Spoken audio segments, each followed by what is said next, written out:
Sup, my fellas, don't forget to leave feedback, and enjoy the story. Towering over the rock was a tall young man wearing a white cape over a black suit, holding a sword in his hand and his long black hair pulled back into a high ponytail. Who is the absolute leader? When he swings his leg to strike. When a huge stone approached the black-haired guy, he turned around and swung his leg.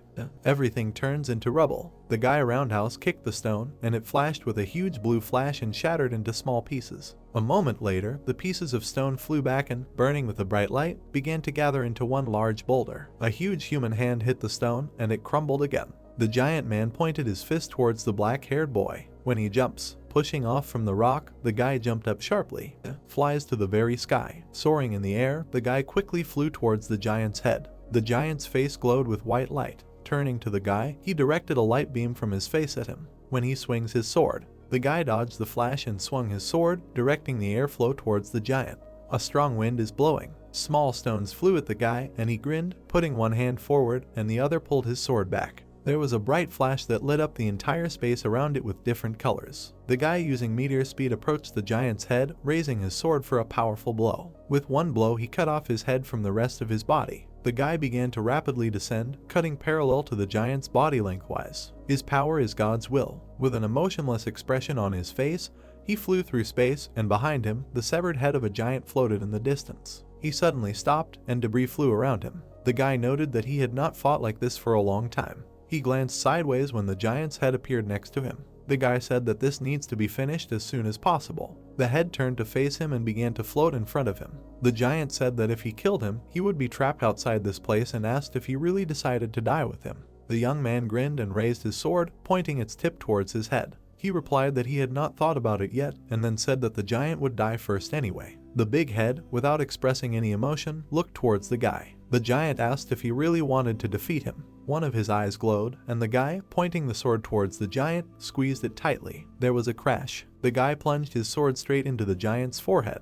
The side of the impact began to glow with yolks of white light. Lifting the corners of his lips, the guy grinned. A moment later, he was struck by a bright white flash. The giant said that in that case, he could go wherever he wanted. Ming Dynasty Imperial Palace, Forbidden City. Jinqing Palace was originally planned to be the largest and most magnificent building in the country because the emperor himself lived there. However, everything was not like that. Bright sun rays illuminated the small hanok. The heavenly god palace was more magnificent and majestic than the Jinqing Palace. The small figure of the emperor looked at the large dark silhouette of a man with long black hair wearing a white cape and whose back was a huge multi-story palace. This meant that its owner was higher in status than the emperor of the Ming Empire himself. Jin Yuxiang was the master of the Heavenly God Palace and the leader of the Heavenly Demon Sect. He was an absolute warrior with tremendous strength. With his arms outstretched in different directions, the guy lay with an irritated face. Opening his mouth wide, he said loudly that he was very bored. Frowning his brows, he closed his eyes. Yuxiang noted that this would soon drive him crazy, and then began to think out loud about what else he should do besides martial arts. Leaning sharply forward, the guy jumped onto his haunches. He was indignant, saying that he should not have been given this position in the first place, and that he should have been doing something else altogether. Having finished, he refuted his own words. Straining his hands, he closed his eyes and shouted red, and at that moment a young long-haired man appeared behind him. Jin Yuxiang angrily shouted that he should never have appeared in the world. The guy who appeared warned the master that all the servants could hear his words. Getting even more furious, Yuxiang shouted that he didn't care, asking if he couldn't talk now. The guy with long brown hair who appeared was called Shin Juqing, and he was a disciple of the Heavenly Demon Sect. He calmly told the master that he must be able to control himself and his body. After this, there was a loud, irritated cry asking if Juqing really decided to scold the master. Yuxiang glanced sideways at the student. He asked in a serious voice if the guy was standing behind to protect him, and Juqing agreed. Pointing his finger at him, the gentleman began to laugh loudly, imagining in his head a picture of a small tiger standing guard over a huge Korean blue dragon.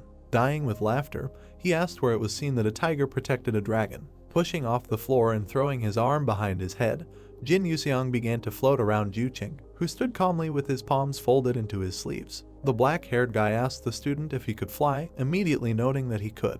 Juqing replied that he knew very well that he was much weaker than the master. However, in an emergency, he would be ready to sacrifice his life for him. Yuxiang froze in the air, his eyes widening in amazement, from which tears flowed. Breaking into a scream, he asked when an emergency would arise. He exclaimed that he really wanted it to happen. Images of fast ninjas moving above a large army of warriors appeared in the guy's head. Yuseong tearfully asked why no one attacks him. He asked why there isn't some secret power lurking in the darkness and trying to overthrow the heavenly demon sect. He exclaimed that he also would not mind if he were not attacked by some strangers. Waving his arms, Jin Yuseong acted out a dramatic scene to himself. He emotionally noted that he was expecting betrayal for selfish reasons. Jucheng, standing behind him, noted that all the elders who were plotting have already been dealt with, and now the master's subordinates are already investigating the invasion of foreign citizens, and everything has already been decided. Jucheng's eyes flashed and a negative aura began to hover around him as his face darkened. In a low voice, the guy noted that if he finds out that the elders are plotting something again, he will immediately kill them. Yuseong asked, why kill these old people if they won't live long anyway? Ignoring the question, Jucheng added that if the elders were dissatisfied with the master, he would kill them too. Contorting his face, Yuseong looked at the student with frightened eyes. He loudly ordered him to stop and said it was scary. He looked at the guy, who was still in a terrible state. Jucheng said that then he attached a special surveillance team. Yuseong at that moment thought that it all looked just terrible from the outside. Hearing an extraneous sound, he turned his gaze to the side. Rejoicing, he took out his sword and threw it over his shoulder. With a happy face, he said that he felt someone's energy at the front door and hoped that it was an assassin. He shouted to the man outside the door, telling him to come out and they would fight. Jucheng asked irritably what kind of killer was coming through the front door. Jin Yuseong replied that perhaps this person is very smart, and so he decided to use an unconventional move. A large man in a burgundy traditional suit entered the room. With his mouth wide open, the man shouted that let the heavenly demon. A man named Sangram, who is an assassin of the heavenly demon sect, fell to his knees in front of Yuseong and hit his head on the floor, finishing loudly saying that the heavenly demon rules the entire world. Jin Yuseong, sitting on the throne, threw an irritated look at the man, noting that Volvo had already asked him not to do that. Sangram raised his head, which had a large abrasion on his forehead, and looked at the master. Arching one eyebrow, Yuseong rested his chin on his hand. He asked the man if he really dared to be insolent to him, and he loudly answered in denial. Then Yuseong asked who allowed him to raise his head. Sangram again completely sank to the floor in front of the master and noted that for this mistake he deserved to die. Laughing, Yuseong asked if he really wanted him to kill him, and the man loudly exclaimed in affirmation. The black-haired guy's eyes dimmed and he smiled a crazy smile, and a blue aura began to read around him.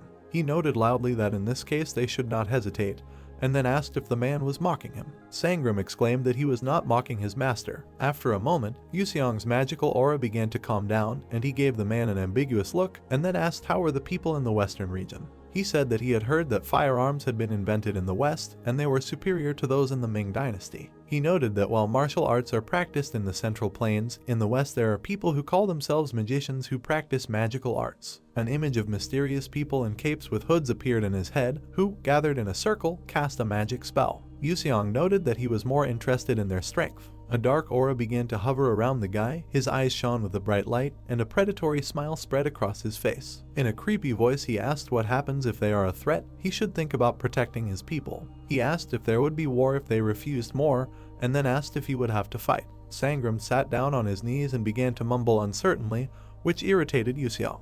The assassin began to say in a trembling voice that he had his own convictions, but he was embarrassed. Dissatisfied, Yuseong ordered the man in a rude voice to put aside all formalities and just tell it like it is. The man was silently contemplating when Jucheng intervened in their conversation and said that their master wanted the assassin to speak informally and clearly on the facts. The veins in Sangram's neck bulged as he opened his mouth wide and shouted that it was pure hell. An awkward silence hung in the room. Hanging his head, Yuseong exhaled noisily. He asked if they managed to subdue 70% of the leaders of the magic faction. He noted that he had previously asked not to organize random clashes. Sangram looked away with his dejected gaze. He said that they used dark power. A memory flashed through Sangram's head of how he stood on a hill, leaning on his sword, and many people bowed before him. The man noted that he tried, as far as possible, to avoid bloodshed. Yuseong asked, "Are they really that weak?" Memories arose in the man's head again, only this time about how many magicians in light capes caused rain and lightning. He said that the abilities of the magicians were very good, however, it seemed that their magic had turned into some kind of skill rather than a technique. He added that it was something like making rain or communicating over a long distance. Sighing loudly, Yuseong sharply leaned back in his chair. Sangram handed him a tray, on which lay a thick book and a red gem. He said it was for the master. Straining his face, Yuseong raised his head a little, looked at the objects and asked, "What is this?" Sitting on his knees, Sangram folded his fists on them. He replied that it was given to him by the head of the Western Region Mage faction. Oth also noted that the magicians told him that their ultimate goal was alchemy. When the guy asked about alchemy, an image of a dark room appeared in their cities, in which there were many books and various bottles. Assassin replied that mages say it is a technique that combines lower-level materials to create high-level materials, such as making gold from stones. Taking the book in his hands, Yuseong looked at it with dumbfounded eyes. He asked, "Isn't that what the usual scammers do on the streets?" Sangram replied that this is not so, and that this is real knowledge. Not far from the gentleman studying the covers of the book, Jucheng stood, and Sangram continued to sit on his knees. He said that the ultimate goal is alchemy, which means it is a chance to enter a new world. He also noted that the book described a method for using alchemy. Flipping through the pages of the book with a dumbfounded look, Yuseong asked how one can enter the new world. Jucheng, who was nearby, asked if this could be an ordinary fairy tale. Closing his eyes, Sangram lowered his head slightly. He said that a delegation of magicians had arrived with them, and the master could ask them everything. After some time, a blonde guy named Mulder, who was the representative of the magicians in the western region, entered the room and folded his hands as a sign of respect. The blonde guy looked at Jin Yuseong with a calm gaze when he asked if something could be done with the help of this book. The magician stood opposite Yuseong, who was sitting on his chair with his arms folded across his chest. The blonde replied that it is theoretically possible, but in practice it is quite difficult to implement. Yuseong asked how the magician was able to learn their language so quickly. Green running tracks with green numbers and different alphabet appeared around Mulder on a black background. He said that this is thanks to one of the new skills that helps them, foreigners, learn the language quickly. Arching an eyebrow, Yuseong smiled widely and touched his chin with his hand. He cheerfully noted that the magicians were really ahead of them and said that they had already literally lost. Without answering, Mulder gazed with his blue eyes at the black-haired guy. He thought that he had incredible magical power. As a magician, he saw a huge flow of energy that hovered around Yuseong sitting in his chair. He could not believe that such power lay within this man. The blonde was snapped out of his thoughts when Yuseong spoke to him again and asked what the problem with the implementation was. Mulder replied that there was no energy to activate the gate. The black-haired guy threw a puzzled look at the magician. He asked what kind of energy and what kind of gate. He immediately apologized, saying that he had not explained anything to him. Looking at Jin Yuseong with his blue eyes, the magician said that the gate in the language of the Ming dynasty means the gate of pleasure and that he can think of energy as life force. Turning his head and raising his chin,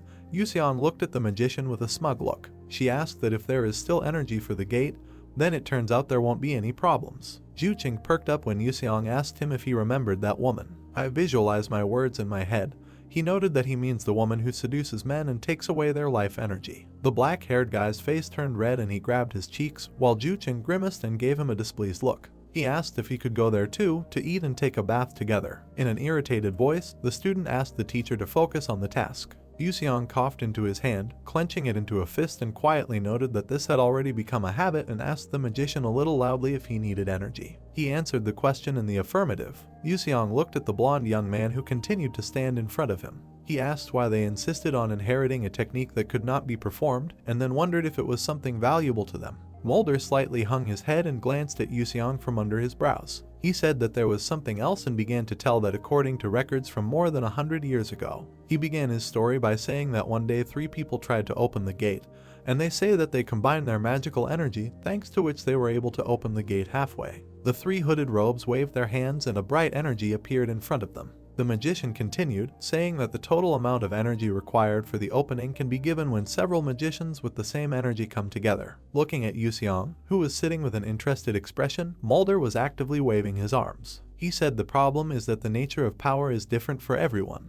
The black-haired man asked if this is what makes them not a perfect match. The blonde agreed and said that if instead of the Trinity there were 5 magicians, then this might have become possible. Yuseong began to reason out loud, saying that a huge amount of magical power was needed to open the gate. Confidently straightening his back, he placed his palms on his knees. The guy noted that the force should also be of the same type. The corners of his lips turned up and he smirked softly. Jucheng bowed his head when the master called his name and responded. Frowning, Yuseong looked at the student and waved his hand. He told him to get all the people out, noting that there should be no one left in the area. He replied that he understood and accepted the instructions. The black-haired guy concentrated and closed his eyes. From a bird's eye view, he examined the territory of his palace. Then he moved and inspected the training area for fighters. And at the end he glanced at the backyard. Yuseong opened his eyes. The pupils of the gate shone with a blue light and noted that all the people had left. The black-haired guy shifted his gaze to the magician.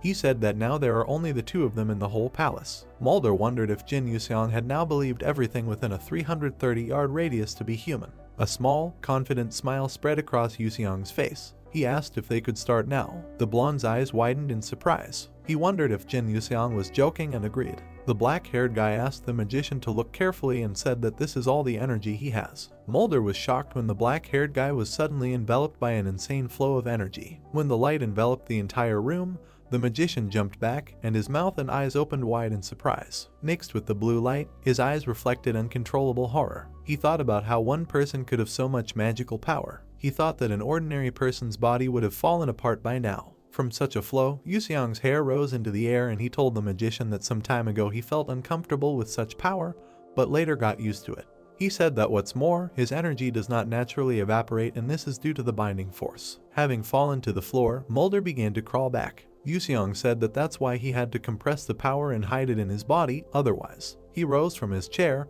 and it seemed to the magician that now Yuseong was just a huge person. The black-haired man noted that people simply die next to him. After a few moments, the blue energy began to calm down. The guy asked the magician's opinion about her. Arching one eyebrow, Yuseong smiled arrogantly. He asked if this amount of energy would be enough to open the gate. Sitting on the floor, the magician was silent for some time as he could not recover from the shock. He thought he now understood that before this energy was released, it seemed to be just a remnant of the power that had been used to open the gate. Mulder clenched his teeth and tears streamed down his flushed face. He thought that using such power just to show it to him was a huge waste. The blonde lowered his body to the floor and bowed, loudly noting that the master's strength would be enough. Yuseong, who was confused by what was happening, asked when he managed to become a master for him. He looked puzzled as the blonde continued to bow to him. Yuseong asked why he was suddenly bowing his head to them, noting that he had heard that mages did not bow to anyone. A puddle of his tears had already formed on the floor under Mulder. The magician exclaimed that he wanted to devote his life to the heavenly demon sect. Yuseong asked why he wants this. The guy's face darkened with dissatisfaction, and he bared his teeth when the magician said that a man had appeared who had reached the highest level, and his body and mind simply could not choose another path and another leader. Yuseong interrupted the blonde and called out to him. He looked at the blonde's tear-stained face, on which snot and tears were mixed. The guy, in a dissatisfied voice, ordered the magician to return back to his real leader. Sniffing his nose, Mulder noted in a trembling voice that his master was Jin Yuseong. A moment later, the magician was already looking at the empty chair in the room. An admiring gleam appeared in the blonde's eyes, and he covered his surprised and embarrassed face with his hand. He asked enthusiastically, "Is this really the same teleportation and incredible speed?" 1 year later, present time. Yuseong looked at the red gem that was lying on the altar. He asked if this was really the gate, to which Mulder replied that it was created by magicians from a magical society. The black-haired guy leaned down and tapped the crystal with his finger. He noted that it was just an ordinary gem. Yuseong stood in front of the altar with his two companions, and to their right stood a magician. He noted that the master simply cannot see it, since the main part of the altar is underground. Only for one Yuseong the stone shone, and the guy leaned over and clenched his teeth with a creepy smile. He said that he definitely felt a strange energy from the stone and noted that it is not yet clear what it is. He straightened up and looked at the teleport frame and the stone on the altar. The guy noted that it sounded interesting and then asked if he could check it out. The magician agreed and asked Yuseong to pour his energy into him evenly and slowly. Touching the red guy's hand, he replied that he understood. He also asked everyone to stay away from him as it could be dangerous. Closing his eyes, Yuseong concentrated, and the energy of his magical power began to read around him. Suddenly, a powerful stream of energy hit the altar and raised a very strong wind. The red stone shone with a bright light. Yuseong continued to channel the flow of magical energy into the stone and looked at it with an intent, interested gaze. The guy noted that this is incredible because he put so much effort into the stone. He added that this stone will definitely not fall apart or crack, even if it takes 10,000 years. Showing his snow-white teeth, he grinned, and his eyebrows lowered to the bridge of his nose. Yuseong noted in a low voice that this even hurt his pride a little. The flow of outgoing energy has increased. Placing his second hand on the stone, the guy grinned widely. His eyes blazed with blue light, and everything around was moving in the air from a powerful flow. The magicians who were watching everything that was happening also opened their palms, burning with blue light. One of them noted that it is necessary to unleash protective magic in order to avoid defeat.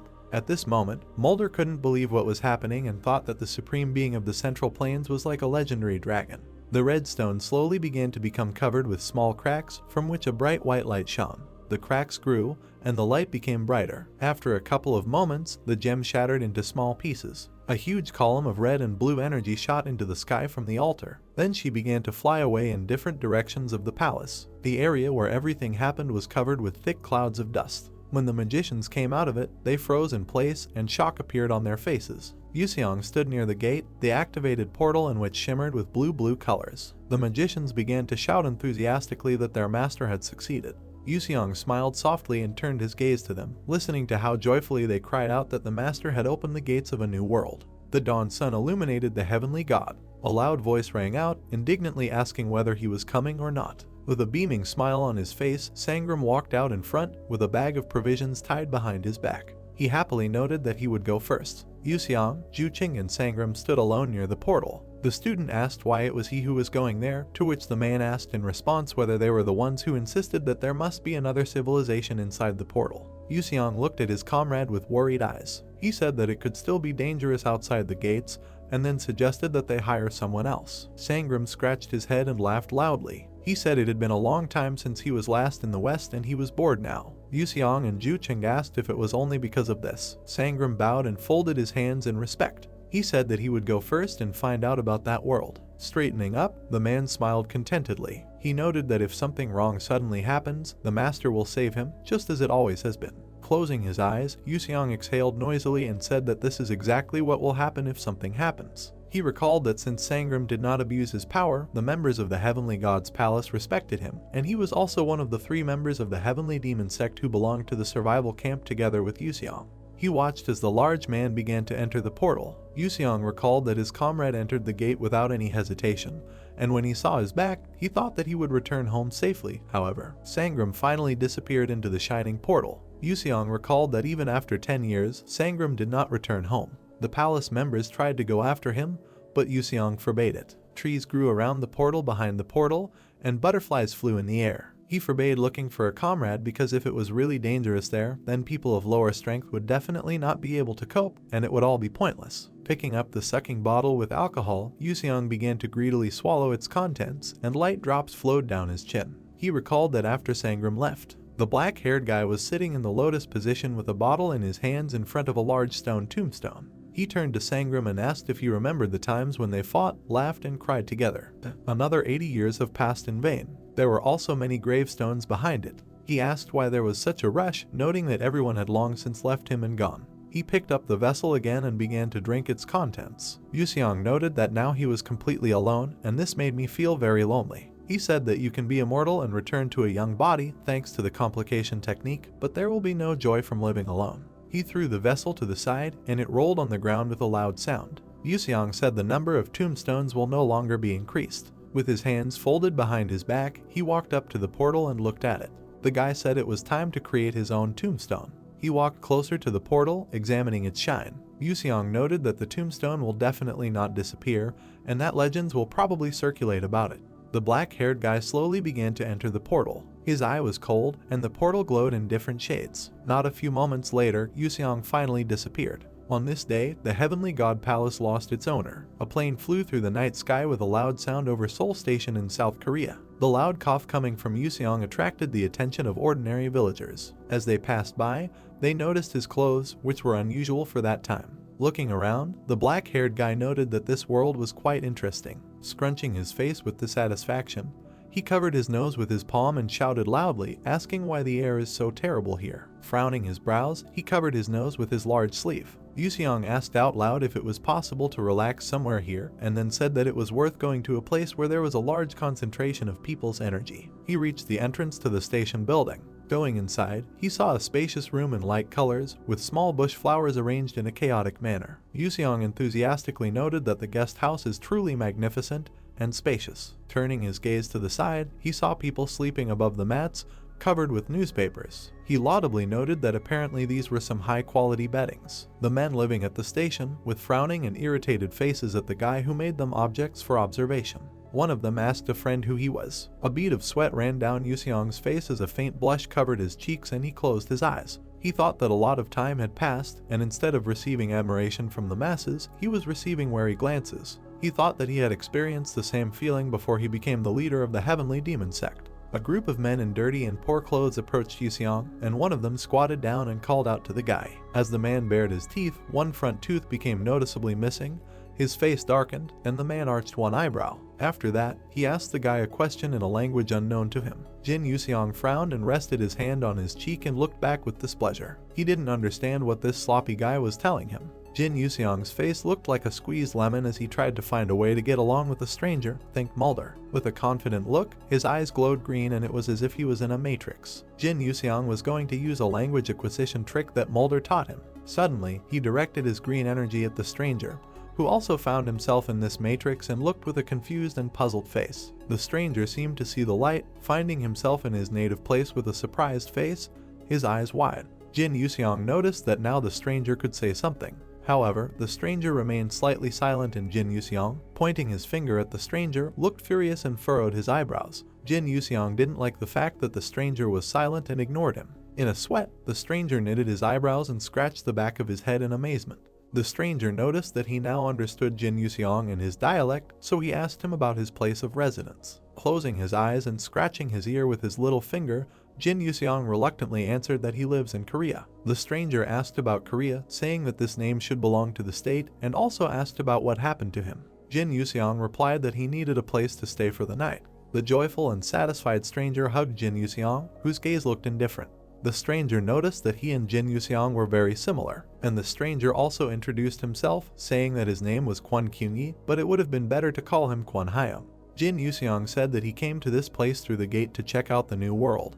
But so much time has passed since a person exactly like him came to this place about 100 years ago, who also owned a martial art. Kwon Hyung knitted his eyebrows and looked up, thinking. He didn't really understand about the new world and martial art that Jin Yuseong was talking about, who looked more like a homeless young guy. Kwon Hyung thought the guy was crazy. Kwon Hyung looked at his guys who were sitting on the floor and drinking alcohol. Kwon Hyung asked if they had room for a guy. Kim In-cheng frowned at Kwon Hyung and raised a glass of alcohol to his face. Kim In-cheng replied that there were places, but why did he need it? Kwon Hyung put his hand behind his back and timidly led the young man Jin Yuseong to his guys, who were sitting in a circle and drinking. Kim In-cheng didn't really want to share his place with strangers. Kwon Hyung stood behind the grinning Jin Yuseong and twirled his finger at his temple. Kwon Hyung whispered to his friend that Jin Yuseong was most likely crazy and unwell. Another alternative was to take Jin Yuseong to the police station. Jin Yuseong found himself back in his matrix and his eyes glowed green, with which he looked at a bunch of scruffy guys as if they were victims. Jin Yuseong thought it would be a good idea to use his magic on them, because if he could read their thoughts, he would immediately find a common language. Kim In-cheng looked up with displeasure and waved his hand at the empty seat next to him. Kim In-cheng noticed that they should help each other, so he offered Jin Yuseong a seat next to him. Pleased with In-cheng's offer, Jin Yuseong stretched his fingers and was about to sit down in his new seat while Kwon Hyung looked at his new friend with anger and rage. Jin Yuseong thanked Kim In-cheng for such hospitality. However, Kwon Hyung felt that Jin Yuseong had deceived him and they were not fellow countrymen. The enraged Kwon Hyung continued to stare bloodthirstily at Jin Yuseong, baring his teeth. Kwon Hyung already noted in his native dialect that judging by what Jin Yuseong said, he was a nomadic person and if he caused any noise and problems, he would immediately throw him out of his territory. Jin Yuseong turned to look at his new friend Kwon Hyung, who looked offended and so turned around and walked away. Kwon Hyung thought that he was very unlucky in life and he no longer knew what to do. Kim In-cheng turned to his new friend Jin Yuseong and told him not to pay attention to Kwon Hyung and invited him to sit next to him. Jin Yuseong sat down in his assigned seat and bowed his head towards Kim In-cheng, expressing gratitude and sighing. Kim In-cheng turned to Jin Yuseong, who kept his head down, and asked if he was okay. Jin Yuseong sweatily raised his hand towards Kim In-cheng and looked at him with intense eyes. Jin Yuseong said that he was fine, he just felt dizzy in an instant. Jin Yuseong understood what this condition was connected with, because even the best magicians could only use their magic for 2, and it was difficult to find out the thoughts of 5 at the same time. Jin Yuseong frowned and raised his hand, palm up, and looked at it as it was surrounded by a blue magical aura. He knew that the problem was not dizziness, but his inner strength, which he had spent a lot on the way to this place. Jin Yuseong found himself in a large blue space in front of a huge stone head.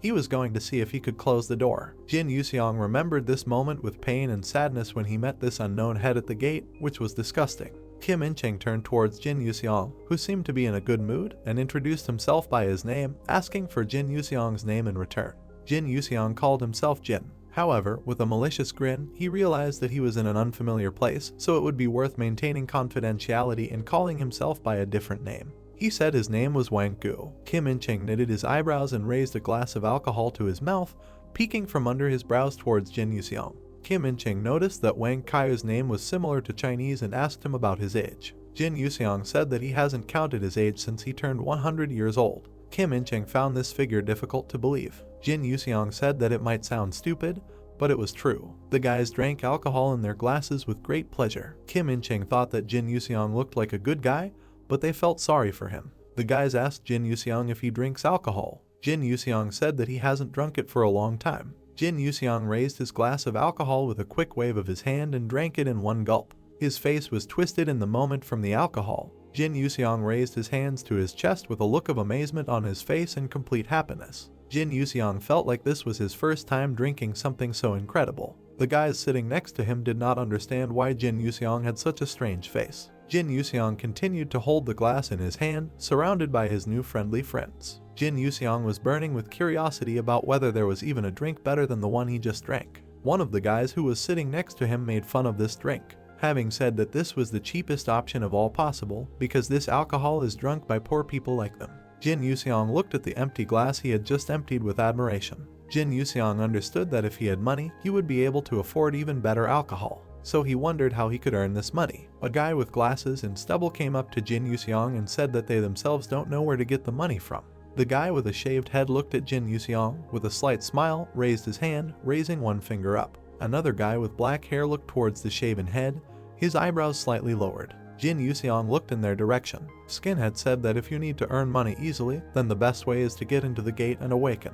The black-haired man added that one guy at Yongsan Station woke up and now he drives a bunch of foreign cars. A guy with glasses and stubble stood in the company of a man with a short haircut. They looked slightly unhappy. Shortire said that SG is currently clearing the gate. The guy with the glasses expressed his dissatisfaction, asking when guys like them would get such a chance, and added that the government would eventually take away all the resources. Jin Yuseong looked at Kim In-cheng with a surprised expression, pointing his hand to the side. Kim In-cheng looked at Jin Yuseong with a questioning expression on his face. Jin Yuseong asked Kim In-cheng in surprise about the existence of the gate in Korea. Jin Yuseong sat next to Kim In-cheng, crossing his legs just like Kim In-cheng. Kim In-cheng told Jin Yuseong that they have many gates. Jin Yuseong asked who discovered them. Kim In-cheng replied that he didn't know, and neither did anyone else. Jin Yuseong raised his hand to his face, resting his chin in his palm, and looked to the side with an interested face. Jin Yuseong thought about who could open several gates at once when he could only open one gate. Kim In-cheng sat cross-legged and raised his alcohol bottle, looking straight at Jin Yuseong with an interested look. Kim In-cheng began asking Jin Yuseong what he was doing since he didn't know what was happening in the world, and whether Jin Yuseong remembered how he lived before. Jin Yuseong raised his glass. Kim In-cheng willingly poured alcohol into Jin Yuseong's glass. Jin Yuseong responded to Kim In-cheng by saying that he had a long history, to which Kim In-cheng replied that they were in no hurry. Jin Yuseong sat cross-legged and closed his eyes, raised the glass to his mouth and began to reminisce about his past. Young Jin Yuseong stood in a gray robe and looked straight with a serious expression. Jin Yuseong said that he was the Prince of Korea. Kim In-cheng spat out all the alcohol in surprise. Young Jin Yuseong walked next to his brother and looked at him with a smile and admiration in his eyes. Jin Yuseong recalled that he was the youngest and he was quite far from inheriting the throne. And since he respected his brother very much, Jin Yuseong lived his life without any dissatisfaction. The soldiers suddenly rebelled, fire raged around and clouds of smoke and dust rose. One of the soldiers stabbed his sword into Jin Yuseong's elder brother. Young Jin Yuseong looked with horror and fear at his brother, who was screaming in pain. Jin Yuseong said that on that day the soldiers rebelled and seized the royal throne. Young Jin Yuseong sat in a cave behind bars, chained. Jin Yuseong was emaciated, had circles under his eyes, and looked away angrily. Jin Yuseong said that he was the only one from the royal family who was able to cross the Ming dynasty border with the help of his servants, but at some point they were captured and sold into slavery to the mountain arsonists. Jin Yuseong added, saying that he didn't know if it was luck or bad luck. Already a little older, Jin Yuseong was fighting with his opponent in a cave. He jumped and swung his leg right in front of his opponent's face. Someone shouted to Jin Yuseong that if he didn't kill his opponent, Jin Yuseong wouldn't get any dinner. Jin Yuseong said that the Ming dynasty was then under attack from a demonic cult. Jin Yuseong added that this situation has forced the orthodox factions and the evil factions to join forces. Jin Yuseong said that the place he was sold to was a secret organization called the Destruction Squad. The matured Jin Yuseong stood among the other guys with a serious expression on his face and a blue aura emanating from him.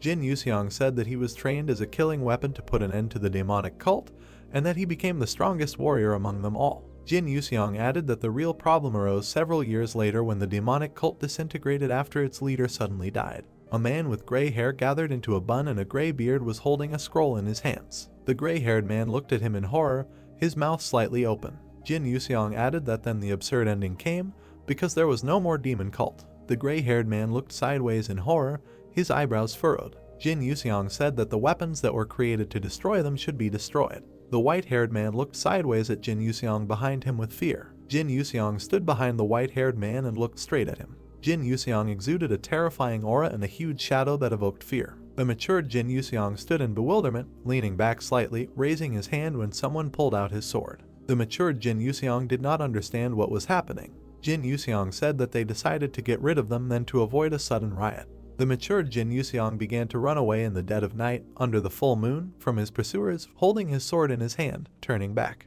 Jin Yuseong recalled that the guns did not accept death and added that out of the 13 fighters, only a few managed to survive. They struggled and fought repeatedly to survive, but only 3 survived to the end. Jin Yuseong stood in the center, looking somewhere to the side, and his comrades stood on the sides. Next to Jin Yuseong, squatting down with an indignant expression on his face, was Sanglen. Jin Yuseong stood in the center, looking down with a serious look. On the other side of Jin Yuseong, Juchong stood with his eyes closed. Jin Yuseong said that back then, the 3 of them promised to take revenge on the Destruction Squad. Jin Yuseong walked in the center of his comrades, they smiled and their faces were happy. Jin Yuseong said that they subdued the remnants of the demonic cult and took revenge on the Destruction Squad. Jin Yuseong raised his glass to his face and sat looking contented. Jin Yuseong said that this was when the Heavenly Demon Palace was born, which would rule the Ming Dynasty in the future. Jin Yuseong thought that everyone was so touched by his story that they didn't even know what to say. A group of people on the street stared at Jin Yuseong in amazement, thinking that Jin Yuseong was playing a prank on them or telling them some kind of story. Jin Yuseong looked unhappy that the guys didn't believe him. Jin Yuseong said that they shouldn't say that because he had been through a lot. The short-haired man suddenly stood up and, in surprise, Jin Yuseong spilled alcohol from his glass. The short-haired man began asking Jin Yuseong what happened next, what kind of novel it was, and added that he had read martial arts magazines before, but had never heard such a story. The short-haired man continued to question Jin Yuseong, finding out whether they were able to avenge their honor and dignity and how much effort Jin Yuseong spent. Jin Yuseong became enraged and started shouting at them, pointing his finger in their direction. Jin Yuseong told the guys that they stopped mocking him, because this was a real fight for survival. The guy with glasses and stubble walked down to his bag and opened it, looking at Jin Yuseong. The guy with glasses and stubble mentioned that Jin Yuseong liked soju and that he would share his valuable supplies with him. The guy with glasses and stubble happily took out 2 bottles and pressed them to his satisfied face, smiling widely. The guy with glasses and stubble said that from the point of view of martial arts, these are yin and yang, adding that when combined they taste even tastier. A guy with glasses and stubble handed 2 bottles to Jin Yuseong, who sat with a displeased face, closing his eyes, crossing his arms. A guy with glasses and stubble asked Jin Yuseong if he would tell them the rest of the story. A guy with glasses and stubble began mixing 2 bottles into a glass. Jin Yuseong looked towards the glass, drooling, and looked greedily. Suddenly, a bright, dazzling light suddenly appeared from the glass, causing the guys around to be amazed. Jin Yuseong looked straight at the glass, smiling widely. Jin Yuseong was surprised at how rare the drink was and added that it had a huge amount of energy. The guy with glasses and stubble was very surprised, his mouth wide open. The guy with glasses and stubble was perplexed as to whether he had done everything right. Kim In-cheng covered his eyes with his hand from the bright light. Kim In-cheng said that the guy with glasses and stubble went too far. The entire street was filled with bright Kim In-cheng, a yellow, dazzling light. People from the street stood and looked up at the stones floating in the air. Jin Yuseong stood with his hands behind his back and looked somewhere to the side. Jin Yuseong did not understand what was happening, that everyone who was nearby had disappeared. Jin Yuseong stood motionless. He reasoned that it was an artificial plane, adding that he did not feel natural energy. The short-haired man and the group were shocked by what was happening. They did not understand where they were. The guy with glasses and a hood looked somewhere up. He was surprised. The guy with glasses and a hood said that this couldn't be, adding that there was something wrong there. A guy with glasses and a hood noticed something in the air and was scared. He said that he noticed someone. Someone was floating in the air above the heads of people from the streets, shrouded in a mantle, and a purple aura emanated from him. Someone from the crowd, pointing up at him, shouted that there was someone above. Jin Yuseong raised his head, looking at the unknown person, thinking that he was using levitation. Someone in a robe looked at people with glowing, violet eyes, enveloping himself in a violet aura. He greeted the people and said that he was the D1 administrator who would accompany them. The administrator looked intently at the people below. The administrator told them that they had been selected as gate participants and congratulated Jin Yuseong and the people on the streets. The office had numerous monitors that were hung on the walls, some of which emitted a red color. SG Security Gate, Seoul Branch, Office of Control and Regulation. In the middle of the office stood a guy in a business suit, glasses and with his hair styled to the side, and in front of him sat two employees wearing glasses at their desks with computers. A guy in a business suit asked his employees to report the numbers of all GELs. Employees began to say that there were no anomalies in Jongno-guan and Kangdong-gu too. A guy in a business suit and glasses, his eyebrows slightly furrowed, looked at the monitors with a serious face. Secure Gate SG, Seoul Branch, Head of Han Jihu. The staff continued to report on the situation, adding that Sompagu was clean. A guy in a black suit and glasses looked at his computer monitor and was dumbfounded by what was happening. The guy in the black suit was wondering what happened. The monitor suddenly lit up red, warning with a loud sound and the inscription dangerous. The guy in the black suit turned to Executive Han with a dumbfounded look and shouted to him, stuttering, that the gel count at Seoul Station had reached 9.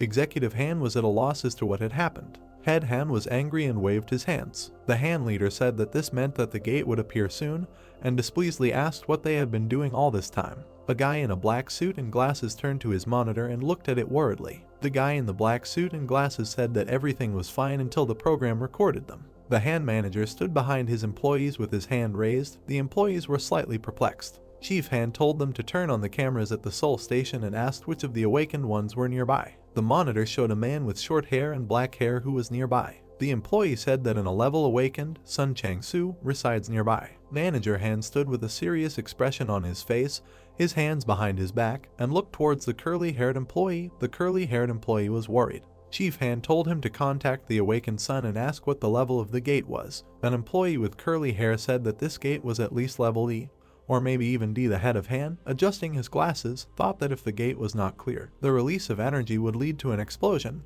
adding to his reasoning that his power depends on the level of the gate and the speed of its development. The Han executive reasoned that blowing up the Seoul Gate would not only destroy major roads, but would also block traffic on the 1-2 airport lines and the KTX route. Chief Han imagined a huge explosion engulfing the city, reasoning that if this was a D-level gate, businesses and crowded places nearby would turn into mountains of ash. The Han manager stood with his arms crossed behind his staff. One employee said the gate would affect homeless people at the Seoul Station, subway workers, and passers-by. The curly-haired employee added that there were 4 minutes until the awakened Sun arrived. Head Han turned to a guy in a black suit and glasses who was worried about something. A guy in a black suit and glasses turned to Head Han, saying that the gate had already opened. Manager Han looked at his employee in horror. People on the street continued to look up at the administrator, who was floating in the air. The administrator looked with his cold gaze at the guys below. The administrator told them that he was the coordinator of this D1 degrees Celsius mission. The 3 guys were confused.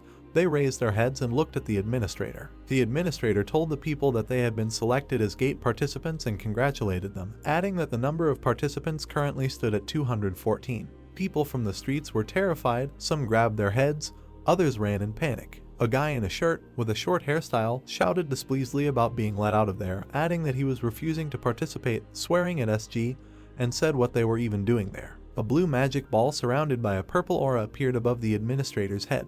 The administrator told them that they must team up to survive there for 7 days. A magic ball glowed brightly above the administrator, emitting blue rays in different directions. The administrator said that he had started scanning the system, adding that after the scan was completed, a blue light shone over the guy in the hat and his comrade behind him. They were surprised at what was happening. The admin kept saying that, "will be available." Kim In-cheng stood in slight bewilderment, surrounded by blue light. Kim In-cheng noted that since the formation of SG, there have not yet been cases of ordinary people being sucked into the gate. Kim In-cheng looked into space as a blue status window appeared. Cards appeared. Kim In-cheng level 1. Health 12 points. Physical strength 13 points. Endurance 6 points. Agility 4 points. Strength 9 points. Speed 6 points. Regeneration 3 points. Resistance to physical force 13 points. Magic resistance 0 points. Nothing found. Please select the desired item from your inventory. Nothing found. Protective runes nothing found. Kim In-cheng began to look at the status window with his brows slightly furrowed. Kim In-cheng noticed that his performance was only slightly higher than the average person's skills. Jin Yuseong put his hand to his chin, frowned slightly and was slightly perplexed. Icons with various designs floated in the sky and a dark purple aura emanated from them. Jin Yuseong didn't understand what was happening.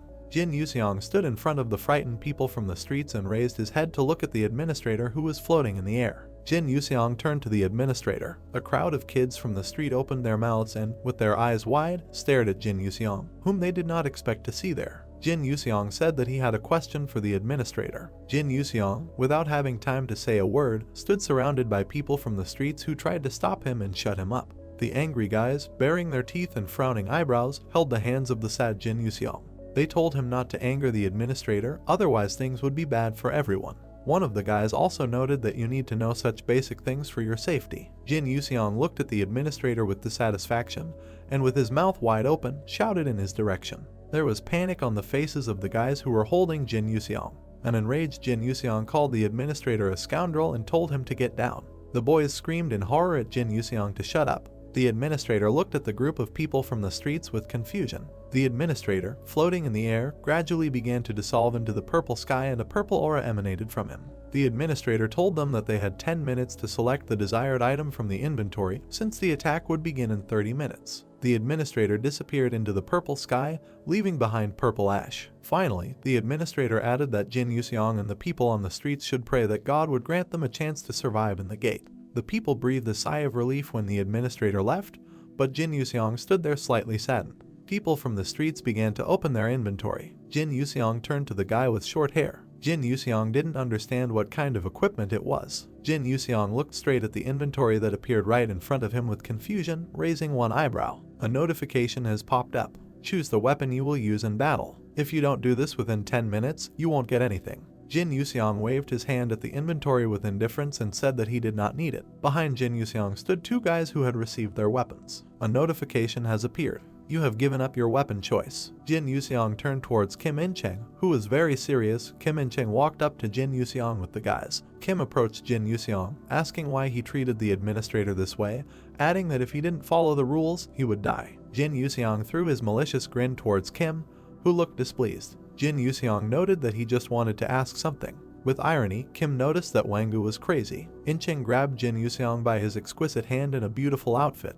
In-cheng wanted Wangu to follow him. A frowning In-cheng led the confused Jin Yuseong by the hand. In-cheng told Wangu not to leave his side because this was the only way Wangu could survive. The bald guy knitted his eyebrows and turned to In-cheng with a sad look on his face, who gave him a frowning look. The guy asked In-cheng if he could protect Wangu. In-cheng said this guy can't be left here to die. Jin Yuseong looked at his savior in confusion. Jin Yuseong looked at the frowning In-cheng with a shining gaze. Jin Yuseong noted that people on the street would be safe next to him, and also added that Kim In-cheng should not worry because he would definitely protect him. Kim In-cheng thought his words were not a funny joke. Kim In-cheng took out two steel batons and looked puzzled at Jin Yuseong, who spread his arms to the side. Kim In-cheng asked Jin Yuseong where his weapon was. Jin Yuseong replied that he did not take it because it was not needed. Baring his teeth and rolling his eyes, Kim In-cheng handed one of his batons to Jin Yuseong. Kim In-cheng said that his weapon is a telescopic baton. Jin Yuseong repeated himself, saying that he did not need a weapon. Kim In-cheng continued to stick to his line and continued to insist on this weapon.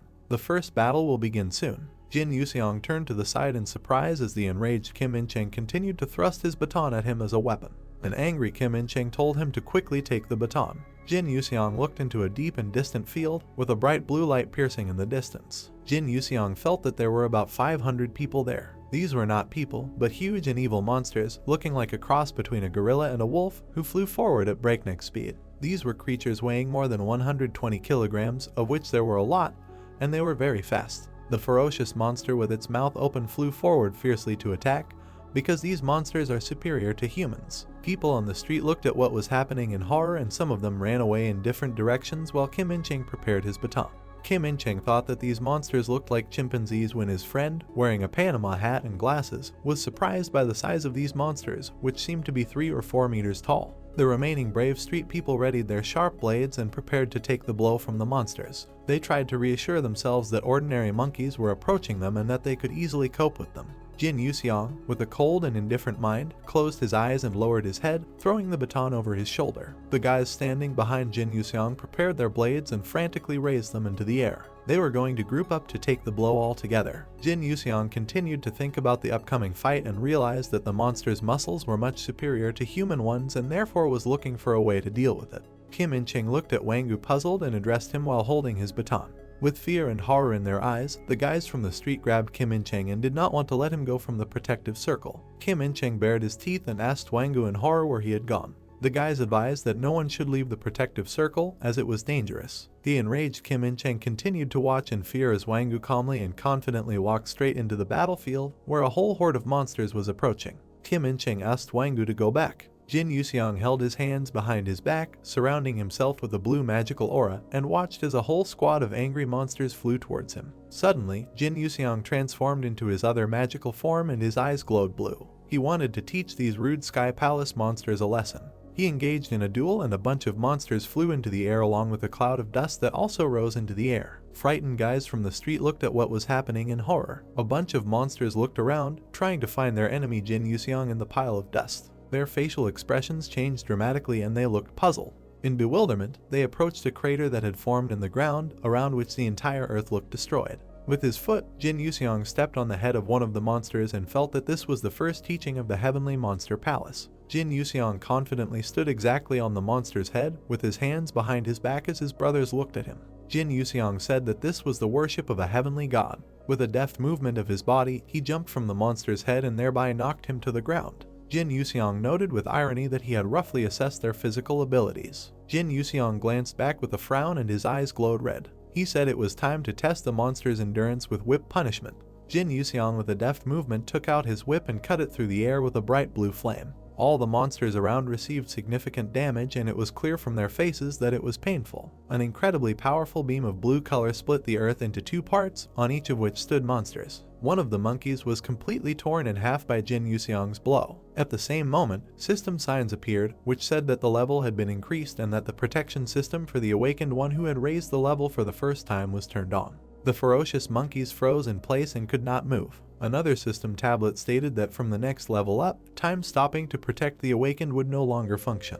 The guy was surrounded by a bunch of frozen monsters. Signs in front of his face glowed bright blue. He glanced at the monkeys and furrowed his brows. He didn't understand what was happening and wondered why everyone stopped. The guy in the white kimono raised an eyebrow and thoughtfully pointed his finger at a sign that said that it was necessary to distribute 10 points according to statistics, and if you didn't do it in 10 minutes, the points would be distributed selectively. He asked what should he do. New signs appeared, which said that it was impossible to measure the ability of the object. The scanning was not completed for an unknown reason. Until the scanning system is restored, the player will be assigned an average value of level 1 and as soon as the system reboots, the stats will return to normal. Signs appeared with the name Jin Yuseong and his statistics: Health 1, Physical Strength 28, Endurance 68, Agility 1, Explosion Power 61, Speed 2, Regeneration 23, Resistance to Physical Force 13, Magic Resistance 6. Jin Yuseong was overcome by a bright, powerful force that made his hair and kimono fly up. The system again provided information that the user had not decided, so 10 points will be distributed randomly: Health 4 points, Physical Strength 4 points, Endurance 2 points.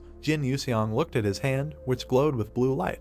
He understood what was happening and said that this was the awakening that the guys were talking about, and now the strength is increasing on its own. The guy closed his eyes. A picture of victory over the monster appeared in his head. He said that if you kill the monsters inside the gate, then with the help of the little guy, which is called the system, it will be possible to awaken, and with an increase in the level, a person can become stronger. He clarified that the system is quite good. A powerful force enveloped the guy completely. Blue rays emanated from him in all directions and his eyes glowed with the same light. He shouted that he didn't need it. The power continued to envelop Jin Yuseong, who said that his power is not so simple and only he can awaken himself. A small lump appeared in his hand, which was the epicenter of power. Neon rays emanated from it. The guy said that it's good that their energy is pure. The powerful light in his hand grew more and more, shining brighter and brighter. The guy with a sly smile on his face said that he can now use this energy. The light in his hand increased. The system has detected an error. Jin Yuseong told her not to reject it. The energy acquired a clear outline and became like a luminous sphere. The guy said that if you enter his territory, you won't escape. The system reported that due to an unknown error, the stats were not distributed. There was a failure in the system. Jin Yuseong clenched a powerful ball in his fist, the blue rays of which illuminated everything around. A system sign appeared with information that the user's level had returned to 1. The blocking began to be lifted from the angry monsters one by one, and they were ready to continue the battle. An icon appeared saying that the protection system for an awakened person who had raised the level for the first time was turned off. It was said that the time stop effect was removed. The monkeys rushed to attack with wild speed. The grin did not leave their faces. A white flash suddenly appeared in front of them. Their bodies were enveloped in blue rays. Jin Yuseong met the monsters with a counterattack, killing several with a single swing of his sword. There were more and more system signs. One said that a level increase had occurred. Another said that the protection system for the awakened one who had raised the level for the first time was turned on again and the user's level returned to 1. The remaining signs showed an error. Jin Yuseong smiled widely and held a glowing sword in his right hand. He shouted with delight that for killing just 4 of these creatures, he received as much energy as he could restore for 6 months. He stopped in front of a bunch of monsters who were shocked by his abilities. They stood there with their eyes wide open. Jin Yuseong, with an angry grimace, rushed to attack the monkeys, who were running away at wild speed. The guy ominously and loudly told the monsters to come to him, calling them dinner with energy. The rest of the players watched from the sidelines at this noisy carnage. A rune appeared that showed a monkey, its face split vertically by a red beam. It also highlighted a system that said the player had single-handedly destroyed 100 members of the Nuka tribe.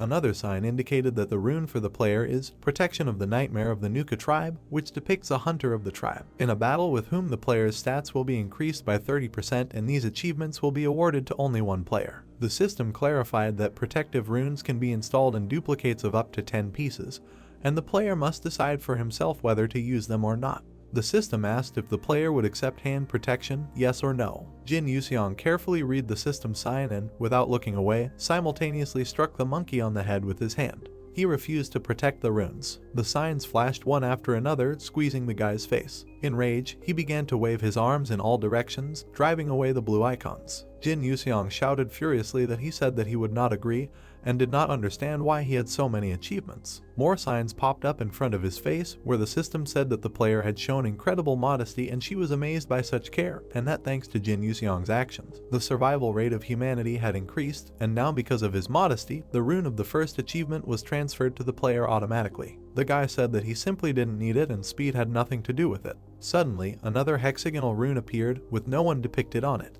The system has detected a hidden fragment. The system provided the player with the rune, Defender of Humanity, with which all experience points will increase by 30%. Jin Yuseong raised his eyebrows and opened his eyes wide. He pressed his finger into the shining tablet with an enthusiastic look. He joyfully said that he needed it and let it be better to accumulate power according to his method. The image of a golden monk appeared in the 6-fold rune. Behind Jin Yuseong, in the distance, there was a noisy crowd of other players who were watching his fight. There was both shock and joy on the men's faces. One of them shouted that now they will all survive. The man in the blue vest admired Jin Yuseong's strength and said that it was easier now that there was an awakened one among them. Their exclamations were abruptly stopped by a man with stubble, whom the players looked at in surprise. Drops of sweat were running down his face, his eyebrows were furrowed, and his gaze was from under his brows. He said that if Jin Yuseong cleanses everything himself, then even if they are in the gate, they will not be able to awaken. He crouched down and placed his hand on the grass, holding a dagger in his other hand, as other armed players looked at him. The man said loudly that they need to do this to get rich like Jang from Yongsan Station. One of the players asked if they were strong enough for this. The 3 men were in deep shock, their eyes and mouths wide open, sweat dripping. The man in the green jacket shouted that this was certain death. The brown-eyed man with a weapon in his hand turned to them and told old Kim not to stop them, because the boy seemed to be having a hard time on his own and needed help. The players stood behind the frightened Kim, clutching his hands in fear. There was a voice that asked if anyone wanted to join. Many confidently answered in agreement. Jin Yuseong threw his sword over his shoulder, walked towards the monsters and turned around and said that he had no reason to stop the fight he had started, he just needed to make sure that you were the winners and wake up. There were sounds of blows. The monsters were defeated at that very moment. The guy in the kimono walked past his dead victims, from which came blue smoke that looked like energy. The guy said dinner was served. He approached one of the monsters, frowned and said, HM. Not sure if it's just me or if there's actually some energy coming off their bodies, it looks like they're smoldering away. Many system windows appeared in front of him again, which drove him crazy. He grabbed his head and shouted that this is all. He was surrounded by a bunch of blue signs with a sea of information. Jin Yuseong shouted, is there a way to get rid of this? The system disabled inventory notifications and said the player could reset the notification feature if they wished. Footsteps were heard behind Jin Yuseong. A man with a mustache approached him, his face half in shadow. The man approached the corpses of other players who were bleeding to death. He looked at them and said how stupid they were, because he said not to leave, they would never get awakening. Jin Yuseong walked up to the man, lowered his gaze and calmly said that sometimes you risk your life for the sake of ambition. Jin Yuseong turned to Incheng with a proud look and said that he told him he would save him. The mustachioed man looked at the guy and barely asked how old he was. The guy in the white kimono replied that he said that after 100 he stopped counting, so he doesn't know. The man asked if he was the Prince of Korea. The guy confirmed. Incheng frowned, his gaze piercing. He thought that with such a mental state, the guy has such incredible strength and this is surprising. The man suggested that maybe the guy's mind was shaken when he woke up. At this moment, a crowd of players looked at them with a pitiful look. Jin Yuseong said that all this running around made him hungry. Incheng replied that food and other survival items are in the inventory. A player watching from the crowd turned to Mr. Awakened. He crossed his palms and with a sad look asked, what should they do now? Jin Yuseong looked at him and replied that he didn't know. He asked why they were asking him, and he clarified that he would catch lunch himself, so there was no need to worry. The players opened their mouths and asked what he was talking about. The guy in the white kimono said it was about monsters. A guy in a uniform and badge raised his hand and shouted that he was a subway worker from Seoul Station, so he was roughly familiar with the gate procedures that SG suggested. He said that almost all of them were civilians and asked whether it would be better if an awakened one led this mission. Jin Yuseong frowned and looked at the man with displeasure, saying that he was not awakened. He began to demonstrate fighting techniques. Incheng put his hand on his shoulder, trying to calm him down. The guy in the cap asked if Jin Yuseong is from SG. The guy in the kimono said no and asked in return if he had heard anything about martial arts. Incheng said that their friend is a little sick in the head. Jin Yuseong started shouting loudly at the man and pointing his finger at him, while the other players continued to watch their conversation. The guy in the kimono asked with a shout what was wrong with his head and why the man still didn't believe him. Incheng said that everything was wrong and asked how he came to them from his country. The guy shouted loudly that he created the gate. The mustachioed man replied sarcastically that it was so cool and asked if he made them himself. The guy asked what happened to his face. Jin Yuseong was very angry and asked him to stop, and immediately, with a serious expression on his face, he glanced into the crowd and pointed his finger at the player. The guy in the swamp shirt was surprised, pointed at himself with his hand and asked if they had addressed him. A drop of sweat was dripping from his face. He was nervous and smiling. Jin Yuseong said that he will be in charge. The guy asked why him. Jin Yuseong gave a stern look and said that he heard everything and there was no choice for him because he was the only one awakened. The crowd of players turned to the guy with shocked looks. The guy looked at Jin Yuseong piercingly. He became enraged, his brows furrowed and his teeth bared, his eyes glowing purple. He angrily asked how he understood this. Jin Yuseong and Incheng stood and calmly looked at the awakened one. The guy in the kimono replied that he simply felt the energy flowing in his body, although in principle everything was visible in his eyes. The guy in the shirt pressed his hand to his chest, lowered his eyes and said that Jin Yuseong was more outstanding than he thought and admitted that he was the awakened Kang Seryong. He raised his gaze and gloomily continued, saying that he was Chinese and belonged to the CSG. According to the unconvention, he had no right to operate in the gates of another country. Jin Yuseong walked up to Seryong, put his hand on his shoulder and told him to do as he was told. The guy in the shirt began to say what he said about. Jin Yuseong laughed and squeezed the guy's shoulder tightly, from which a blue aura began to emanate. He said that if Seryong refuses, he will die, and is this convention really more valuable than life? The guy in the shirt, dripping with sweat, glanced nervously at his shoulder. Jin Yuseong repeated that he is now in charge here and something needs to be done with the people. The guy in the kimono recalled the moment where he, without much difficulty, with one blow of his sword destroyed the bloody monkeys flying to the sides. He thought that although they say that the world is full of powerful creatures, how many of them can easily cope with an entire Nuka tribe? His face was in shadow, and his eyes glowed with a bright white light. Seryong looked at him and thought that judging by his strength, he is a high-level ranker who should be in the top 200. He wondered why no one knows about Jin Yuseong, and is he really that cool ranker who changed his appearance? Jin Yuseong, smiling evilly, asked why the guy was silent. Seryong closed his eyes, frowned and said that if there are no more awakened people here, then he agrees and first we need to save people.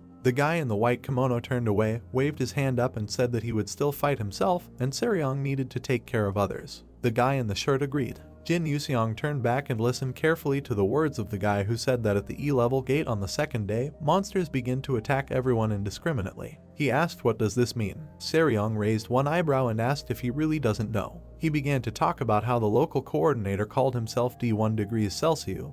His code name contains information about the gate. The first letter denotes the strength of the monsters. If the rank was even slightly lower than D, then even dead people would be able to cope with the monster and awaken.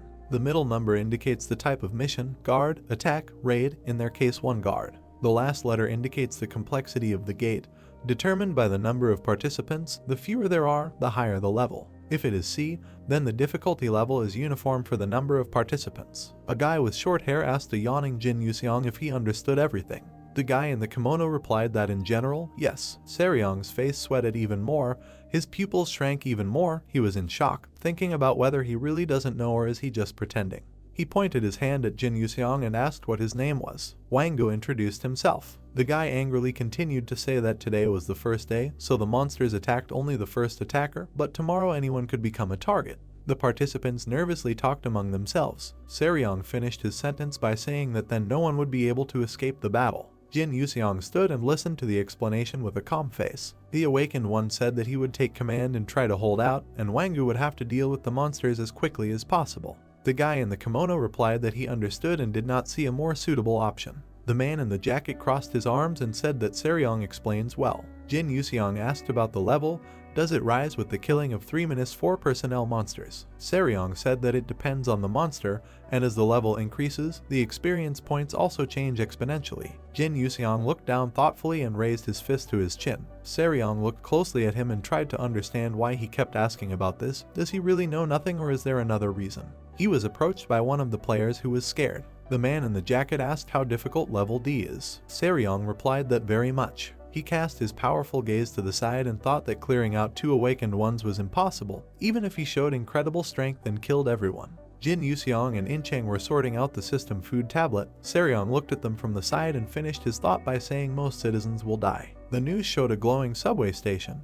The anchor in a black tuxedo said that 5 days had passed since the gate appeared at the station in Seoul, which is a logistics center. The presenter continued to say that scientists had always predicted the appearance of gates using the amount of gel, but they were unable to detect this, and this was the first time such an incident had occurred. The gray-haired man with the mustache looked down and said that according to the SG official statement, this is a D-level gate and all participants are civilians. The presenter sat opposite the man and asked about their number. The gray-haired man replied that they did not know how many homeless people there were, so it was difficult to give an exact figure, presumably from 200 to 230 people. Residents of the city anxiously watched the news on TV. They heard that among the participants there was not a single awakened one, which means that the percentage of clearing the gates is extremely low, and if within the next 48 hours they are unable to complete the mission, the gates will simply explode. A man in glasses, looking at the blue light, asked his deputy about how people are being evacuated from enterprises within a radius of 2 kilometers. The man answered him that there was no one left within 1 kilometer, but those who were within a radius of 1 kilometer refused to evacuate, and even before,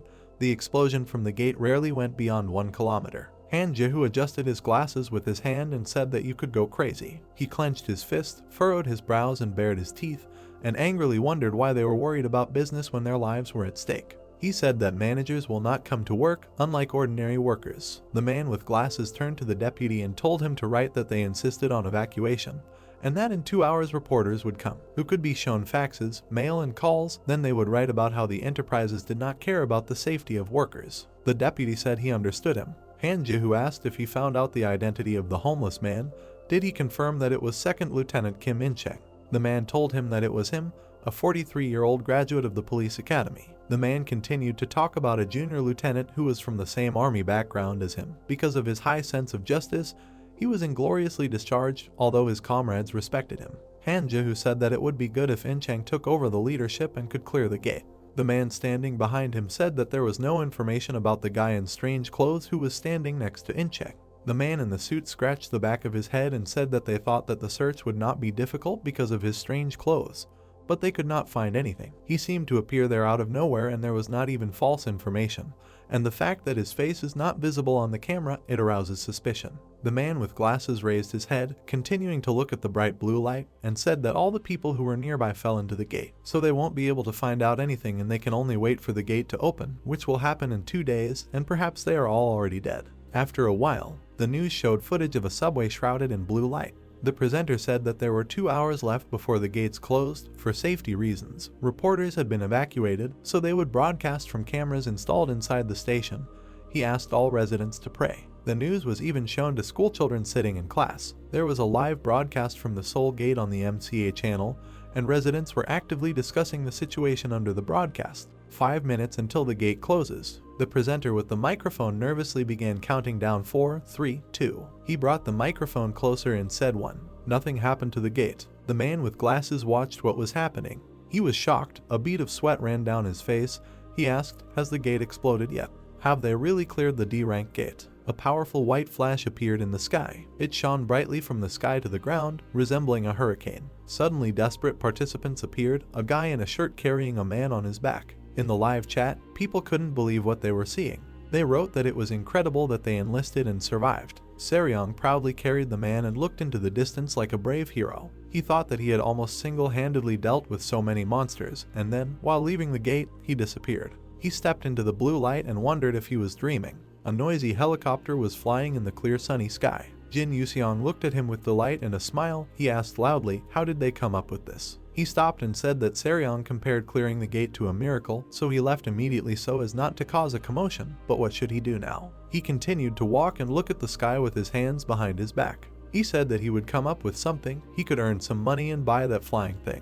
He kept walking, when suddenly something shocked him. He raised his eyebrows, opened his eyes and mouth wide, saying that this is. He froze when he saw the man, a bald man with a beard and a shadow on his face. Jin Yuseong shouted Sangram's name. The man in the gray t-shirt turned back and asked if someone was calling him. Jin Yuseong looked with great happiness at his friend, who was scared when he recognized the leader. Jin Yuseong asked, "Is this really Sangram?" At that moment the big man ran as fast as he could away from his friend. Jin Yuseong extended his hand to him and said that it was him, his leader. He didn't expect to see him here, Sam. He squeezed his hand when he saw his friend running away and thought what a bastard he was. He was angry, his eyes shone with red lights, his eyebrows were furrowed, and his teeth were clenched. With wild rage, he said that he would not live. Jin, stretching out his left hand, asked to stop. Sangram started to run away in hysterics. Jin couldn't believe why he became so clumsy, as if he didn't do martial arts. In the past, Sangram ran very fast. Sangram, surrounded by a red aura, is training high in the mountains. Jin was only able to catch him after several attempts. Jin, raising his hand to his chin, thought that this might not be Sangram. His face seems similar, but the rest of the body features are not quite the same. A huge monster with a cosmic aura dealt a crushing blow. Perhaps it was he who deprived Sangram of energy. Sangram, running away, turning his head, could not believe that it was Jin, but Jin stood in front of him with his hands on his belt. Sangram turned into ice as if he saw the master in front of him.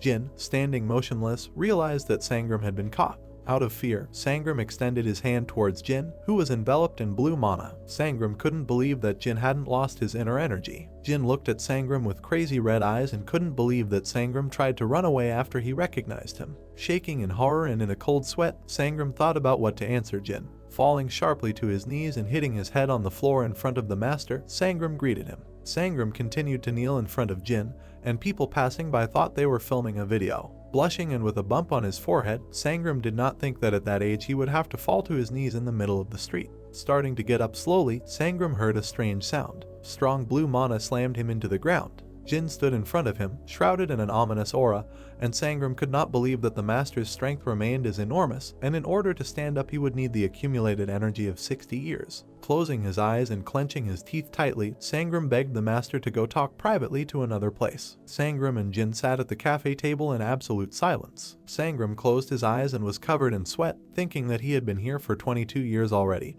and he had no one to practice the language with, and it simply flew out of his head, like the faces of many people except the master. Slightly opening his left eye, Sangram thought about the fact that at their last meeting the master was a little over 30, and now he's not even 20. Jin crossed his arms at the table and turned his head, asking to postpone the greeting until later. Jin calmly looked at the trembling Sangram and said if Sangram did not tell the good reason why he ran away, he would kill him. Sangram couldn't believe how Jin could say such terrible things so calmly. Sangram thought about what to answer him. While sweating and holding his hands together, Sangram replied that it was just his imagination. A soft light illuminated the room in which Jin and Sangram were sitting at the table. Jin could not believe his words. Looking down, Sangram replied that after his arrival here, he saw the master's face for a long time. Sangram remembered the moment when he was running away from the master and said that when he ran screaming, Jin disappeared like smoke, but it was an illusion. Looking to the side, Sangram took out eye drops and said that, according to the healers, due to the inability to return home, he had an evil illness, and the Jin cloth reminded him of his homeland. Sitting in front of Jin, Sangram raised his hands to his head and said that the healer advised him to avoid the master, only after that he could be cured, so Sangram began to run away. Closing his eyes and lowering his head, Jin noted that many years have passed since the last illusion, and lately he has been going through hard times. Meanwhile, Sangram thought that his lies had worked. Opening his mouth with tears in his eyes and hiding the eye drops in his fist, Sangram exclaimed. He was scared by the fact that the disease could appear again, so he ran away and asked Jin to accept his apology. Sangram stands in a red kimono in the middle of the street. Jin understood that he quickly learned the language thanks to the technique, but Sangram did not have such a technique. He imagined Sangram standing with his back to the people with the blue string bag, and Jin realized that being alone had a negative impact on him. Sangram leaned on his right arm and Jin looked at him with a sad look and realized that the loss of energy had played a cruel joke. Sangram sat with his eyes closed and tears fell from his eyes, and the black-haired guy saw how a hole had formed in his body. Jin realized that his core was empty. The man behind the cash register asked Jin for forgiveness while Sangram sat with his head down and his eyes closed. The worker asked them to hurry up with their order, and Sangram, with a kind face, held up the menu and asked them to wait a second. With a satisfied face, Sangram showed the menu and asked if the master would have anything. Jin asked what kind of place this was with a blank face. The menu had a large list of coffee. Sangram said that they sell coffee here and asked if it was Jin's first time in the cafe. Jin replied that he had only been here for 2 days, if not less. With a surprised face, Sangram looked at the menu and asked the master how he could master the language in such a short time. Jin recalled that the magicians taught them techniques for recognizing language. Raising his hand to his face, the worker looked at the pleased Sangram, who realized that the master had come from the heavenly god yesterday. The worker closed his eyes and listened to his guests with slight incomprehension. Sangram asked Jin to order the drinks first since the employee had been looking at them for a long time. While Jin was studying the menu with interest, Sangram asked if he needed any explanation, and he answered in the negative. At this moment, Jin thought that since all the drinks are in order, it means that the very first drink must be the tastiest of all. A moment later, a snow-white cup of coffee stood on the table. Sitting in front of the master, Sangram asked if Jin had tried espresso. Looking down at the coffee mug, Jin said that he didn't have time, but the cup was nice. Pointing his hands towards the master, Sangram asked to try the coffee. He thought he would be interested to see his reaction. Jin, holding a cup of coffee to his face, said that we could begin. With slight confusion, Sangram looked towards the master who tasted the coffee. Touching his chin, Sangram could not understand why there was no reaction, because at first everyone thinks the coffee is bitter. The voice reached Sangram, who was shrouded in a red aura.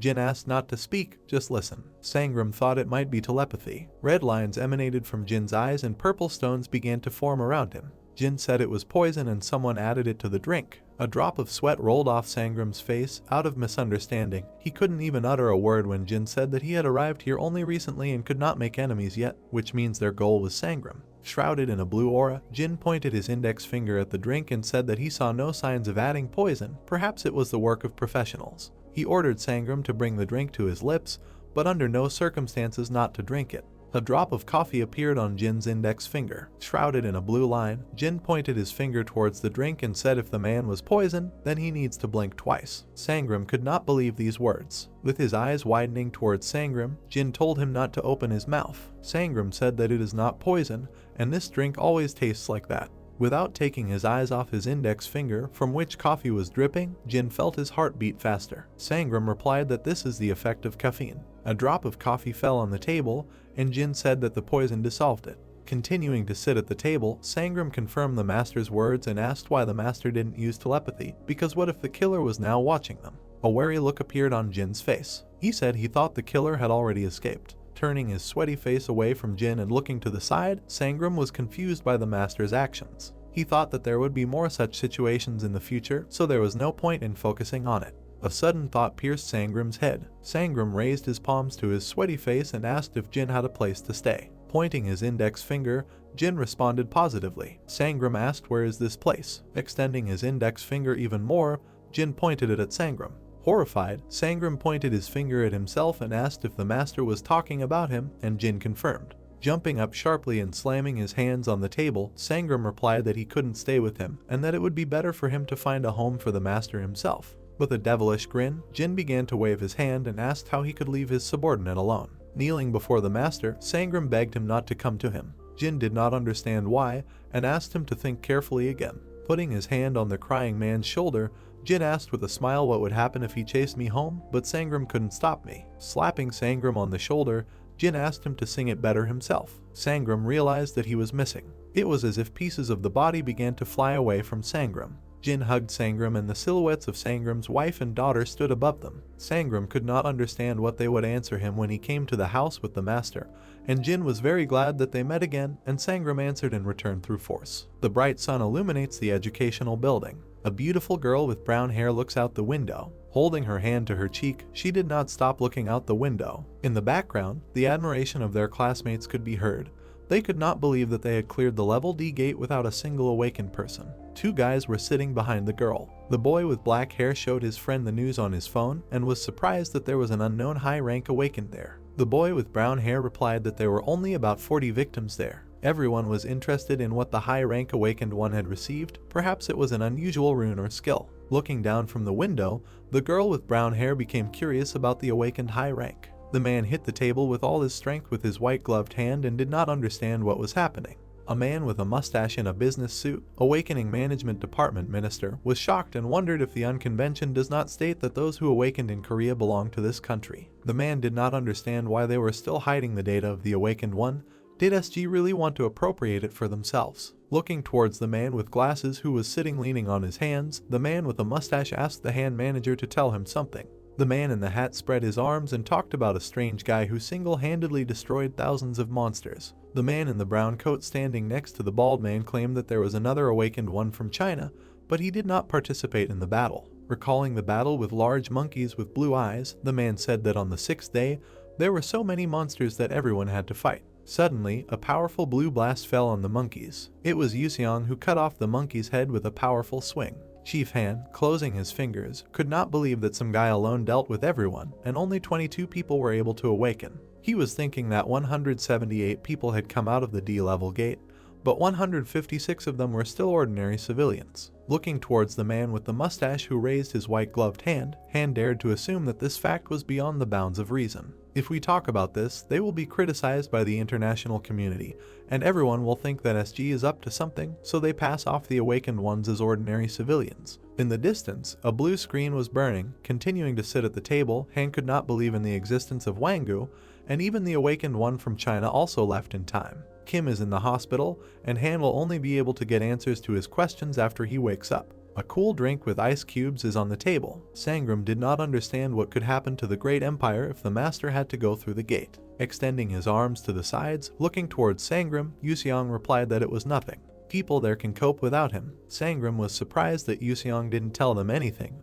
Wouldn't the leader's departure cause widespread unrest? The guy continued to look with a cold gaze towards Sangram. Sangram thought that Juching probably couldn't find a place for himself. Having suddenly sweated and fallen into a stupor, Sangram did not expect to hear from Yuseong that they were all already dead. Raising his right hand and being terrified, Sangram said that he did not think that the war had already begun. Sangram suggested that no one would go against the empire, perhaps it was a civil war or an epidemic. Sitting at the table, Yuseong pointed his snow-white sleeve towards Sangram. Yuseong denied the fact of Sangram and said that nothing like that happened. They all died of their own deaths. Sangram could not understand why this happened. Yuseong stood with his eyes closed, and behind him were the silhouettes of his peers. Yuseong told Sangram that 90 years had passed since his passing and all of Yuseong's peers died one after another, and their children and grandchildren remained with him. But it was not the same. Looking towards the sad Sangram, who held his hands near his cool drink, Yuseong said that his descendants considered him a god. A drop of sweat rolled off Sangram's face and he lowered his gaze. He couldn't believe that he was the only one left among his supporters. He told Yuseong that 22 years have passed here. Yuseong, looking towards Sangram, was surprised that so much time had passed. Sangram closed his eyes and smiled and said that compared to Yuseong, this is nothing. Taking the disgruntled master by the cheek, Sangram was surprised why he did not age after 90 years, but only became younger. Yuseong, smiling forcefully, answered Sangram, who was shaking in horror. Yuseong said that after 2 reincarnations and 2 trips back in time, he no longer ages. Sangram replied that he did not notice how he touched the master's cheek. With his mouth open, Sangram gave 2 thumbs up towards Yuseong, who was beaming with his eyes closed. Sangram, starting to praise the master, began to say that those who managed to return to the past could be counted on one hand, and Yuseong did it twice, which was expected from the master. Yuseong agreed with Sangram. Frowning his brows, Sangram couldn't understand why Yuseong didn't lose his energy. A blue sphere appeared on Yuseong's hand, and looking at it, he replied that it would take a long time to explain, and now Yuseong is restoring it. Yuseong asked Sangram if he had lost his energy. Sangram looked down and 2 drops of sweat flowed from his face. Sangram confirmed the master's words, answering that the remaining part had dissipated into the body. This is all that remains in him, now he is an ordinary person. Sitting at the table, raising his palm to his chest, Sangram asked the master if he had a chance to restore energy. Yuseong replied, why not? Dirty air enveloped buildings and cars. Yuseong understood that the energy here was polluted, so cultivation would most likely not be beneficial. Touching his chin and looking up, Yuseong understood why he didn't do this, but perhaps there was a clean place somewhere. If Sangram collects the energy and Yuseong closes the polluted part, there shouldn't be any difficulty. Jumping up sharply, Sangram did not believe that this was possible. Surprised, Yuseong did not understand what exactly needed to be done. Clenching his palms, with tears in his eyes, Sangram begged the master. Yuseong turned away with a grin and asked about the possibility of staying with Sangram. Leaning on the table, Sangram answered positively, the master would have come anyway. Covering his face with one hand, Sangram asked the master if he had met one strange man at the gates of the heavenly palace. Sangram remembered how he stood in a red kimono with a scared face. He believed that it was more like a dream, so he does not remember the details, only what took away his energy. Touching his chin and looking up, Yuseong realized what creature Sangram was talking about. Yuseong said that he also met him and that it was he who took more than half of his energy. Clenching his fists in anger and closing his eyes, Sangram realized that the master's energy had also been taken away. Slamming his fist into his palm, Yuseong replied that that was how it was. He spent that energy fighting him. But unfortunately, the energy inside was no longer restored. Sangram's nose started to steam from fear. He couldn't believe that Yuseong was fighting that creature. Looking at Sangram, who was trembling, Yuseong didn't understand why he didn't remember so many details. Yuseong asked what he looked like. Sangram was scary. Multicolored mana drained the energy from Sangram. Although Sangram was weaker than Yuseong, it was not for nothing that he was called a brilliant martial artist. But this creature easily took the power from Sangram. Out of fear, Sangram began to bite his nails. He thought that this creature could be a god. Crossing his arms, Yuseong couldn't believe Sangram's words. If this creature was a god, then Yuseong wouldn't have won it. A cool drink with a straw is on the table. Sangram couldn't believe that Yuseong defeated him. He asked the master to tell him more about it. With his arms crossed and a serious face, Yuseong said that the creature wanted to take his energy, so he fought seriously. Yuseong thought that this battle without sleep and food lasted a month. A strong aura surrounded Yuseong. He was sure that he had won, but this creature spoke. Yuseong levitates in a strong aura that emanates from the head of a giant whose face cannot be seen. The strange head-shaped object told Yuseong if he killed it, then outside of this place Yuseong would be trapped. Did Yuseong decide to die with him? Taking the sword in his right hand, Yuseong said that he had not thought about it yet. Anyway, the giant head would die first. A cosmic aura fell on the giant's face. He couldn't believe that Yuseong wanted this. The giant head asked Yuseong if he was going to defeat him. Putting his palm in front of his face and swinging his sword, wrapped in blue mana, Yuseong realized that he was only conveying messages, but did not feel any emotions. Looking towards the giant head that had a universe appearing in its right eye, Yuseong knew that his words were true. Yuseong hit the giant head, causing blue lightning to fly everywhere. Yuseong understood that his words were not simple sounds. A bright blue crack occurred in the place where Yuseong hit the giant head. The giant head announced that this was now a space of loss. Yuseong can pass it, leaving something dear for himself, but there is a chance to keep it. Will he lose 90% of non-existence, or 10% of non-existence and 90%? Yuseong looked forward with a proud look. Yuseong smiled sweetly. A bright purple flash began to consume Yuseong. The giant's head told Yuseong to go. Yuseong will be the first to make it through without losing anything. The giant head will be watching to see if Yuseong can close the door. Closing his eyes and crossing his arms, Yuseong said how it was. Perhaps there was something else, but he no longer remembers the details. Sharply opening his mouth, looking towards Sangram, Yuseong said that his sword remained there. This holy sword symbolizes the cult of the heavenly demon. A beautiful, beautiful sword with hieroglyphs glows surrounded by falling leaves. The sword itself has nothing to do with this, but Yuseong, who led the detachment, needed an item to absorb the remnants of the demonic cult. Yuseong raised his sword to the moon as his entire squad watched him. The Inyal sword was suitable for this. Throwing his hand behind his head and smiling, Yuseong felt sorry. This sword was one of a kind. Sangram replied that it was as if this was not a sword, but a travel card. Sangram asked Yuseong how he could use Inyal's energy without a sword. Closing his eyes, Yuseong replied that this was classified as a secret technique, but there would be no problem with the 12-second technique of the first and second half. Sitting at the table, Sangram asked Yuseong if the master lost 90% of the sword, then he also lost 10% from something.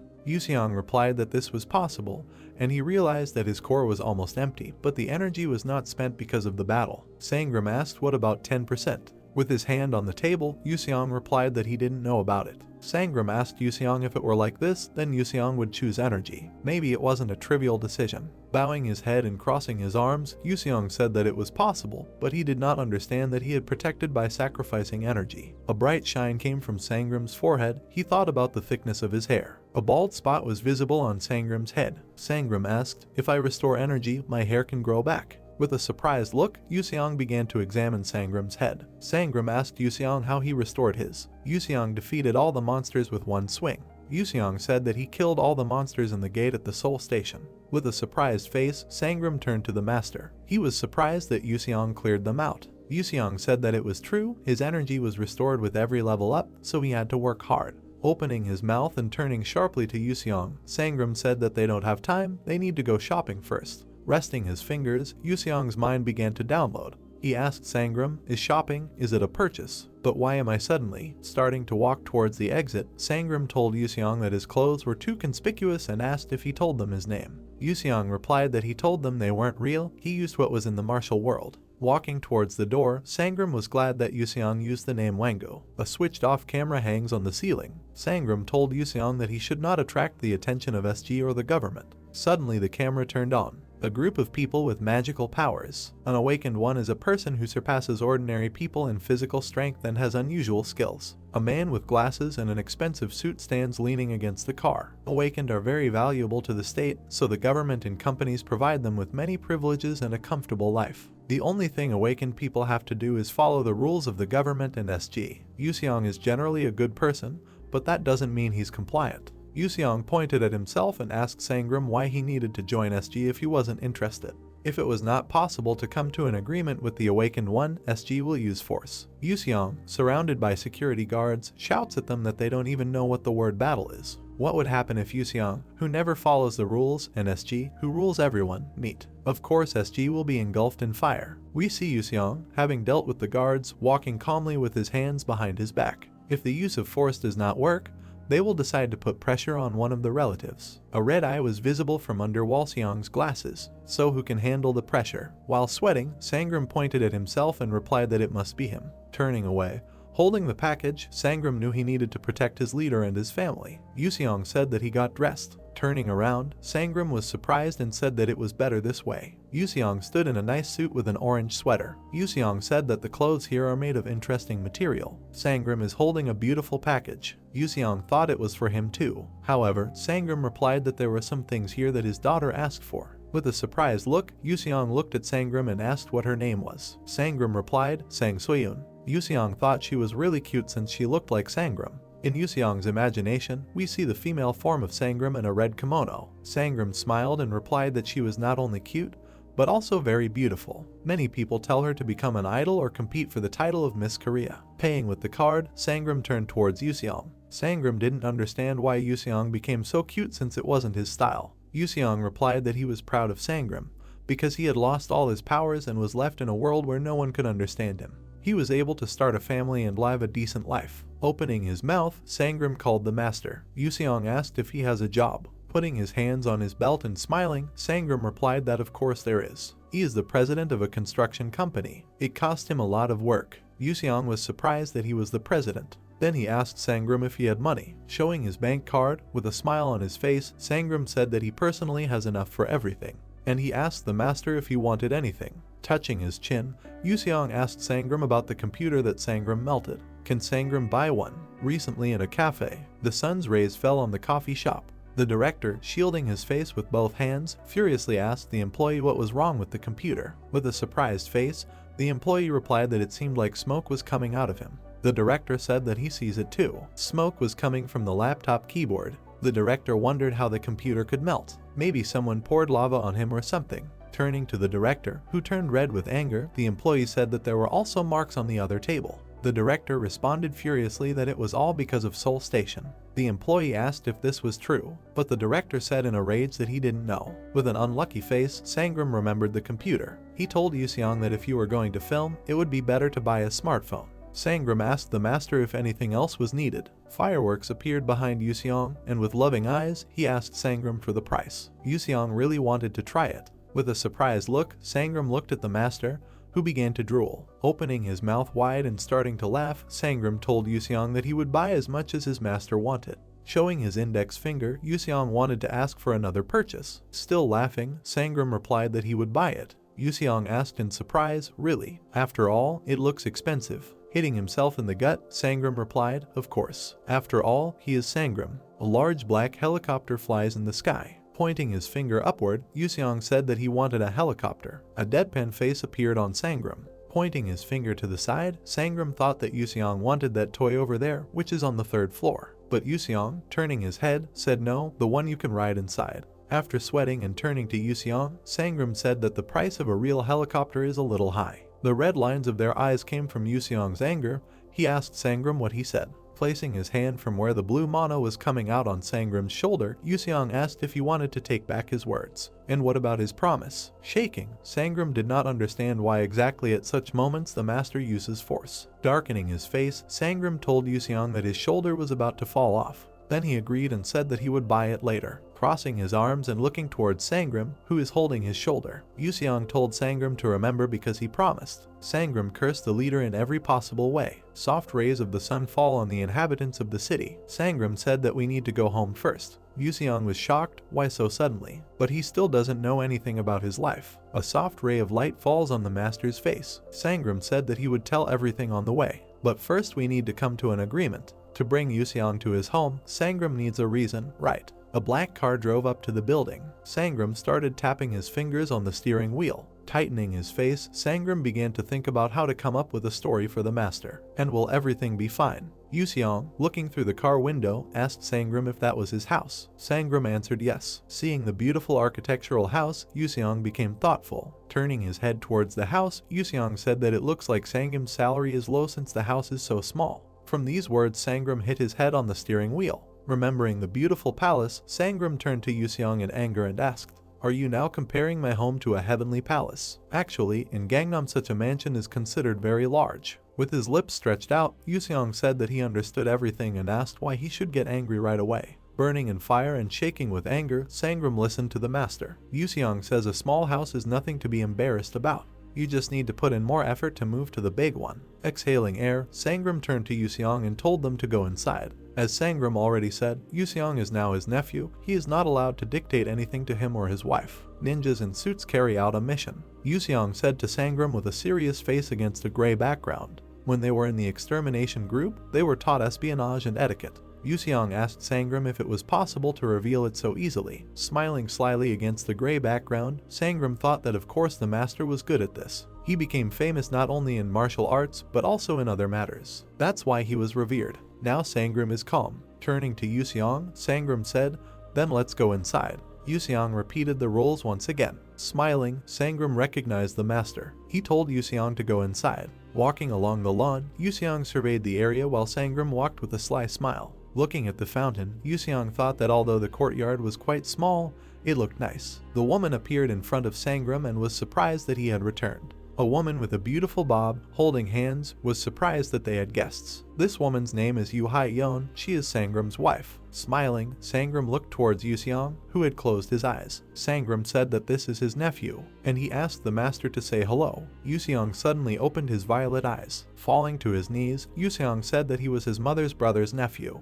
Yuseong greeted Sangram's wife and said his name was Yuseong. Hai-yeon was embarrassed by Yuseong's actions and Sangram was in misunderstandings. Turning to Hai-yeon, Sangram began to wave his hand in different directions. Sangram asked Hai-yeon if she was surprised, if she's interested in how it happened then. Standing in front of his wife, Sangram was at a loss for words. Squeezing his fingers, Sangram said that that was all. Therefore the master will live with them. Sangram asked permission. An awkward pause appeared between husband and wife. Sweat was dripping from Sangram's face. He thought it was a failure. Smiling, Hai-yeon replied that everything is fine, let Yuseong live with them. Sangram opened his eyes and couldn't believe it. Grabbing his hands, Sangram could not understand why Hai-yeon made such a choice. Although it was a request, it was still. Hai-yeon couldn't understand why Sangram was asking such questions. Holding Sangram's hands close to her and smiling widely, Hyeon asked how she could kick out his only blood relative. At first Sangram stood there not understanding anything. There was stress in him that had accumulated because of the master. But then Sangram smiled and all the stress went away. Taking the packages, Hyeon began to walk towards the door with Yuseong. Hyeon said that she will give Sang's things herself. We need to explain to her that she now has an uncle. Looking at them, tears flowed from Sangram's eyes. He could not believe that the invented alibi was plausible, but Hyeon believed it anyway. He met a very nice man. Raising his hand to his face with tears flowing down, Sangram thanked Hyeon.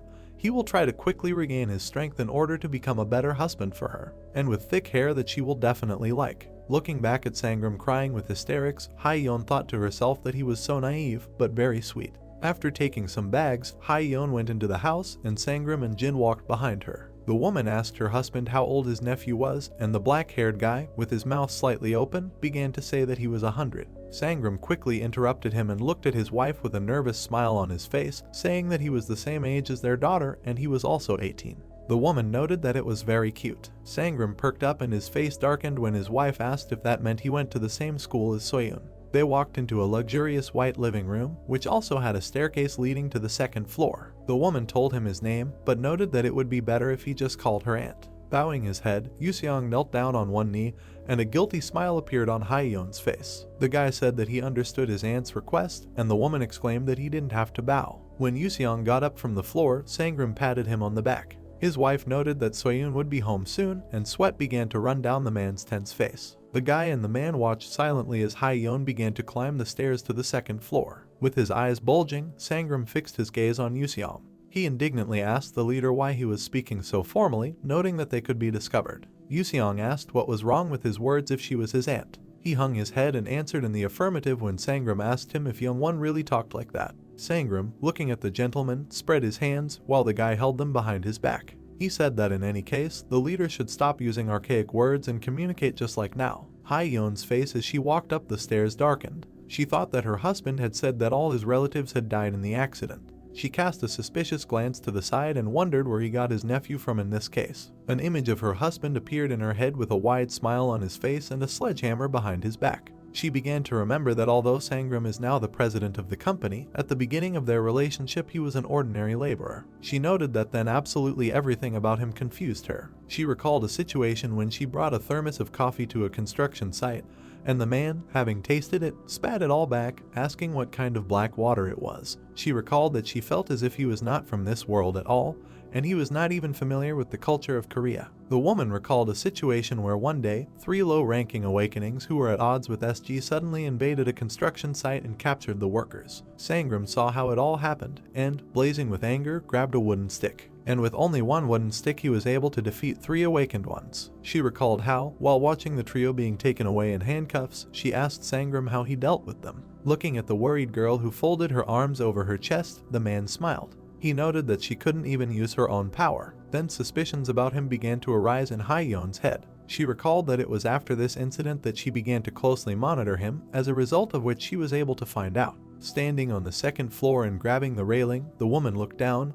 An aura enveloped her entire body. Then she managed to find out that her husband came from the north. The woman was looking at Yuseong from the second floor. She thought that she was worried about this then, but later her husband broke all ties with them and began to live for the sake of his family. She watched as Sangram and Yuseong sat on the chairs in the living room and talked to each other. Hyeon suggested that perhaps the guy was an agent from the north whom her husband met by chance, since they were too different for relatives. Yuseong stared at Sangram. He noted that even though a man is considered the head of the family, he still has to ask his wife for permission, asking if he thinks this is strange. Sangram looked towards Yuseong and replied that in this world the rules are completely different. He said that there are no kings or emperors here. The guy looked at him in surprise and asked who, in this case, runs the country. Sangram replied that every few years people vote to choose a new king, so to speak. Yuseong smiled and stuck out his index finger. He noted that it turns out that this was done for the sake of people's lives. Sangram sighed, and a drop of sweat fell on his displeased face. He replied that in general this is true, and at the same time he thought that it would be too difficult for the leader to explain all this, so for now let everything remain as it is. The black-haired guy leaned back on the sofa and crossed his arms, and the man waved his hand and told him that a system where the opinions of others are respected is called democracy, and here it is widespread in many places, and even in families. Yuseong replied that he understood. While the guy was tasting the word democracy, Hyeon was watching their conversation from the second floor. She covered her mouth with her hand and looked at the guy with pitiful eyes, in the corners of which tears had already begun to accumulate. She thought that since this child does not know what democracy is, he is definitely from the north. Yuseong looked up at the man as he said that there was something else he needed to notify the leader about. Sangram was pierced by an electric shock, and with furrowed brows he looked at the guy with embittered eyes. He strictly told Yuseong not to touch his daughter, noting that since she took after her mother, nature did not deprive her of external characteristics. Sangram rudely agreed when the leader asked what. It turns out, his daughter looks like his wife and not like him. The corners of Yuseong's lips almost imperceptibly rose slightly, and he looked at the man with an emotionless gaze and said that this would not happen. Sangram's creation was filled with nostalgia, and his eyes narrowed under his furrowed brows. He thought that he had seen such an impudent face before. He tried to remember when it was. The soldiers of the Empire lined up. In front of them, on horseback, stood a general in armor and a spear in his hand. He said in a loud, deep voice that the leader of the heavenly demon sect, Jin Yuseong, is destroying the peace in this world. He stood in front of the small god on which Yuseong stood. The general loudly ordered him to obey the emperor's decree and fall to his knees. Raising the beginning of his eyebrows, Yuseong looked at the general with an insolent look and asked how he could say such things to him. Now Yuseong had a smile on his face and the same look. He promised that he would never hurt her. Looking at the guy, irritation appeared on Sangram's face. He thought that a leader usually made this face when he was trying not to laugh. He thought that his daughter, even on the street, receives a lot of business cards and offers from companies, and at school all the guys line up for her. His eyebrows furrowed and his gaze took on an unkind character. He thought about what a person who came from Youngwon might know. Sangram leaned forward a little and looked at the guy. He said that his wife is a real beauty, and Yuseong asked if this is true. The man asked him a question: does the leader really think that his wife is ugly in this world? Silence arose between him, and the man bared his teeth, and all the man's displeasure could be heard in the air. Looking away, Yuseong cleared his throat slightly and covered his mouth with his fist. He replied that he doesn't judge people by their appearance. Sangram was indignant, loudly asking why the leader coughed then and why was his reaction delayed. Sangram began flapping his hands in irritation when Yuseong clenched his hand into a fist and, giving him a displeased look, loudly asked why he allowed himself to communicate with him so informally, noting that the man was only about 50 years old. Sangram also loudly responded that it was, and he was glad that the leader was a 100-year-old monster, noting that he would soon find out what was inside the coffin. The image of a local beauty that he met while living in another world arose in the man's head. He said that by local beauty standards his wife was very beautiful. He loudly noted that everything that was considered beautiful in Youngwon would be scary here. The man continued to clench his palms into fists in irritation, and Yuseong sighed and looked away, saying that he already understood. Sangram got closer to the guy and, looking at him with burning eyes, told the leader to say that his wife was beautiful, but he kept his mouth shut.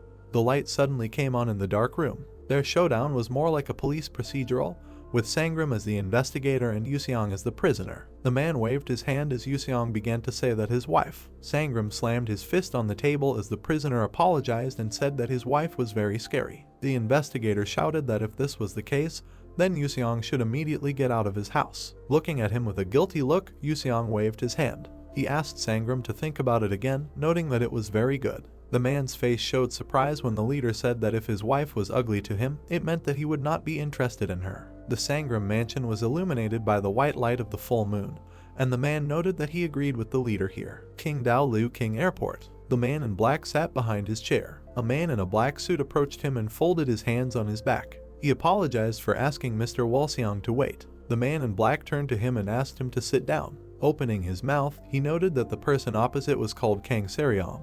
He had a special rank of combat support, and his mother was Korean. He asked if it was true that he was included in the list of participants at the gate at Seoul Station. Looking ahead with an emotionless gaze, Kang replied that it was so, and then the man in black ordered him to report what had happened. He sat sideways to a man named Walseong and said that he ended up there by pure chance, and at first, Kang continued to tell the story in full detail while at the gate. Walseong's sunglasses sparkled. The head of the CSG, that is, the Chinese SG, frowned. He asked how strong this Wangu is and what level is it. Kang lowered his puzzled gaze to the floor as a frightening image of Kang surrounded by a blue aura appeared in his mind. He stuttered a little and said that according to his assumptions, more than 200. Raising his hand, Walseong averted his gaze to the side. He was surprised at a teenager of such a high level. Recalling Wangu's blank face as he looked at the system tabs, Kang noted that he found it strange that he knew nothing about the system. He added that although this was unlikely, it was possible that he had lost his memory. He looked up at Walseong in surprise when the man said that was unlikely to be the case. Kang tensed, feeling a negative aura in the air that came from the leader. Walseong gave an example of a metaphor, saying that if you grind fruit in a blender, the residue will remain on the knife, and it would be funny if that day it turned out to be as thick as the dream itself. Kang quietly asked when they managed to move on to something like this. Walseong folded his hands on his knees and looked at the guy.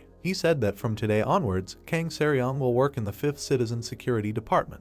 He added that the team has not yet been formed, but it is only a matter of time. The guy's eyes widened in surprise, and he asked, "Is this really true?" Images of mysterious people in dark suits and hats appeared in the guy's head. He thought about what the duties of people from this department included, covering tracks, manipulation, intimidation, bribes, murder. He noted that this is the most important position in CSG, and there is no place for an ordinary support there. Looking at the leader, Kang wondered why him. Walseong began to say that the target of Department Number 5. At this moment, Yuseong was sitting on the sofa of his new home and watching TV. The manager said that the goal was to eliminate this. The black-haired guy, with his mouth wide open in delight, looked at the TV with stunned eyes, noting that these pictures were moving. Walseong said Wangu's name. The lights throughout the Sangram mansions went out. He was lying on the bed with his wife, and there was a small night lamp on the nightstand. The woman called her husband. She raised herself slightly on her elbow and looked at Sangram. Yu noted that Yuseong would most likely have a difficult time in the new house,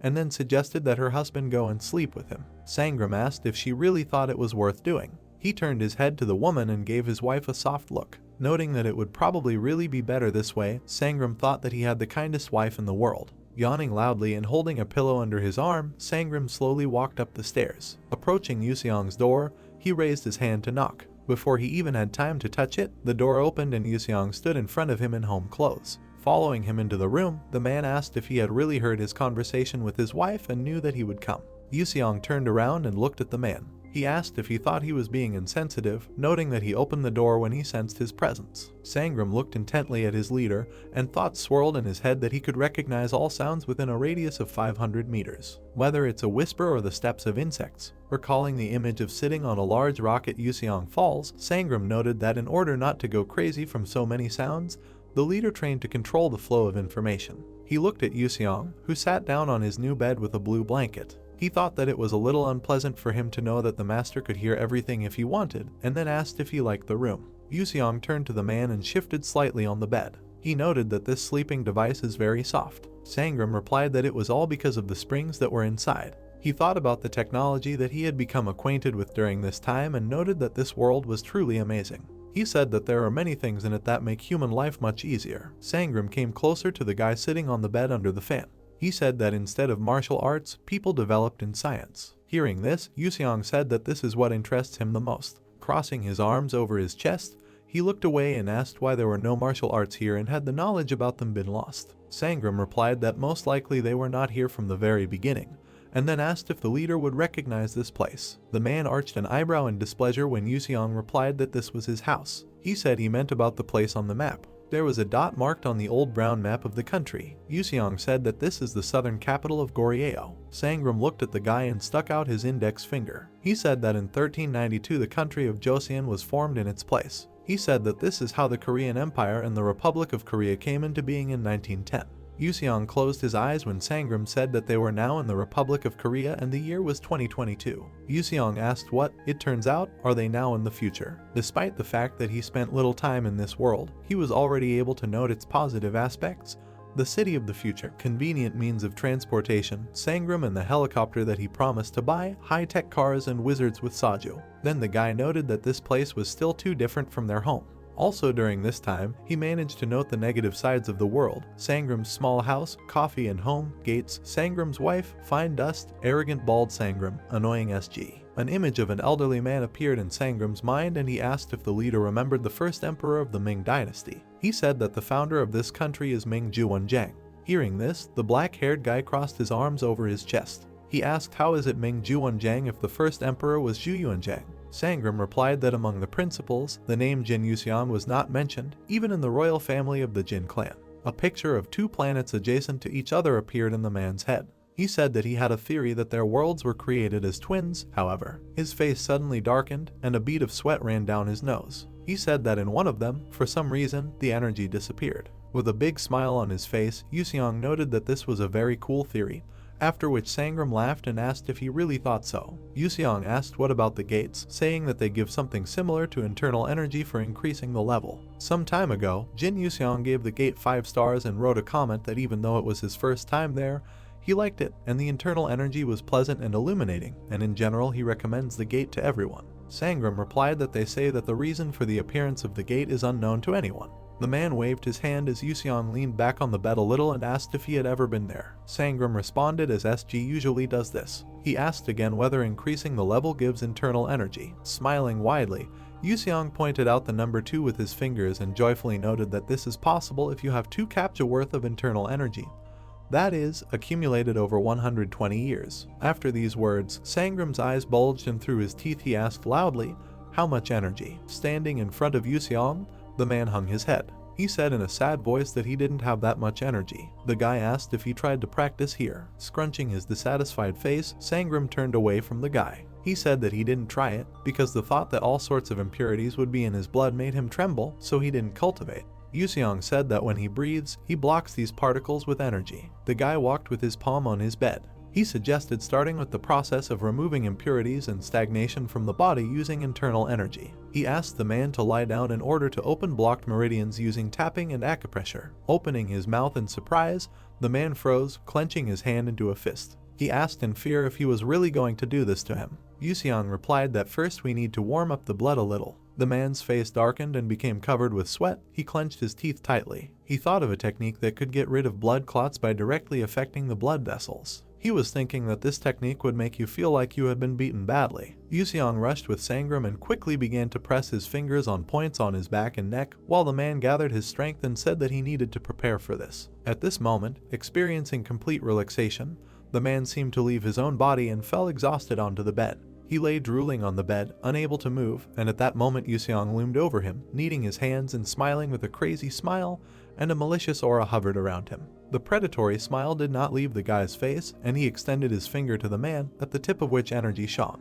Yuxiang remembered Sangram, how he saw him on the street and tried to escape. At that moment, the man's eyes rolled back, and he realized that he was completely lost. The guy quickly began to press his energy on points on the man's body, and each pressure felt like an electric shock. Yuxiang noted in a frantic voice that the man must have known that he was giving him poison and asked how he could ignore it. Amid Sangram's incoherent mutterings, Yuxiang continued to poke him in the back without taking his cruel, wide smile off his face. He asked the man to calm down as he was doing this for his own good. At that moment, Sangram realized that the leader was taking revenge on him in this way. At that moment, his wife, who was lying calmly in bed and heard loud sounds coming from the guy's room, thought with a calm smile on her face how vindictive he was. Hospital. Kim In-hang, who had come to his senses, sat on the hospital bed and looked at the system tabs. Stopping at one of them, he said in a calm voice that if you look at the status window, it was not a dream, and he really woke up. The door of his chamber opened sharply, and 2 silhouettes of men appeared in the opening. One of them asked the patient for forgiveness. There was negative energy hovering around the 2 men in suits who entered the room. A man named Han Jihu, who was the head of the Seoul branch of SG, was holding a fruit basket, and his deputy Lim Hyun-sang stood next to him. The sunglasses on the leader's dark face flashed brightly. He noted that he was very glad to meet Kim.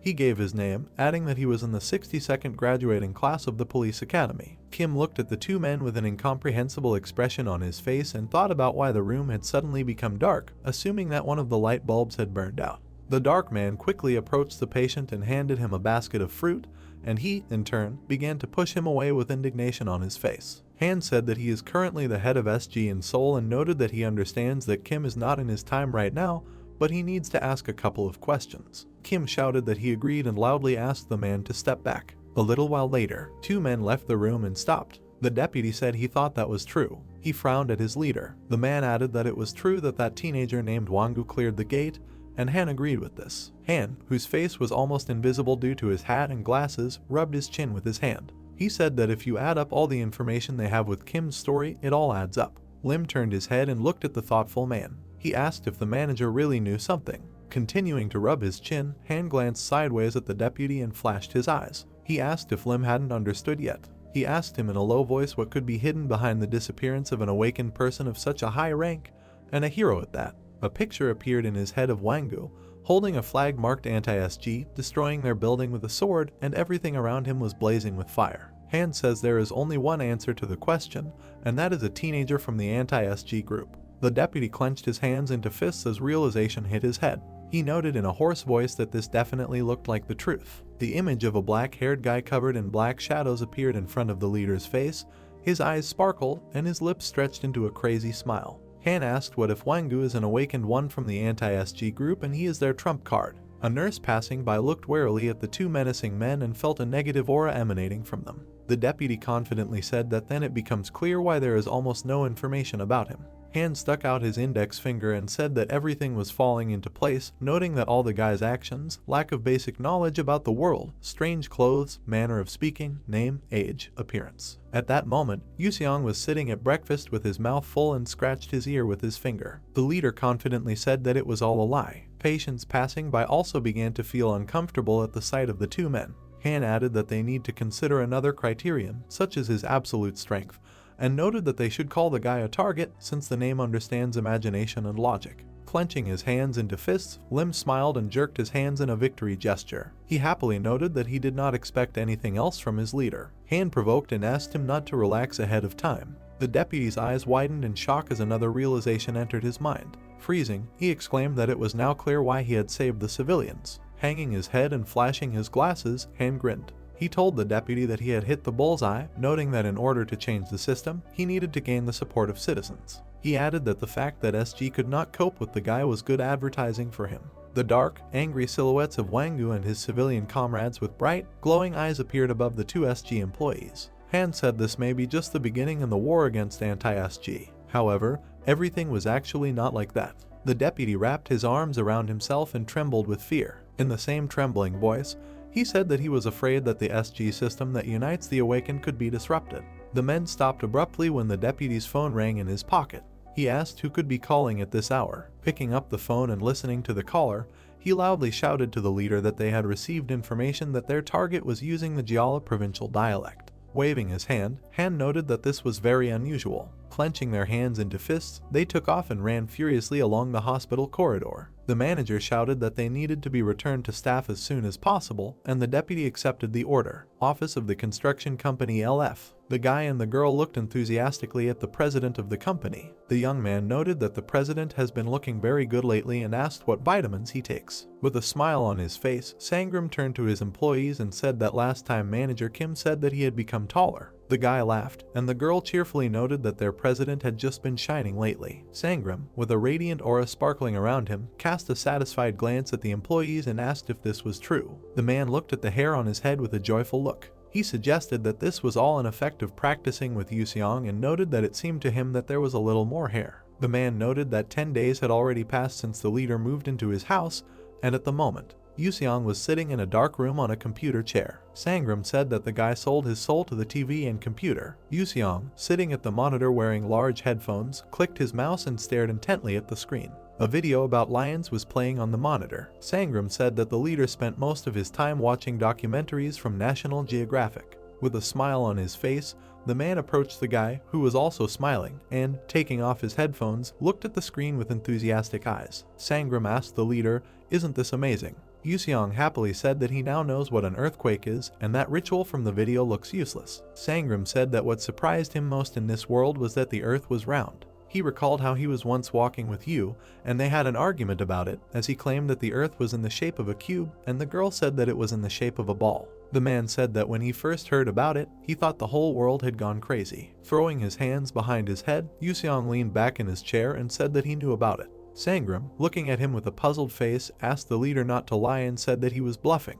The guy remembered how once in their home world there was a situation when Sangram, crying loudly, grabbed his leg, and Juching tried to pull the man away. Yuseong asked Sangram if he remembered what he told him when he went to the Western lands. Sangram replied about what would happen to him if he fell off the edge. Then Yuseong lifted his friend from the ground and asked him to relax since the planet was round. He He recalled how he calmed the man, saying that the earth has no edges. Throwing up his hands, Sangram looked at the leader with an incomprehensible look. He asked if these words were not just a consolation. He asked, how did the leader know this if they had not studied it? Yuseong remembered how he once, thanks to his boundless strong energy, flew over the planet. He said that one day he simply decided to climb as high as possible. Then, turning back, his eyes widened in surprise. He said that was when he saw it. Floating through space in a protective sphere of energy, the guy looked at a huge planet with oceans, green lands, and white clouds. He said that then he was able to get a good look at their Earth. The man rolled his eyes, and his expression on the world's face changed to one of displeasure. He asked in an emotionless voice how man could ever reach the stratosphere. The man with a dissatisfied face introduced the joyful leader who defeated the giant at the gate. He noted that if you consider the fact that he was able to defeat that guy, then there is nothing to be surprised about. Yuseong was sitting on the sofa in the living room in the lotus position, and not far from him stood a stack of comics, one of which was now in his hands. Sangram said that short stories and shouting about martial arts were the leader's second hobby. He noted that this was quite expected. The man said that he noted one interesting fact: the worlds from the novel and from the home world were very similar. Taking the book with the novel in his hands, Sangram sat down on a chair not far from Yuseong, who was turning over the pages. The guy asked, doesn't this mean that there is still a person who managed to open the gate? The man said that this was unlikely to be the case, and then noted that he had not read anything for a long time. With a smile on his face, he opened the book halfway and said that the novels and comics reminded him of his homeland, and that's why he read them often. The man said that when the main characters looked stronger than the leader, then he, sitting on the sofa with an indignant face, he threw the book aside, marking it uninteresting. He shouted that this simply couldn't happen, and a writer should rely on reality and not invent all sorts of nonsense. This is how he reacted, noted Sangram. He assumed that the leader would not live as quietly as it turned out. Taking the phone out of his pocket and looking at the screen, the man noted that his daughter was calling him. Smiling widely with joy, he answered and put the phone to his ear, asking in a serene voice what happened to her. At this time, Soyun was lying on the bed in her room, hugging a large plush toy with her legs and crying loudly. She screamed loudly into the phone that Yuseong was bullying her again. Everyone in the office noticed how their president instantly changed his mood, asking what happened this time. He said that, however, there was one problem. The leader and his daughter constantly quarreled and fought. This happened from behind the TV when Yuseong, taking the remote control from the girl, turned on what he wanted, and she, in turn, tried to take it back. They fought over food, as Yuseong was shocked that Sonya would sometimes just spit out food she didn't like on the table. Sangram noted that they fought over small things several times a day. Holding the phone to his ear, the man immediately drooped and the corners of his lips turned down. He thought that Soyun wouldn't act like that without a reason and told his daughter that he understood and would be back soon. Puffing out her cheeks from resentment, the girl sat on the bed, hugging her toy. She said this guy annoys her. Some time ago, she was absolutely furious when she opened the refrigerator and saw that 2 cans of ice cream that had been in it were missing. Clenching her hands into fists, she shouted, asking how it was possible to eat 2 boxes of ice cream, noting that he could have left at least one. She pressed her slightly embarrassed face to the toy and said that she understood that there was no such thing in the north, but after a moment of light desire, the plush toy hit the wall and fell to the floor. The girl shouted that she still couldn't forgive him. A few days ago, Soyun and her mother were sitting at a table in a cafe and drinking cold drinks. Lowering her head, the woman said that her daughter should know something. While drinking lemonade through a straw, the girl looked at her mother puzzled when she said that she should know who her father really is. Soyun randomly asked if he was a spy. Her face changed dramatically, and lemonade began to flow from her mouth when her mother confirmed this and said that her father had come from the north. The girl thought, is this really true? She looked down and a gruff image of her father grinning appeared in her head. She was surprised that her father was a spy from the north. She thought that, if you look at his face, everything fits together. A bald man with glasses, who was the manager of the LF construction company, picked up the phone. He asked Soyun what happened. He smiled nervously when he heard the words about a DNA paternity test and asked the girl again. At this moment he was thinking about what Sangram had done. The test results showed that there were no matches. Soyun applied lip gloss while standing in front of the mirror. She reasoned that Yuseong was not her father's son or nephew. She suggested that Yuseong's father might be her dad's comrade from the north. Coming out to the first floor, she passed by her mother, who was in the kitchen. Soyun told her that she was going out with her friends. In response, the woman asked her to come back for dinner. Soyun walked towards the exit through the living room, where Yuseong was sitting on the sofa watching TV. As she passed by, she looked at the guy. The girl mentally noted that all he does all day long is watch TV, play on the computer, and read comics. She wondered if it was because he had no friends here at all. Soyun smirked, looking at Yuseong with a sly look. She thought it was a pity, because the guy was very cute and reminded her of an actor, so she needed to like him better. A documentary about space was playing on the TV, and the announcer's voice said that now the audience would see the first steps of man on the moon.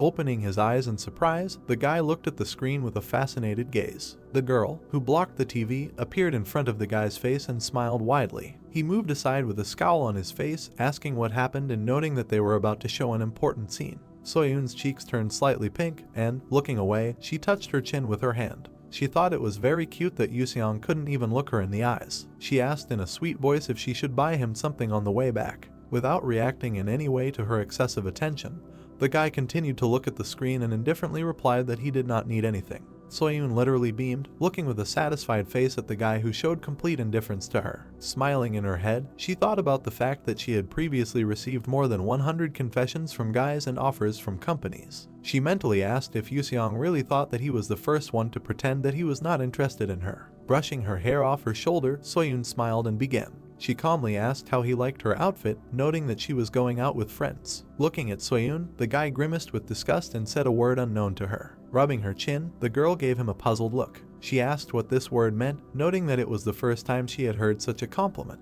Her hands shook with anger when she looked up the word on the internet and read that it was used to describe a woman with a very scary face. She muttered that it wasn't a compliment. After calling Yuseong an obscene word, Soyun jumped up and kicked him in the face. This marked the beginning of their war. Frowning his face, Sangram silently climbed the stairs to the second floor. Walking to the door to Yuseong's room, he knocked. The man watched as the door opened on its own, and blue energy hovered around the guy's room. Walking inside, he looked at Yuseong, who was sitting on his bed with his arms crossed. Sangram asked why he didn't open the door himself and wasted his internal energy. Turning away from him, Yuseong closed his eyes and lowered his head, and the man waved his hand. He asked the leader why he ate all her ice cream. Straightening up sharply, the guy looked at Sangram with an imperturbable look. He replied, he ate it because it was just sitting in the refrigerator, and then asked if the man thought he did it because Soyun bought the ice cream. Sangram asked if he was proud of this. The guy sat with his arms crossed, looking away to the side, and Sangram looked at him upset. He asked if it would be worth at least apologizing in this case, answering that the leader was much older than his daughter and could give in a little.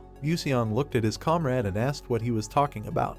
He noted that his daughter does not respect her elders in fights, and therefore she needs to be taught a lesson. Standing in front of the adamant leader, Sangram bowed and hung his head. The guy said that since he is a teenager in this world, his punishment is quite appropriate, and the man asked him to go to Soyun and make peace. While the dejected-looking man was taking something out of his wallet, Yuseong began to get annoyed. He spat out with displeasure that he would do this only for the sake of Sangram and noted that his daughter was acting like a child herself. The man calmly replied that his daughter was still a teenager. He reached out and handed Yuseong a card, saying it was for him. The guy asked, "What is this?" He looked at the ID with his photo. Sangram said that this is the ID that a leader should use in this world. With a joyful face and beaming eyes, Yuseong looked at the ID in his hands. He exclaimed that now he finally has it, and then asked Sangram when is his daughter's birthday. He froze and his eyes widened when Yuseong heard that Soyun's birthday was September 14th and they were 10 days apart. Sangram looked with a shocked face as the leader jumped out of bed and ran out of the room. He shouted joyfully that this was simply wonderful. Since then, Soyun has been lying on her bed with a mask on her face,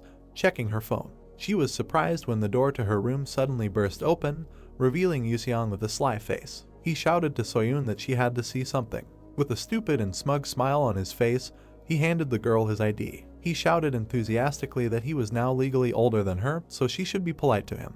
Jumping out of bed, she jumped and kicked him in the face. She shouted indignantly that, unlike him, she had at least some manners. Sangram stood in a business suit and looked back towards Yu Hai-yeon with a slight smile. Sangram told her that he had already left. Yu Hai-yeon asked Sangram to wait. Yu Hai-yeon handed over a glass of Sangram filled with green juice. Yu Hai-yeon asked to drink Sangram juice before he left. Sangram blushed slightly and hugged Yu Hai-yeon, picking up a glass filled with juice and kissing her forehead. Yu Hai-yeon closed one eye and looked at Sangram shyly, pressing her hands to her chest. Sangram thanked her and added that only she cares about him. Yu Hai-yeon reminded Sangram that Jin Yuseong was there and could see everything. Sangram looked at Jin Yuseong with a downcast expression. Yu Hai-yeon looked at Sangram, blushing slightly and with confusion in her eyes. Jin Yuseong sat cross-legged and stared intently at the TV. Sangram thought about how Jin Yuseong spends his days watching TV, adding to his thoughts that Jin Yuseong looks like a penguin in this pose. Sangram walked over to the sofa where Jin Yuseong was sitting and moved his hand to the side.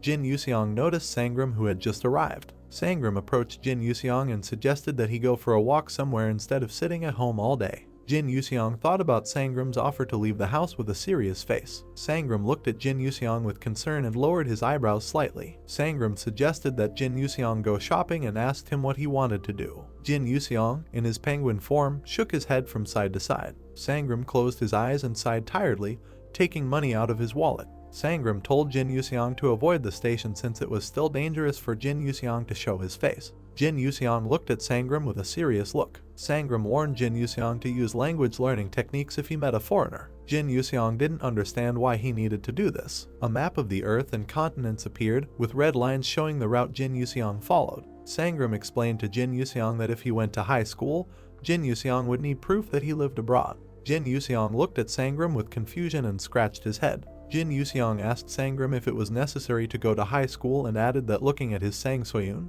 he realized that it was quite a hassle. Sangram, with his eyes closed and a wide smile, enthusiastically raised his hand and pointed upward. Sangram said that this is how it is done in Korea and it will be useful for Jin Yuseong to understand basic things. Sangram bared his teeth and furrowed his brows, thinking that then Jin Yuseong would stop asking to buy him a helicopter. Sangram handed a small wad of money to Jin Yuseong. Sangram told Jin Yuseong to go for a walk anyway and noticed that it was Seri. The weather was clear, the sky blue and the sun shining brightly over the station. Lots of people were walking around the city in such wonderful weather. Jin Yuseong noticed that the area he was in was called Hongdae. Jin Yuseong, dressed up, walked down the street with a smile and looked straight. Jin Yuseong was thinking about what to buy first. Jin Yuseong, with a thoughtful face, imagined various dishes in his head and put his hand to his chin. Jin Yuseong continued to talk about how Hwangju had chicken, Sashin had Sichuan pork and added that there was also something decent in this area. Jin Yuseong looked somewhere to the side with a serious face. Jin Yuseong saw the skewers on a stick that looked very juicy. Jin Yuseong walked to the kebab counter and extended his hand, looking at the kebab with a smile. Jin Yuseong asked for one kebab on a stick. Jin Yuseong eagerly brought the kebab to his mouth and took a small bite.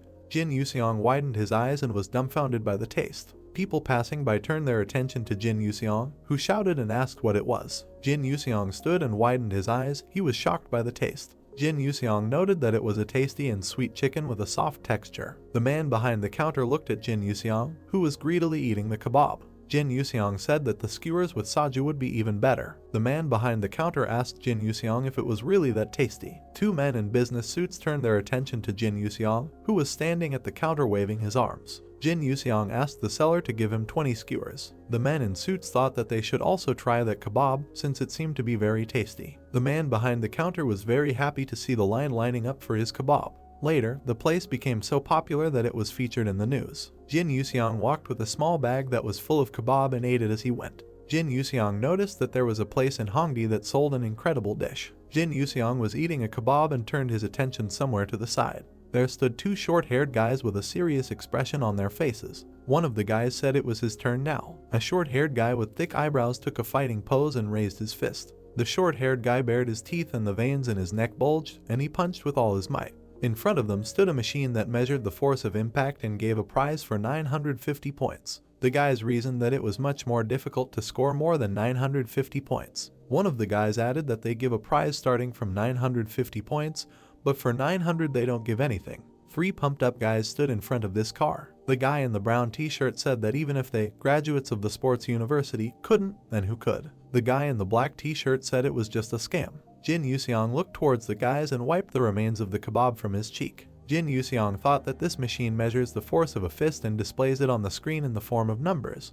Jin Yuseong walked up to the car and handed over a 1001 bill. Jin Yuseong asked if he could hit with all his might. Jin Yuseong stood in the company of three muscular guys. The guys looked at Jin Yuseong and laughed. They didn't believe that such a thin Jin Yuseong would succeed. Jin Yuseong looked at the car with a smile and raised his fist. Jin Yuseong thought that the guys looked like those who practiced martial arts on their own and added that he could do it without any problems. The guys opened their mouths in surprise. They were clearly shocked by what was happening. The punch measuring machine was smashed to pieces by Jin Yuseong's punch. The man in the shirt ran out to Jin Yuseong in horror. Jin Yuseong was dissatisfied and surprised that this machine could not cope with even such a weak blow. The man in the shirt ran to his device and widened his eyes in bewilderment. The man in the shirt turned to Jin Yuseong and pointed his finger at him angrily. Jin Yuseong looked at the man with indifference. The man in the shirt told Jin Yuseong that awakened ones cannot use power on the machine. Jin Yuseong told him that he was an ordinary person. The man in the shirt contorted his face and looked at Jin Yuseong in disbelief. Jin Yuseong closed his eyes. The man in the shirt asked if he was serious. Jin Yuseong replied that he was completely serious. The building was illuminated by a brightly glowing sun.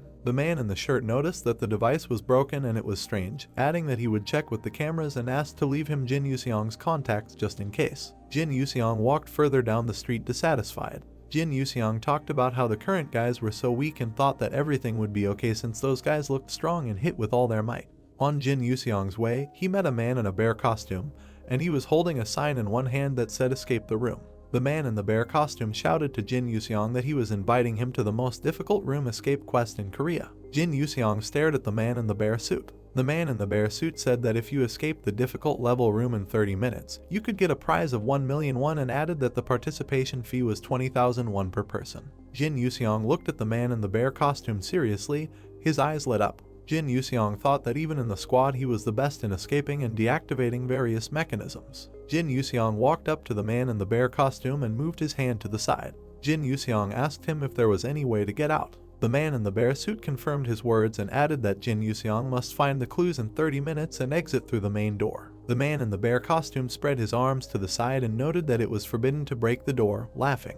Jin Yuseong smiled sarcastically and said that then it would be too easy. A huge building with a white sign and hieroglyphs. A girl with her hair in a ponytail and a red shirt ran into the room in a panic, calling out to Jin Yuseong. Jin Yuseong looked at the confused girl. Jin Yuseong asked what happened. The girl asked Jin Yuseong in response what he was doing now. Jin Yuseong replied that he was breaking the mechanism. The girl looked with horror at Jin Yuseong, who was pleased with himself. Jin Yuseong said, "Why think when you can use force and get out?" His intuition told him the same decision. A dark background appeared with drawings of bones and skulls. The girl called her director. Sangram sat contentedly at a table outside, wearing sunglasses and throwing his hands behind his head. Sangram sighed and said that he didn't even have anything to do. Sangram sat relaxed and looked somewhere up. Sangram reasoned that only recently the construction companies had been busy thinking about how to rebuild the station, but since Jin Yuseong had cleared the gate, there was less to do. Sangram looked with joy at Sang Soyun, who had just approached him. Sang Soyun asked Sangram about Jin Yuseong if he locked himself in his room again.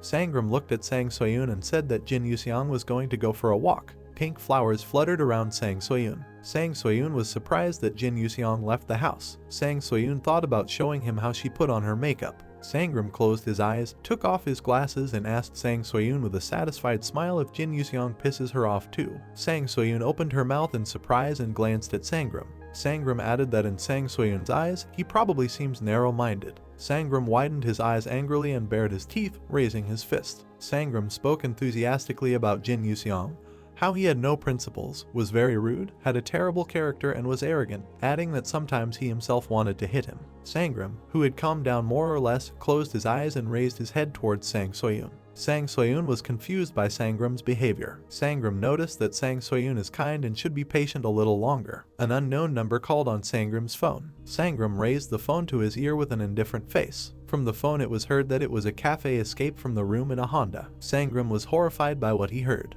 He was told that Jin Yuseong broke the lock and safe. Sangram rose from his chair worriedly. Sangram told them to send him the address and he would come right away. Sangram looked at the phone again.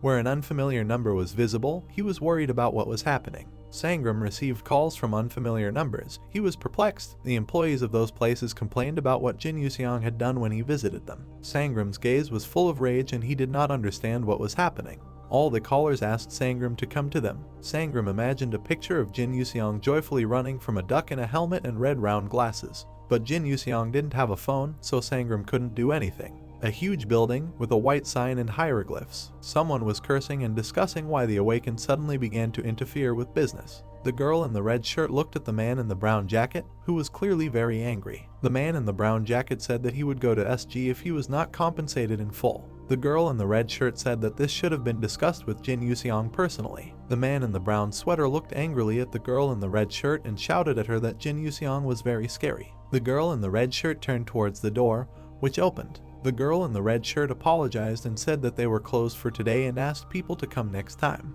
The girl was shocked by what she saw. She widened her eyes and opened her mouth slightly. Two men in suits entered the room, emanating an intimidating aura. The shaven-headed and bald guy said that they didn't come to have fun. The man in the brown jacket and the girl in the red shirt were very scared of these people, thinking that they were gangsters. The man in the brown jacket sat on his knees and lowered his head. He was trembling with fear. Sangram sat surrounded by his guys on a chair, crossing his arms over his chest and crossing his legs. They looked very scary. Sangram looked at the man in a brown jacket with a malicious and terrifying smile. Sangram asked him if Jin Yuseong had done something wrong there. The man in the brown jacket closed his eyes and smiled awkwardly, continuing to shake with fear. The man in the brown jacket thought about how scary Sangram's face was and answered him, confirming that this was the right place. Sangram sat with his arms crossed and looked at the man in the brown jacket with a malicious smile. The guys behind Sangram caused fear with their entire appearance. Sangram asked how much the item that Jin Yuseong damaged was worth and added that he would compensate for the losses. The man in the brown jacket raised his hands up and looked at the smiling Sangram.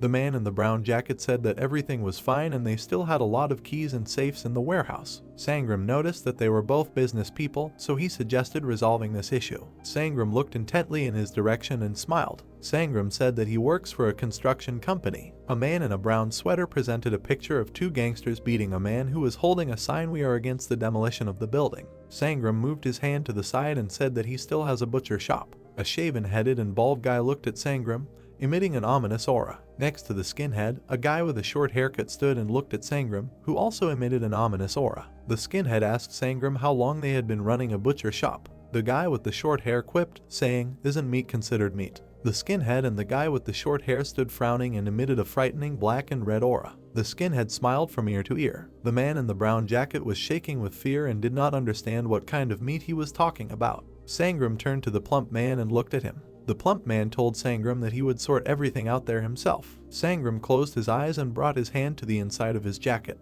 Sangram placed an envelope on the table. A man in a brown jacket waved his hands in panic. Sangram said that the money in the envelope should be enough. The man in the brown jacket said everything was fine. Sangram looked furiously at the man in the brown jacket and widened his eyes, a black aura emanating from Sangram. Sangram told the man in the brown jacket to take the envelope. The man in the brown jacket pitifully scrunched his face and let out tears, clasped his palms together and slightly tilted his head down. Sangram put an envelope on the head of a man in a brown jacket. Sangram warned the man in the brown jacket not to tell anyone about that day, and this also applied to the workers. Sangram put his hand on the shoulder of the man in the brown jacket and looked at him ominously. Sangram said that if journalists or SG find out about what happened, the man in the brown sweater will have to visit their butcher shop. The man in the brown jacket closed his eyes and opened his mouth wide. The man in the brown jacket said that he understood everything and would do as Sangram said. Sangram left the building with his men. Sangram closed his eyes and exhaled heavily. Sangram called Jin Yuseong a dolly dragon and thought that if only a little more,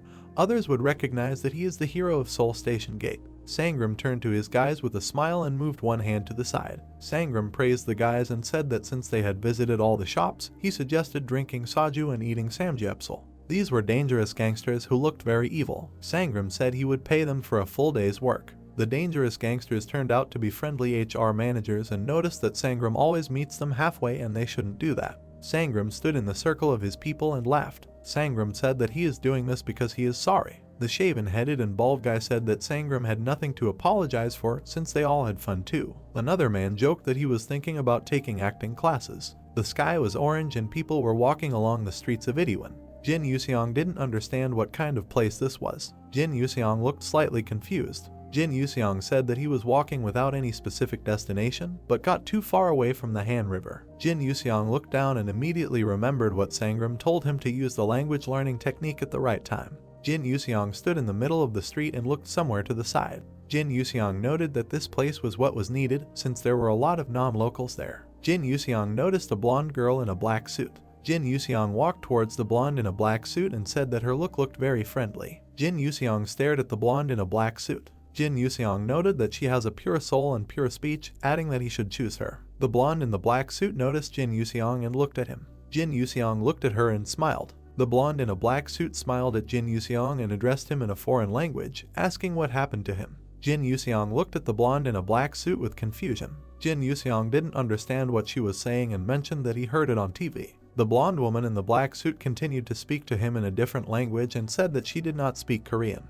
Jin Yuseong's eyes lit up and a green aura emanated around him. Jin Yuseong said that he did not understand her and added that he would borrow her language. The blonde in the black suit looked hypnotized and her eyes were glowing green and there was a green aura around her. The blonde in a black suit stood in a stupor. The blonde in a black suit suddenly came to her senses and looked forward in surprise. The blonde in a black suit looked from side to side and did not understand what had happened.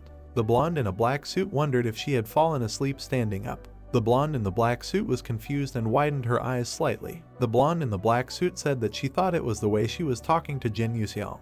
The blonde in a black suit stood in bewilderment and put her hand to her head, not understanding what was happening.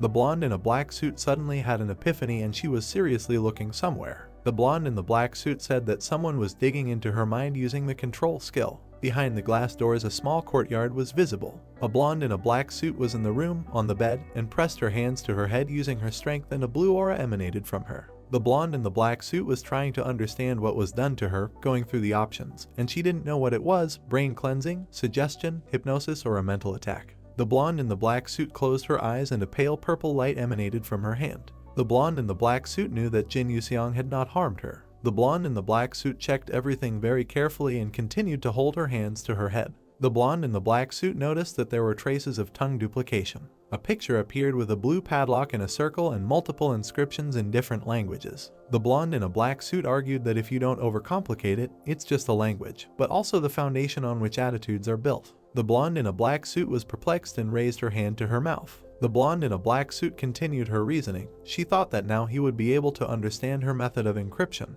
The blonde in a black suit didn't understand how she had managed to fool her. The blonde in a black suit stood up from the bed and looked to the side. The blonde in the black suit suggested that Jin Yuseong could be an S-rank awakened and a manipulator. The blonde in the black suit was Amila Megan Mekan, awakened manipulator, 9th place in the world, high-ranking level AA, PR ambassador of UNSG. Amila Megan Mekan said that this should be reported to the others as soon as possible. Night fell over the city and the sky was covered with stars. Jin Yuseong thought that in Korea the night was very bright and there were a lot of people on the streets. Jin Yuseong walked through the city at night with an indifferent expression on his face. Jin Yuseong spoke a different language and was amazed at how the street could be so busy. Jin Yuseong thought that with the help of technology he was able to learn English. Someone kicked the guy with the big round glasses and called him a loser. Jin Yuseong looked towards the group of people who were standing in front of the guy sitting on the asphalt who was being bullied. Someone from a group of guys shouted to the guy with the big round glasses that he was going to die today. The three guys looked with contempt at the guy with the big round glasses.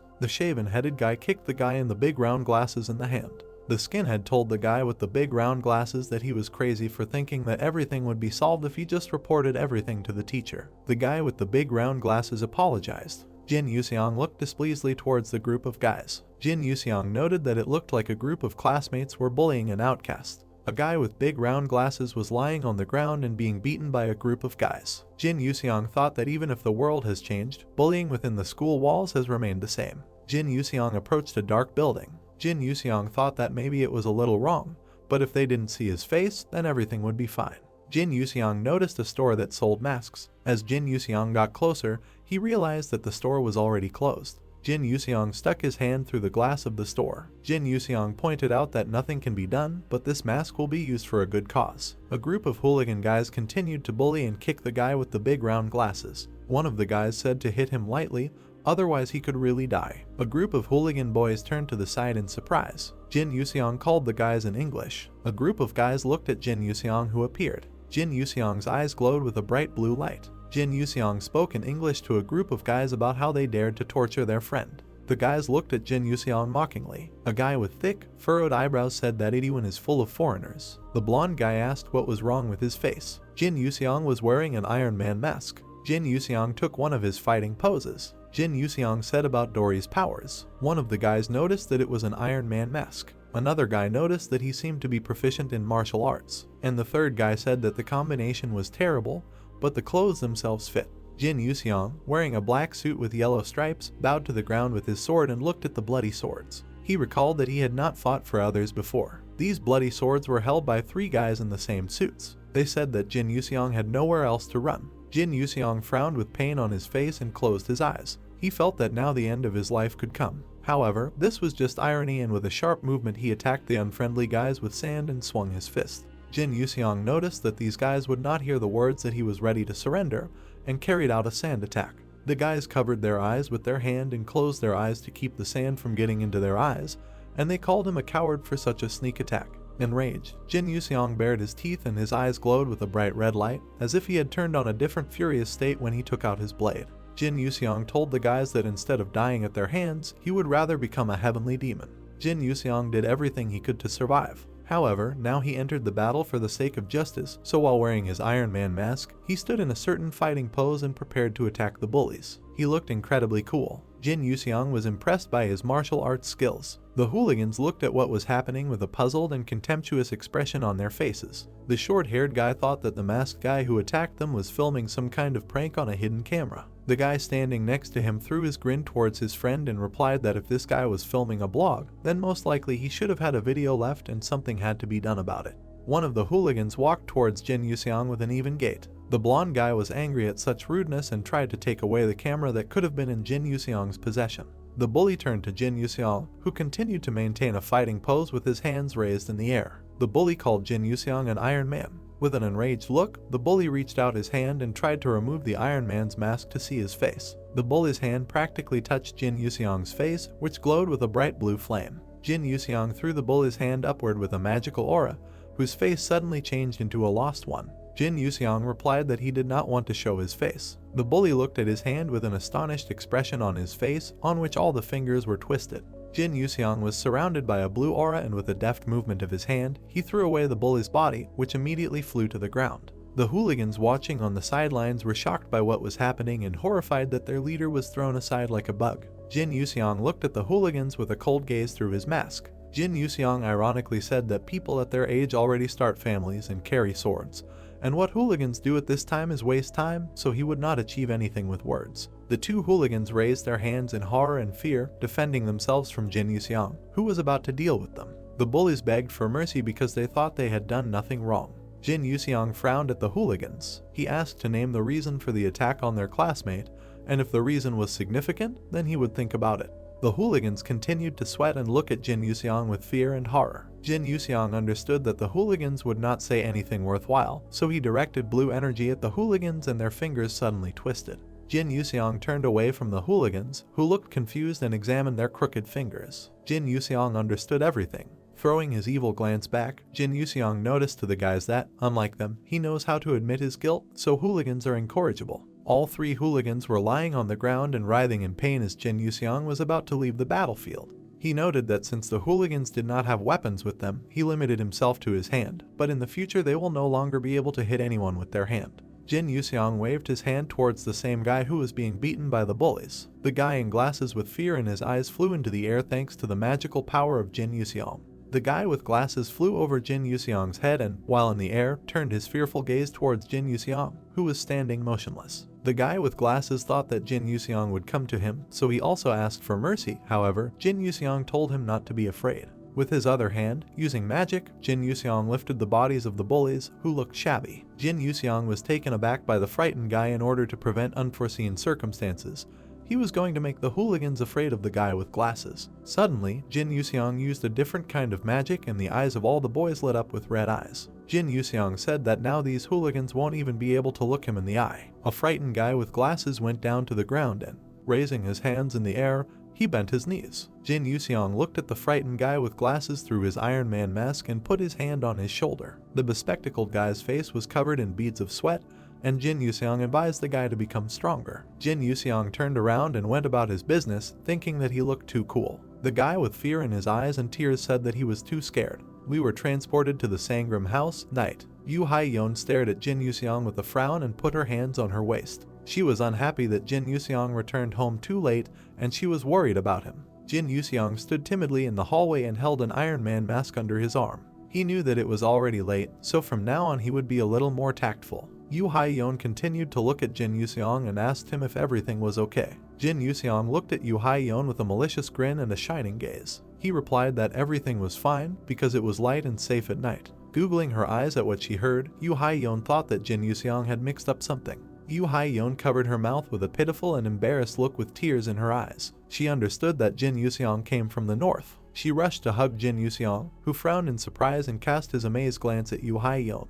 Yu Hai-yeon hugged Jin Yuseong tightly and closed her eyes in pity for Jin Yuseong, because she understood the hardships he had to go through. Yu Hai-yeon approached Jin Yuseong, saying that if he had any difficulties, He should not keep the problems to himself and tell her. Jin Yuseong didn't understand what was happening at all and looked up with a sad grin. Jin Yuseong, walking up the stairs to his room, lowered his gaze. He reflected on this situation and the behavior of Yu Hai-yeon, who tried to console him. Waiting for him on the stairs was Sang Soyun, wearing pajamas and holding a hair curl in her hands, which she crossed. Sang Soyun noticed that Jin Yuseong returned too late and he didn't even have friends, so she tried to find out where he had been.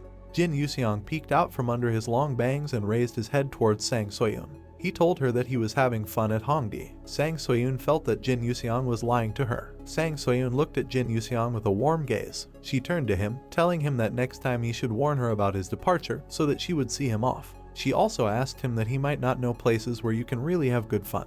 Jin Yuseong came close to Sang Soyun and she was both already wearing slippers. Sang Soyun noticed that Yu Hai-yeon was also worried about him, to which Jin Yuseong replied that he had already met her. Jin Yuseong closed his eyes and lowered his head. He told Sang Soyun not to be rude to Yu Hai-yeon because she is a good person. Sang Soyun did not like this statement and did not understand what kind of instructions started from Jin Yuseong. Sang Soyun threw her curl towards Jin Yuseong, who was holding a mask in his hand, and dodged it. Sang Soyun angrily told Jin Yuseong to start treating people well himself first. Jin Yuseong responded to these accusations by saying that she threw the curl too slowly. Jin Yuseong glanced with a smirk towards Sang Soyun, who looked dazed and disheveled. He showed wisdom by saying this. Previously, the tree wanted silence, but the wind did not subside, and also the child wanted to take care of his parents, but he was not expected. Sang Soyun was stunned and didn't understand what he said. Jin Yuseong presented himself in a new image of a hero who stood on a steep hill near a crooked tree. He noticed that he had just voiced an excerpt from a story about a boy who could not fulfill his duty to his parents, who had died.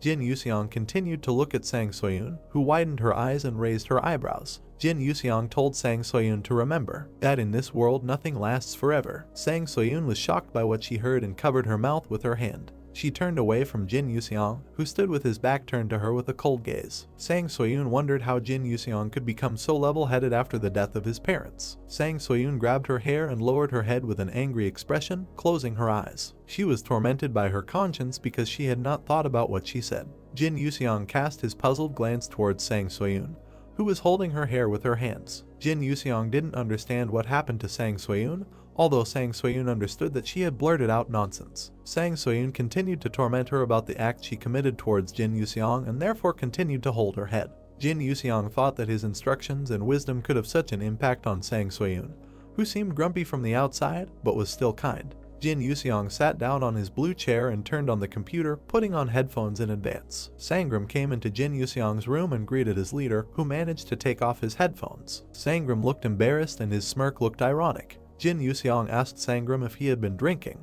Timidly placing his hand behind the back of his head, he replied that he had been drinking. Jin Yuseong put one foot on the chair and looked at Sangram angrily, resting his hand on the stand. Jin Yuseong ironically called Sangram well done, because they had recently gotten rid of the dirt in Jin Yuseong's blood. Jin Yuseong continued to scold Sangram, who hung his head down in shame. Jin Yuseong pointed out that Sangram looked like a beginner now, so alcohol-based flames would be more dangerous than bad energy. Stuttering, Sangram tried to apologize to his leader. However, at that very moment, Sangram became enraged and looked furious as he continued his drunken dialogue. Sangram angrily replied that his drunken state could be due to what Jin Yuseong did to Hongdae. Jin Yuseong looked at Sangram with a smirk. Sangram continued to discuss how he had to turn to his acquaintances to straighten things out due to the conflict at Hongdae, and so he invited them for a drink as a sign of gratitude. Jin Yuseong was perplexed by Sangram's words and asked again about what he could have done. The huge Sangram in a black suit looked down at Jin Yuseong with embarrassment. Sangram was going to tell him the whole backstory. After hearing the story, Jin Yuseong looked a little nervous and Sangram waved his hands to the sides with fear in his eyes. Jin Yuseong found out the reason for the conflict, which was that the people on Hongdae thought that he was awakened because of some minor thing. The magicians in white coats waved their wands and tried to snatch the dumpling in the air, a typical feast in the Central Plains. Jin Yuseong reassured his assistant by recalling an incident where one feast caused more noise. Jin Yuseong put his headphones back on and turned towards the computer when Sangram became angry. Baring your teeth, he headed towards the exit from his room. Jin Yuseong said that he would have to postpone the training for another day, but now it was time for him to sleep. With tears in his eyes, Sangram realized that Jin Yuseong didn't even apologize to him. Unexpectedly, Sangram's face fell into shock after hearing Jin Yuseong's phrase. Jin Yuseong told his assistant that he did very well with his task. Not believing what he heard, Sangram cast his puzzled glance back towards Jin Yuseong. Jin Yuseong, with his head bowed towards the monitor, glanced at Sangram and repeated his words that Sangram did a great job. Sangram became embarrassed when he heard the praise and knitted his eyebrows. Sangram realized that he now saw a true leader in Jin Yuseong. Sangram began to cry tears and frowned at such praise. He was very proud of himself. Sangram walked up to Jin Yuseong with tears in his eyes and lightly hugged him with his arms. Jin Yuseong didn't understand why Sangram was crying. A memory appeared with a moment that Jin Yuseong had missed something. In a moment, he remembered Sang Soyun, who also held her head and cried from hearing the words, because Jin Yuseong reminded her that nothing lasts forever in the world. Also, Jin Yuseong replayed a moment with Sangram, who shed tears of praise. Jin Yuseong never really apologized. Jin Yuseong continued to look at Sangram, who was holding his shoulder and sobbing in bewilderment. Jin Yuseong, who has always been bad, actually did a lot of good on this day. Jin Yuseong sat on the chair and closed his eyes sadly as Sangram continued to bow his head to the leader and sob. Jin Yuseong realized that everyone in the Sangram family was too sensitive. The dark-haired guy in black armor swung his sword in anger. Together with their teammates, the entire squad of warriors attacked the huge and furious monster. The huge and angry monster with large fangs was furious because these guys with swords were causing damage to him and he was glowing with a magical aura. The monster turned to the guy with the sword and said that he had won this fight, but the outcome of the battle was still in doubt. The warrior swordsman defeated the huge monster and his body evaporated against the background of a red magical aura. Before his death, the monster managed to say that there were many monsters in the world that were stronger than him and therefore, no matter how outstanding the swordsman considered himself, he still would not be able to defeat them all. The warrior swordsman furrowed his eyebrows and looked out from under his long bangs with a cold gaze. The guy noticed the monster who had passed into another world, so that he told his friends that they could come at any time and test him. Behind the warrior swordsman his squad appeared, standing among a cloud of dust. The leader of the detachment noticed that he was not the only one who was defending the earth, but also his team. Jin Yuseong and Sangram sat on the sofa and watched a movie featuring a sword warrior. The two of them sat on the sofa with Sangram crossing his arms and Jin Yuseong crossing his legs as they shared their impressions of the movie. Sangram noticed that he was watching this film for the second time, but he felt emotions as if for the first time. Sangram turned towards Jin Yuseong, who continued to watch the movie with curiosity with a malicious grin. Sangram asked his leader if he liked the movie. Jin Yuseong noted that the film is quite interesting.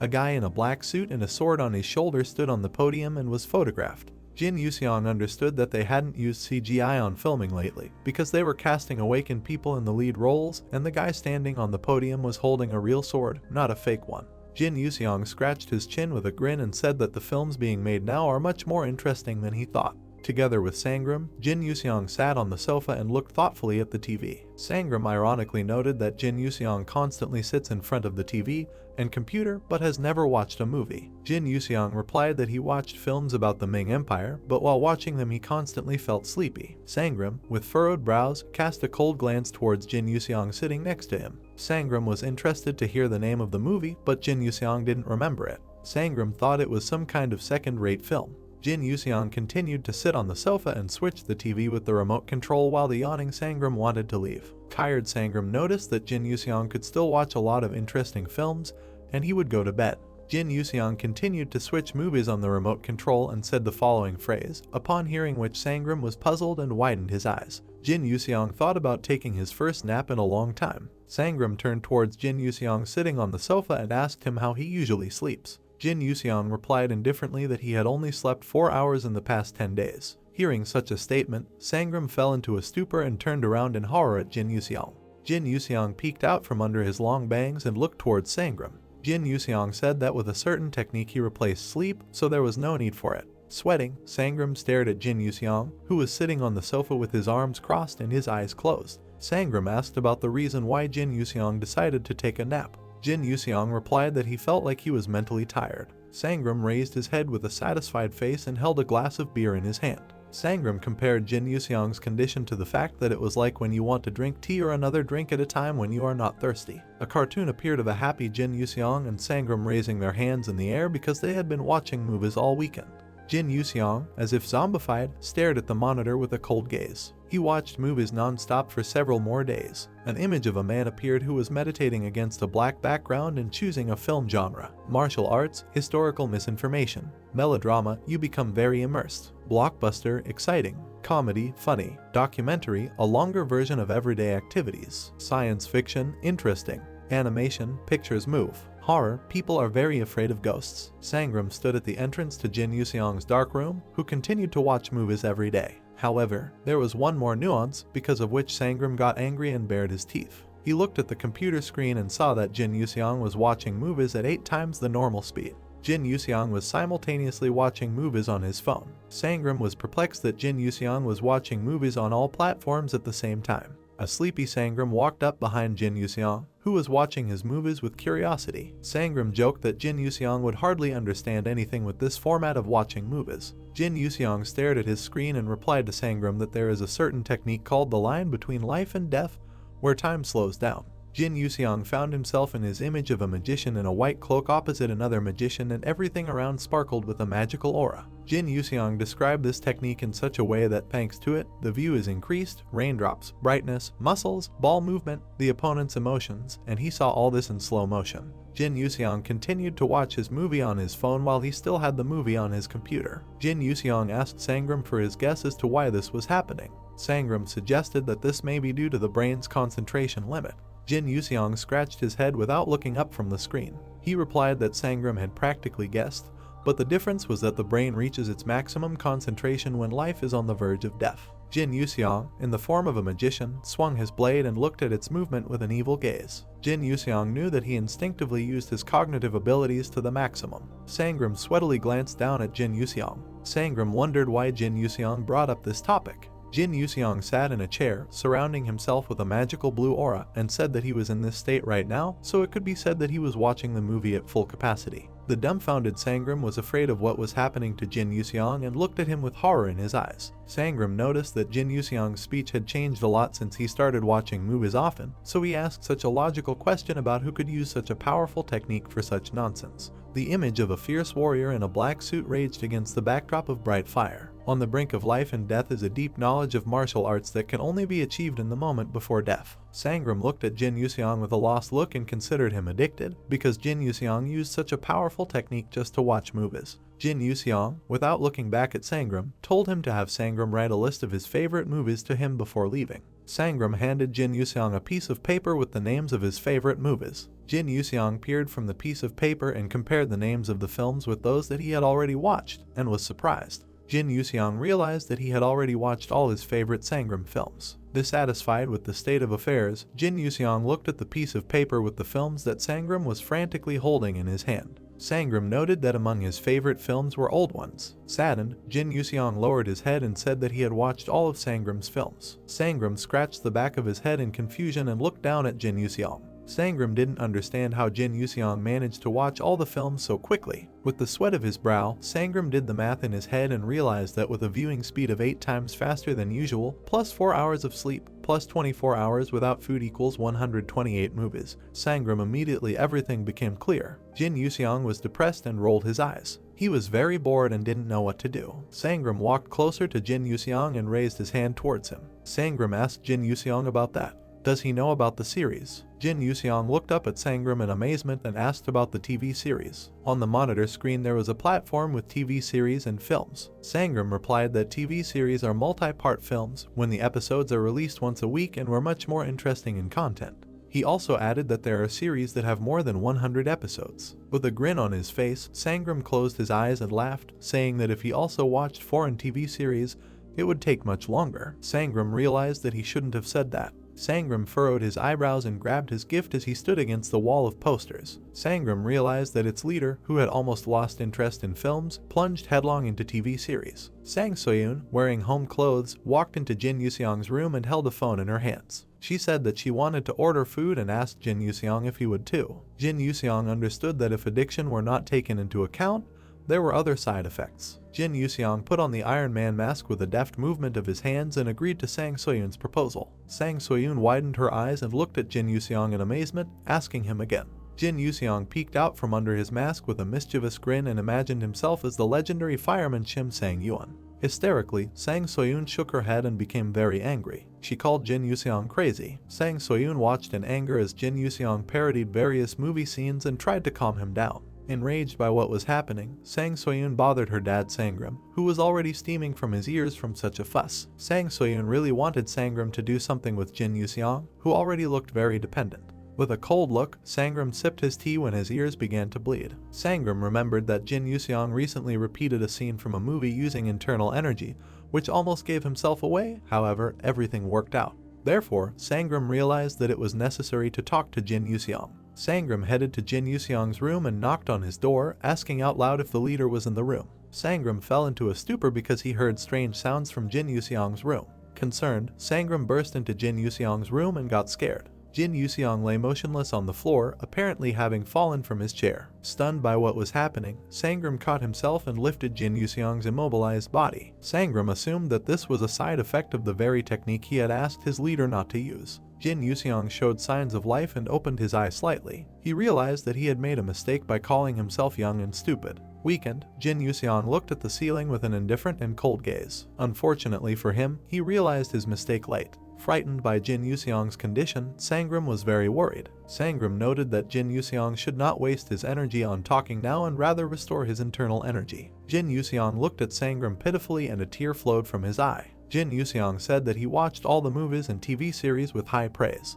Jin Yuseong frantically extended his hand towards the computer as he lay in Sangram's arms. Jin Yuseong noted that all the other films were third-rate garbage. The guy with glasses said that he loves the girl very much. A guy with glasses got down on one knee and held out flowers towards a joyful girl wearing a pink dress. The guy with glasses said that during their first meeting he came up with a name for their son, whom they would call Junho. The fair-haired girl was touched by such a pleasant gesture in her direction when they handed her a bouquet of flowers and offered to get married in order to check if that would be the name of their child. Jin Yuseong recalled the moment from the melodrama with pain in his eyes. Sangram cried in horror and opened his mouth in panic. Like a scene from a movie, Sangram held Jin Yuseong's immobilized body and screamed into the air in horror. After such events, Jin Yuseong watched TV series and movies at normal speed. A guy in a gray shirt sat in a dark office and looked at his monitor. The guy didn't understand why he should like this information. However, a guy named Kang Seryong, who was the deputy head of the CSG of the 5th Security Department, closed his eyes and thought that maybe this information would be useful after all. Kang Seryong continued to look at the monitor with a frown. He understood that they had been looking for information about Jin Yuseong, who was masquerading under a different name, for 2 months, and were not at all successful in this matter. Kang Seryong continued to sit at the table in front of the computer, resting his head on his sleeve. Kang Seryong understood that he did not want to kill the person who saved him, but it was strange for him that Jin Yuseong had not yet appeared anywhere. Kang Seryong sadly recalled the image of Jin Yuseong, who was surrounded by his magical aura. Kang Seryong did not understand how the person could just disappear, and he suggested that it could be a hallucination. Kang Seryong looked at the white sheet on the table and crossed out the notes with black ink. Kang Seryong understood that Jin Yuseong had to spend a lot of time in the gate to gain such power, so they had to find information by focusing on the gate. Walseong told him the same thing. Scratching his head, Kang Seryong peered at his monitor. He wondered what Jin Yuseong could be doing now. We were transported to a new office. Amila Megan, awakened, has the skill of psychological manipulation, takes 9th place in the world ranking. Amila Megan held the data forms in her hands and looked at them in amazement, covering her mouth. She considered the situation impossible since the FBI, CIA, SG did not have any information. This form contained secret notes with a red stamp indicating that the required information was not found. She could not find the person who once penetrated her consciousness. Amila Megan stood in the middle of the bedroom in front of the large bed and continued to thoughtfully study the forms. She realized that she had even checked 200 people with the same skills as hers, but still found nothing about the person she needed. Continuing to examine her form, she looked with a lowered head with a cold gaze. She had only one clue. She was holding a card with a photo of Jin Yuseong, whose face was blurred by blue light. Sangram walked over to the bed of Jin Yuseong, who was lying on the bed in a purple suit and looking at his phone. Sangram knitted his eyebrows and lowered his head, turning to Jin Yuseong. Sangram reminded Jin Yuseong of the situation he did to Hongdae. Jin Yuseong, still lying on the bed with his arm thrown behind his head, turned towards Sangram. Sangram added that he was able to obtain CCTV footage. Sangram's face was shrouded in panic and fear because he really hoped that his leader's face was not visible there. Sangram frantically brought the photo from the cameras of that place to Jin Yuseong.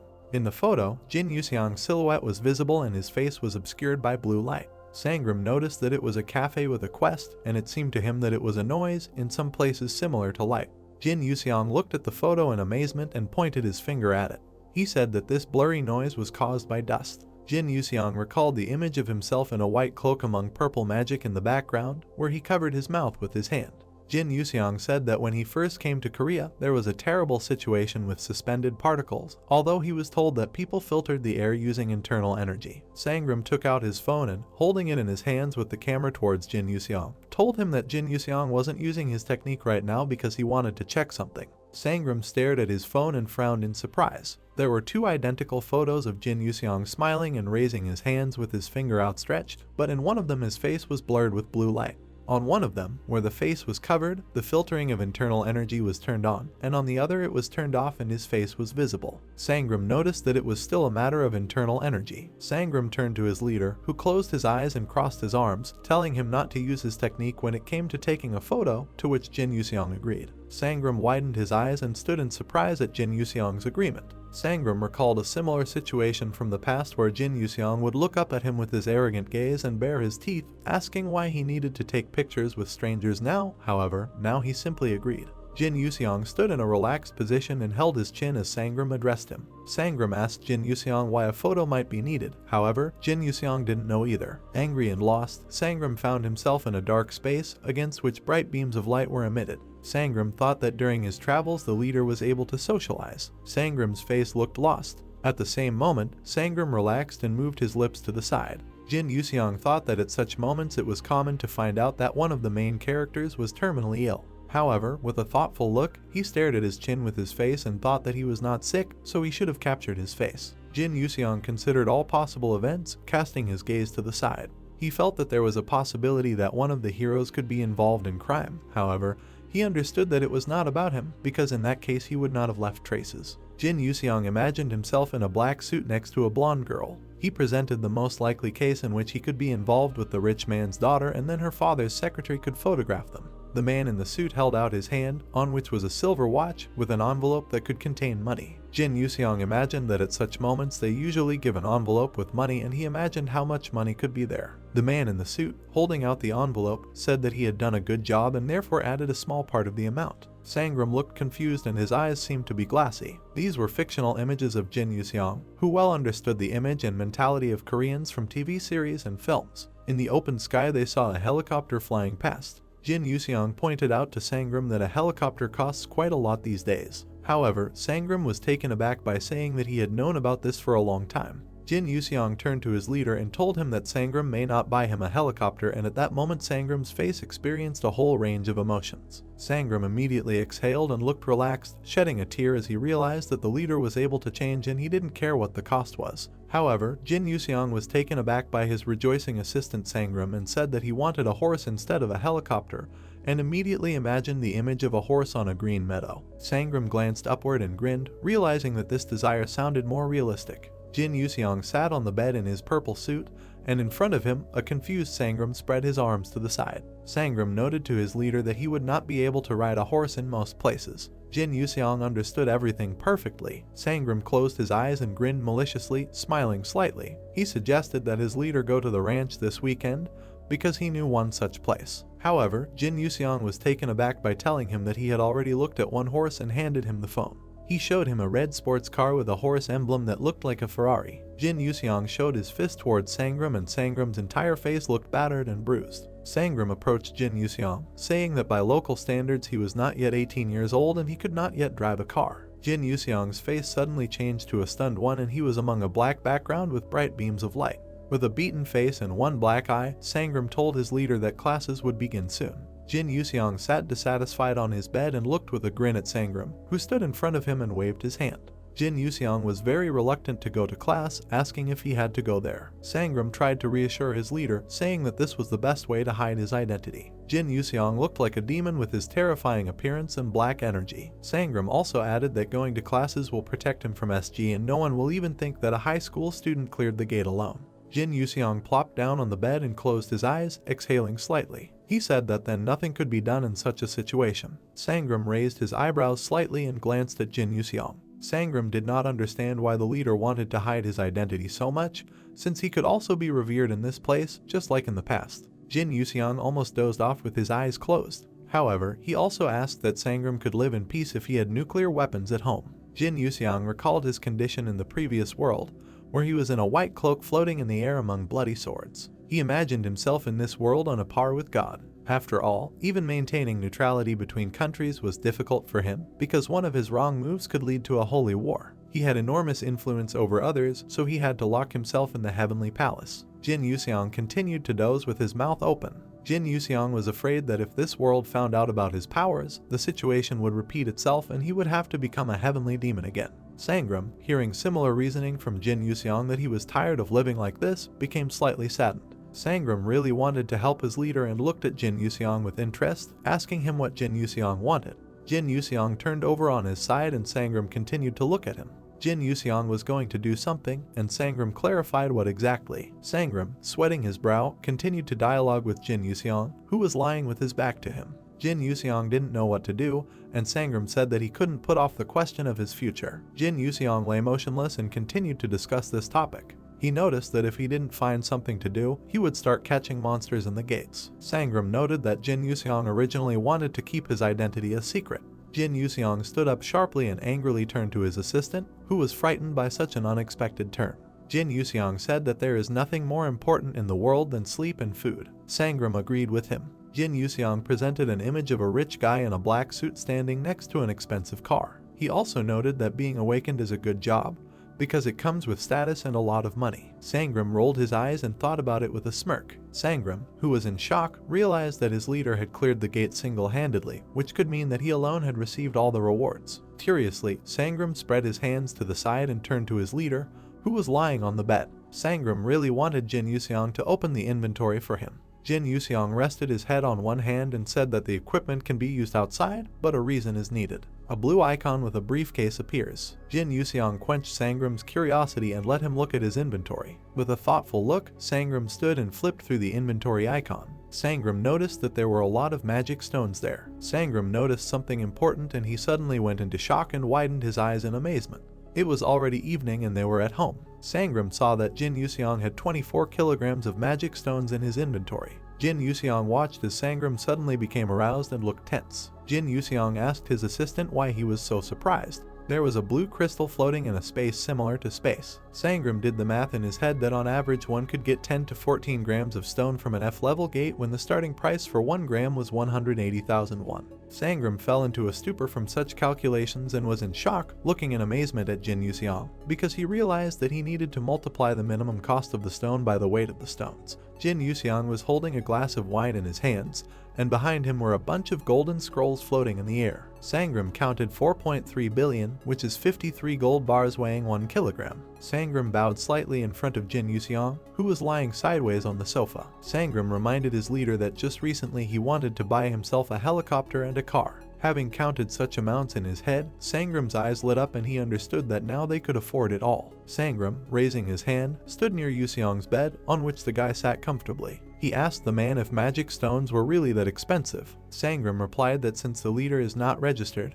he will need the help of a legal broker. He added that even if they sold the stones at full price, they would receive a fortune. The guy sat down and leaned his hand on his knee. He noted that in this case, about half would come out. Sangram said that you can sell not only stones, but also items, protective runes, skill books, and so on. As he spoke these words, the man looked up and flexed the fingers on his left hand. He said that it would not be possible to do this right now. Sangram said they first need to find brokers and agents and open foreign bank accounts. He spread his arms in different directions, and his face lit up as the man imagined that they would soon have their own helicopter and a new car. He happily thought that then they would be able to buy at least 1 million helicopters. His joy quickly turned to disappointment when Yuxiang asked why he had to sell his items at all, noting that Sangram should buy all these things with his own money. Forming a pistol with his fingers, Yuxiang winked at the man as if hinting that he had already made a promise to him. Flushing from such impudence, steam came out of Sangram's nose, and he began to hit himself on the chest with his palm, loudly noting that without it he simply would not be able to sell anything.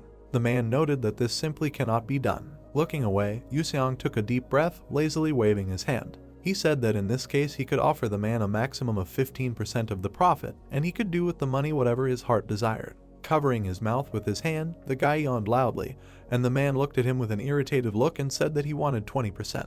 Yuxiang lazily replied that so be it. Sangram was quickly slapped when he decided to try and negotiate down to 30%. The bright moon illuminated the man's mansion. He asked if the leader would now close the gate. They stood on the second floor with the lights off, leaning on the railing. Yuseong answered his friend that most likely yes. He said that during all this time he had spent too much internal energy and it would not hurt to restore it. Turning to the side, he did not want to comment on Sangram's dissatisfied words that he spent all his energy watching movies and TV series, using the between life and death technique. The guy answered briefly that it was not at all because of this. Sangram looked at him with tired eyes. He asked how the leader plans to get into the gate. Closing his eyes, Yuseong smiled faintly. He said he was going to use the powers of civilization. Opening the app on his phone, he showed it to the man. Yuseong noted that this is a map of the gate, from which information about its location can be obtained in real time to avoid disaster. Sangram noted that his story about the application looked like an advertisement. Turning to face the guy, the man held onto the railing with one hand. He said that if so, then he knew a good place. Yuseong asked where it is. Throwing a slightly frightened look at the guy, Sangram said that this place is very muddy and dirty. Northern province of Gyeongsan City. The white car stood under the cover of darkness on the turn of the residential area. Not far from that place, a surface of water flowed among the dense trees. Sangram said that the Gyeongsan Songram Reservoir is quite a famous place among fishermen. However, after the appearance of magical stones that collect water, the reservoir disappeared. In that place, a bright blue portal appeared above the green crown. Sangram said that local residents wanted to clear the gate that appeared, but SG forbade it. Yuseong asked why, suggesting that they might not have enough people. Sangram denied the speculation, saying that it was all due to the interference of the mayor of Gyeongsan City. A handsome, gray-haired man named Park Tae-jul sat at his desk with his hands clasped and his chin resting on them. A fast swirling stream of water began to rise quickly. It was said that when a gate that appears on the water explodes, there is a 90% chance that a hot spring will appear at that place. It was said that the mayor of the city wants to use it to attract tourists and in order to consolidate his influence. A man in a red plaid shirt was typing quickly into his phone, saying what he had written out loud. He said that then Park Tae-jul would be able to run for mayor a second time. He noted that he hopes the media will tell the whole country about this. The stubbled man bared his teeth, clenching his teeth tightly. He said that then there would be much less injustice in this world. On his phone, he pressed the send button. Picking up a glass bottle of alcoholic drink, he began to drink its contents, and the desire for life flowed down his chin. Exhaling loudly, he swore and wiped his mouth with the back of his hand. Staggering in different directions, the man walked through the night clearing with a bottle in his hands. In his drunken voice, he said that he knew that he was not an exemplary son. He was loudly indignant that these greedy beasts wanted to smash his mother's corpse to pieces. Opening his mouth wide, he closed his eyes and screamed loudly. Turning to his mother, he shouted that her pathetic son could not clear even an F-rank gate. He shouted that he would soon come to her and they would meet. Wall torches faintly illuminated the damp corridor of the old mansion. 4 black wolves chased the fleeing guy along it. Yuseong, in a black coat, with his hands in his trouser pockets, with a calm face, dodged the attacks of animals with burning eyes, which growled loudly, trying to jump on him. One of the wolves, opening its mouth wide with sharp teeth, quickly leaned forward towards the guy. Having run a little forward, Yuseong stopped abruptly and kicked the animal in a roundhouse, hitting it with his energy. Stopping, he glanced at the 3 remaining animals and thought that this was very strange. The wolves, whose black fur stood on end, stood in front of their wounded relative and growled loudly, looking at the guy. He thought that he clearly felt that they were afraid of him due to the difference in their strength. However, they still continued to advance. Turning his attention to one particular wolf, Yuseong saw that his burning, evil eyes seemed empty. He thought that the animals seemed to be obeying someone's orders now. With his hands in his pockets, he watched as 4 evil monsters jumped up to attack. The guy frowned and raised his hand, rubbing his cheek with the back of it. The tips of his finger began to glow blue. When he waved his hand, it was as if an electric shock ran through all 4 animals. Yuseong watched as the wolves, shrouded in blue light, began to literally burn alive. After some time, all that was left of them were fanged heads floating in the air. A level up notification popped up in front of Yuseong. However, the system again noted that due to an unknown error, the stats were not distributed and the user lost them. Straightening his back, the guy tightly clenched his hands into fists, and his whole body was enveloped in a blue aura. The system said that the user's level had returned to 1. Putting his hands behind his back, Yuseong closed his eyes. He noted that the internal energy received in this gate is equal to 30 years. The guy turned around, and behind him, puffs of smoke rose up from the stone floor, which were left after the burnt heads of the animals. He said that the experience points at this level would also be low, and compared to the monsters in the previous gate, these ones were very weak. The system notified that the level F gate had been cleared and that the level F gate absolute had been used. The blue hexagon with a pattern inside said that the user could collect 5% of the points earned by other players in the level F gate.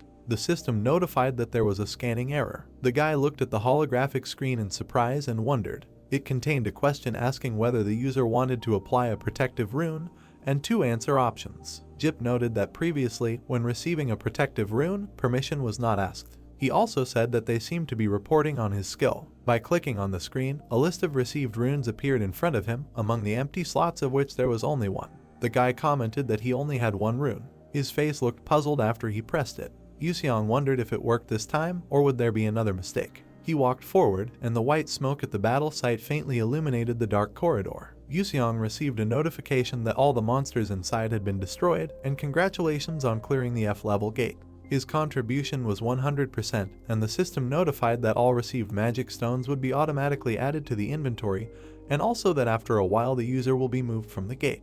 The gate above the water lit up with a bright blue light. A cloud of black-blue energy began to accumulate in their center, which grew more and more. Yuseong, holding his hands behind his back, hovered above the surface of the water while the gate above him slowly collapsed. Blue energy enveloped the guy's body, and his eyes glowed with a bright white light. His calm expression changed to displeasure and irritation when, after the final disappearance of the gate, he fell into the water. Using his own strength, he stepped on the surface of the water and cursed that he was wet. He grimaced his face with displeasure, and his entire body began to blaze with bright blue flames. He muttered that he needed to dry his clothes first. The bottom under his feet began to boil and evaporate. He looked down in surprise, noting a large amount of steam, and behind him appeared the silhouette of an old man with a staff in his hands and asked if he had spoken about him either. The old man was surprised that they were talking about him when Yuseong, who had rewatched the film, enthusiastically said that it looked like the main character's appearance scene. Frowning his eyes, the guy turned sharply back. He saw the silhouette of a man on the shore and thought that someone was there. A man in a red checkered shirt, with a look of fear on his face, sat on the grass and crawled back. He was shocked that some person was walking on water. Looking at the man, Yuseong tensed and clenched his teeth tightly, wondering why teleportation is so bad here. He saw the frightened face of a man with an open mouth and wide eyes. Yuseong thought that after leaving the gate, all his senses were dulled and his energy was blocked, making it difficult to sense someone's presence. A drop of sweat rolled down the man's face and he tried to say something. Fell to his knees and bending his whole body to the ground, the man in the red shirt loudly exclaimed that the savior himself was now in front of him. Looking at him with dumbfounded eyes and pointing his finger at himself, Yuseong asked if he was really talking about him. The man who continued to bow down, loudly asking, "Who then is the man who single-handedly cleared the gate and walks on the water, if not him?"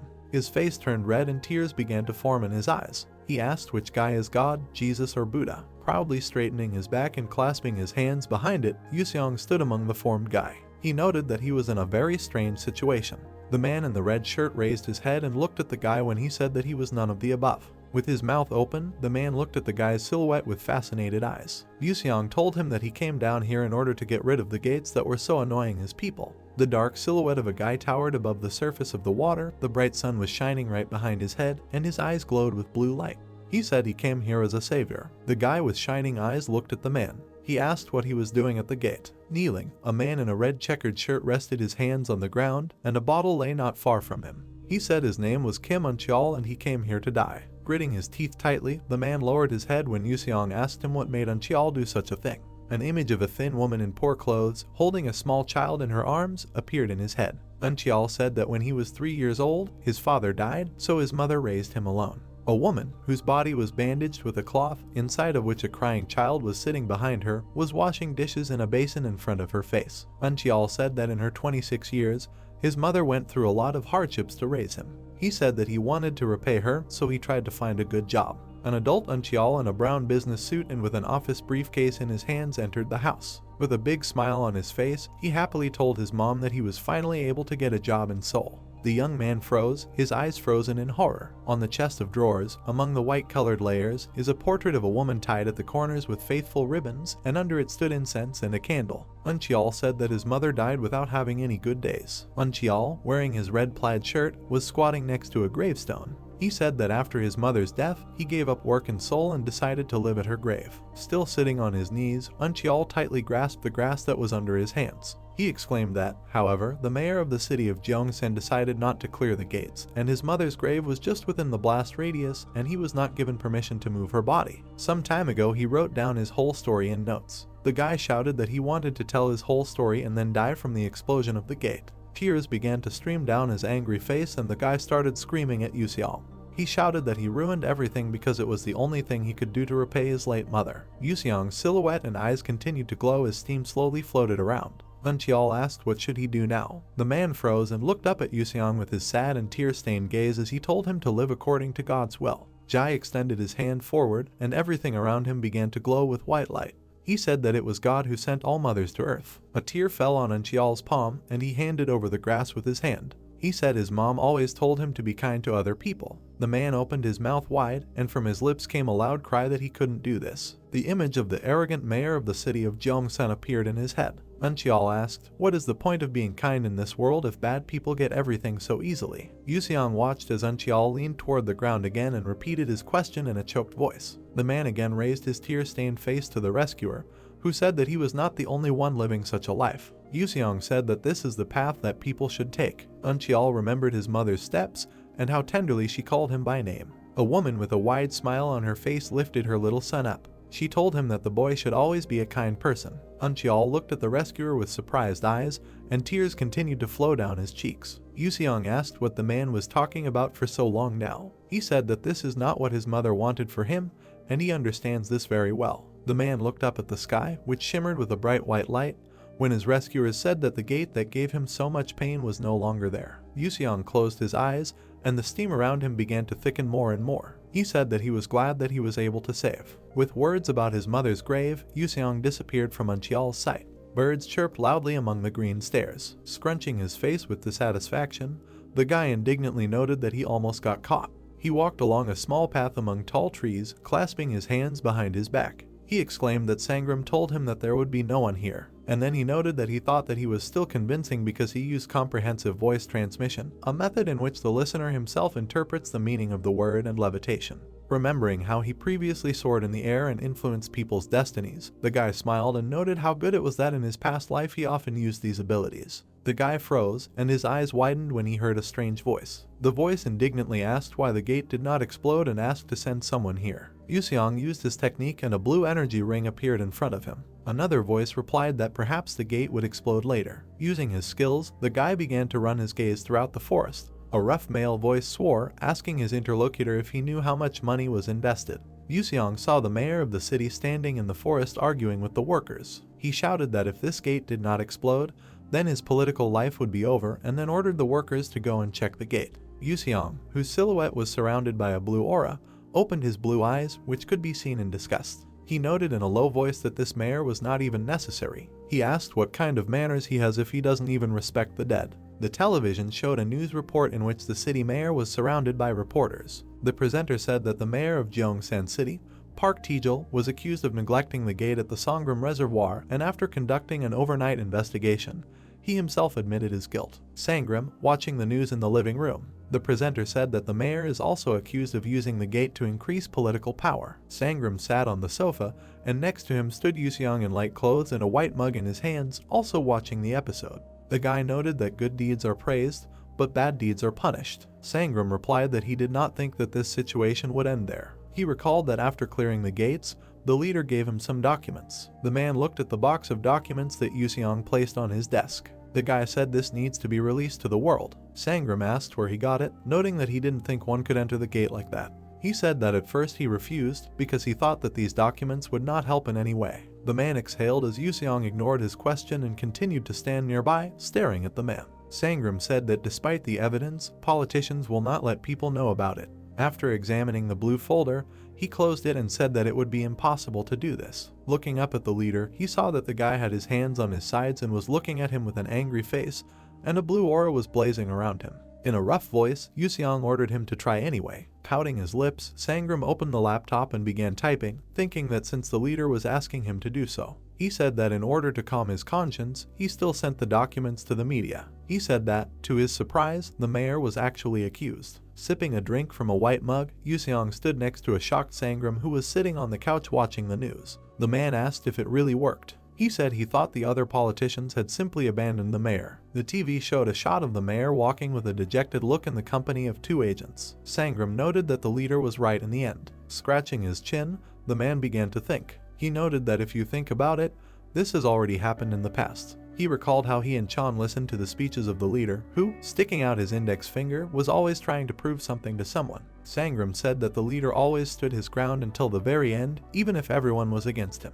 The two of them confidently followed their leader, and Sangram noted that, of course, he also had failures. However, even about his failure they later said that it was good that he at least once decided to try. Sangram glanced at Yuseong with a mug in his hand. He thought that his leader was truly an amazing person. He pouted, and there was a clear displeasure in his eyes as he thought that sometimes Yuseong could also be carried away by power, especially when the heavenly demon sect was in charge. Noticing the gaze on himself, Yuseong asked why the man was looking at him like that. Turning away, Sangram picked up the remote control. He said that it seems that no one will ever know the story of Kim Eun-cheol. He asked if the man had touched on political activities. Looking at the TV screen, Yuseong calmly replied that the last words of a man make sense only after his death, and since the man is alive, then there is nothing to believe. He cast a surprised glance at Sangram when he said that now, first of all, you need to worry about yourself. The man said that the gate that was supposed to explode has been cleared, and for some this could be a big problem. Sangram's eyes narrowed and he looked at the leader, waving the hand that held the remote control. He said that many people began to draw parallels with what happened at the station. He said that although, of course, few people believe in this. Holding his mug in one hand and putting the other away in his sweatpants drawers, Yuseong looked at the man. He said that Sangram should not worry as he had not been detected. A picture appeared in Sangram's head of how Yuseong, colored with blue energy, knocked out the mayor in his own office. He said that the leader's face may not be caught on video, but the energy can also serve as evidence. He noted that the fact that the leader stole these documents increases the chance of exposure. Looking at Sangram, Yuseong smiled contentedly. He happily said that he was very careful this time and was not hit by any cameras in Gyeongsang. Hearing this, the man exhaled heavily and closed his eyes. He asked what about the DVRs and how did he manage to avoid the cameras in the first place. Yuseong, recalling how skillfully he maneuvered under the guns of cameras, replied that he could distinguish the sounds of instruments. Yuseong then remembered how he was able to get to Gyeongsang with his skill when Sangram asked him how about a train. The two of them exchanged dissatisfied glances when Yuseong replied that he got there and back on his own 2 feet, and Sangram asked if he really ran that far. Yuseong recalled how in his home world he always moved thanks to his abilities. He asked what Sangram meant, noting that the road to Haebuksang took much more of his energy. Scratching his chin, Sangram smiled and closed his eyes. He noted that Haebuksang was located in the Forbidden City, and its extent could be compared to the Korean peninsula. He said that if he thought about it, he could also easily run such distances before. Looking at each other, the two friends laughed out loud, noting how nostalgic it was for them. After a moment, Sangram's face changed to a gloomy one, and in a low voice, he told the leader to return the money he gave him for transport. Scrunching his face with dissatisfaction, Yuseong turned away and asked, "Why else is this necessary?" With a furious face, Sangram grabbed the guy, and he, baring his teeth, tried to fight him off with one hand, and with the other tried to keep the mug balanced and not spill the contents. Sangram loudly and persistently demanded his money back. Yuseong responded with indignation that he specifically decided to save on transport in order to save it for himself. Some time later, a satisfied Yuseong sat in the lotus position on the back of the loser Sangram, who was lying on the sofa looking beaten. Raising his hand, he asked what the leader would spend it on. The guy laughed and said, since Sangram had already promised to buy him a car, then. Resigned to his fate, the man quietly cried when the leader enthusiastically noted that he would spend this money on a helicopter. At this moment, Sangram thought that his leader was a fool and was talking nonsense. He thought, Kim Eun-cheol knows what kind of person this guy is. Kim Eun-cheol, who met the heavenly demon lord. The man was fastening a button on his gray jacket. Adjusting the sleeves of his shirt, he stood outside a small glass building in a gray dress suit. Eun-cheol abandoned death and began to live, carving into his heart the words of his mother and his savior. Yuseong crossed his arms over his chest as Sangram addressed him. The man said that his wife suggested that they all go somewhere together. Yuseong asked if this is some kind of family trip. The guy smiled happily when the man answered in the affirmative and said that his wife wanted to go before the leader and their daughter started studying. Yuseong replied that he didn't mind at all. An image of the coast immediately appeared in his head. He said that if they were going on a trip, he would like to go somewhere where there was clean air and water. The sun's rays fall on a white building. Kwon lies with his eyes closed, sweat dripping from his face. Green mana began to flow out of Amila's right hand. A silhouette of green scales appeared above Amila. Her eyes closed, her arms spread apart, she sat near Kwon. Opening her eyes, green mana began to envelop Amila's face. The boss stood nearby with his arms crossed and asked Amila how Kwon was feeling. With a sad face, Amila said she was done. Looking at the lying Kwon, Amila said that the man did not lie. Standing next to Amila, sweat dripping from the boss's face, he said that this was the goal of Hanam region. Looking down, Amila said that Kwon could be trusted because she used psychometry, memory divisions, and even the scales of truth. Jin's portrait is depicted on the sheet. The chief asked if the face from the homeless man's memories matched this portrait. Turning her head and pressing her hand to her gurti, Amila said that she could not know this, she only knew the memories of the target. The chief stood with his arms crossed and one eyebrow pointed upward. Above him were 3 different shapes of his face. The girl said that if, for example, she uses her skill on 100 people who saw Chief Boo, so many different faces will come out. A silhouette of Jin in blue mana in the old image stands near Kwon. Amila said the homeless man's memories clearly show the target's clothes and lips. It was clear what the homeless man was focused on. She said that although the appearance matches, she shouldn't rely on it too much.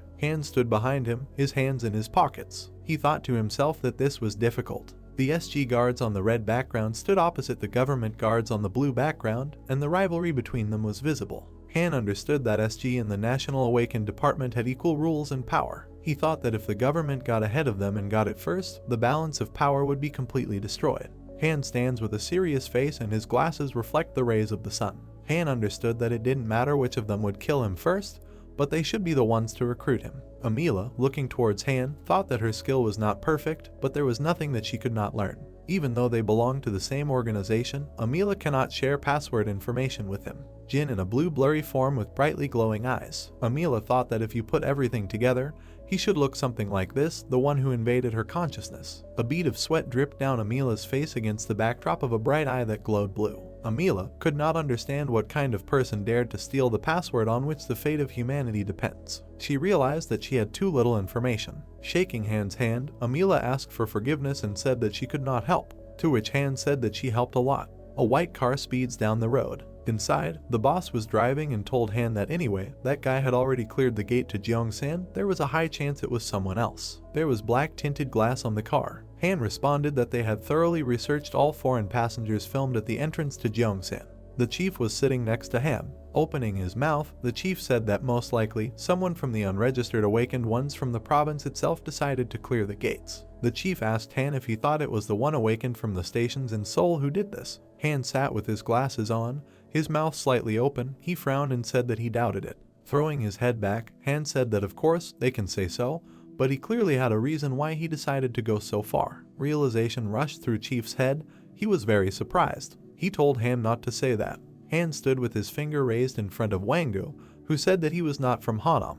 Han said this confirms their assumptions. Jin with a blue eye stands smiling above the pensive Han and the boss. Han thought that perhaps Wangu wanted to confuse them so much and deliberately spoke in their dialect. A drop of sweat rolled off the boss's face. He was shocked and said that Wangu is from Hanam, but is pretending that he is not from there so that they really think so, or this guy is still not their Hanam and is trying to convince them otherwise. With a serious face, Han said that it is possible, but in fact Wangu is from Hanam, but pretends not to make them think that he is not from Hanam. Han looked ahead with a hazy face and said that this is an incredible information warfare technique, and Wangu is a good strategist. Angry, the boss started banging on the steering wheel and said that Jin was really a nasty guy. Han advised the boss to be more careful. A white car drives along the road. Sangram is driving, and Yu gives him a cookie. Yu asked her husband how long until Saksho. Jin was sitting behind Sangram. Sangram said that they were already close. Jin looked carefully out the window. Huge craters were visible on the ground. Jin asked what are these huge holes. Looking at her phone, Soyun replied that these were traces from the triplets gate.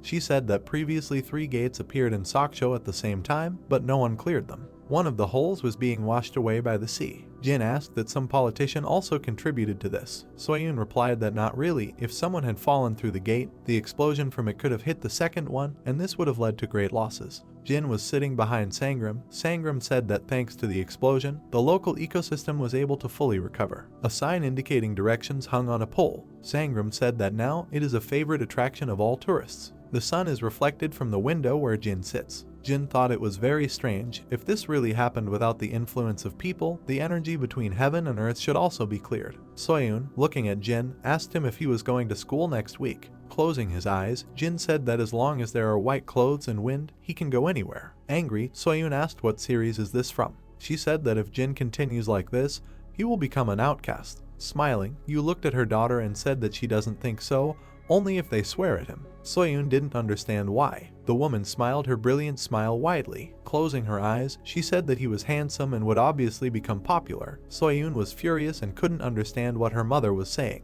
Sangram continued driving the car with a serious face. He thought that he was bringing everyone here, but only Jin was being praised. A white car drove past the forest. Sangram could not understand he was being so unfair to him. It was a bright sunny day on the beach. Covering her eyes, Yu stood with her daughter and said that she and Soyun would go eat fish soup. Pointing his finger in the direction, Sangram smiled and said that he and Jin were heading to the mountains because there was a delicious meat soup there. Waving her hand, Yu said that they already need to go. Waving his hand back, Sangram said okay with his eyes closed. Jin bowed slightly and wished them success. Jin watched carefully as Yu and Soyun left. With a serious face, Jin turned to Sangram and asked if he had the money ready. With a strange look, Sangram replied that the master was now speaking like a mafia leader. Taking out his phone, Sangram sent the money. Pointing his finger forward, Jin told Sangram in a rough voice that they should now go to the mountains. Sangram asked Jin not to speak in that voice again. The sounds of a whistle were heard from the forest. Jin stands in a red cap and blows a whistle. Standing behind a tired Sangram in army pants,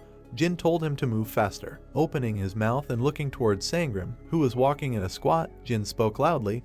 That's why they came to Saksho. Jin said that Sangram must break through the gate of life and death. Exhausted Sangram, standing on all fours, said that he would soon die. Kicking Sangram, Jin shouted and replied that he should die. Continuing to kick Sangram, who was covering his head with his hands, Jin said that the mentor was angry with Sangram, and he asked Sangram if he was still a member of the celestial demon cult. Stretching out his hand in sweat, Sangram could not understand why Jin kept activating his power. Jin stood with a stick, pointing towards the X-ray image. Jin said that this is a good question. When it is activated, all the remaining energy in the body is spent on restoring strength. Jin added that if you constantly spend them, the energy will move freely throughout the body. Many magical blue strikes fell on Sangram's back. Jin thought that Sangram was trying to leave somewhere. Blood began to splash out of Sangram's mouth, and he, speaking through the pain, asked the master to stop. Removing his sunglasses, Jin was surprised that the blood was black. With a quick movement, Jin caught Sangram. Jin laid the barely alive Sangram on the ground. Looking at Sangram, who was lying unconscious, Jin told him that now he will open the gates of life and death. A bright green flash illuminated the entire forest. Holding the blue particle in his fingers, Jin told Sangram, if he clears them, then a powerful blue aura emanated from Jin's body. Throwing his fingers up, Jin with blue eyes said that Sangram could become strong. Sangram lay on the ground with his eyes closed. Jin Yuseong put one hand on Sangram's stomach. Jin Yuseong thought that he had removed the bad energy, but the main problem lies there. Jin Yuseong recalled how he sat on a rock near a waterfall. Jin Yuseong thought that opening the gate between death and life should be carried out in a place where there is pure energy of heaven and earth, because this is the only way Sangram will not lose control of Kai. Jin Yuseong sat in the car with his seatbelt fastened and looked out the window. The earth was enveloped in dark, purple energy. Jin Yuseong noticed that these lands were covered with dirty energy everywhere. Sangram was lying on his back, his mouth slightly open. Jin Yuseong was sitting next to him. Jin Yuseong thought that the moment his body was open, dirty energy might get inside. Jin Yuseong presented a white shirt that was wrinkled and covered in dirt. Jin Yuseong thought that it was like lying on the ground in white clothes, and it was useless to hope that the clothes would remain clean after that. Jin Yuseong grinned slightly as his eyes glowed with a pale blue light. Jin Yuseong said that he is still the strongest warrior, the god of martial arts. Blue energy and lightning began to emanate from Jin Yuseong.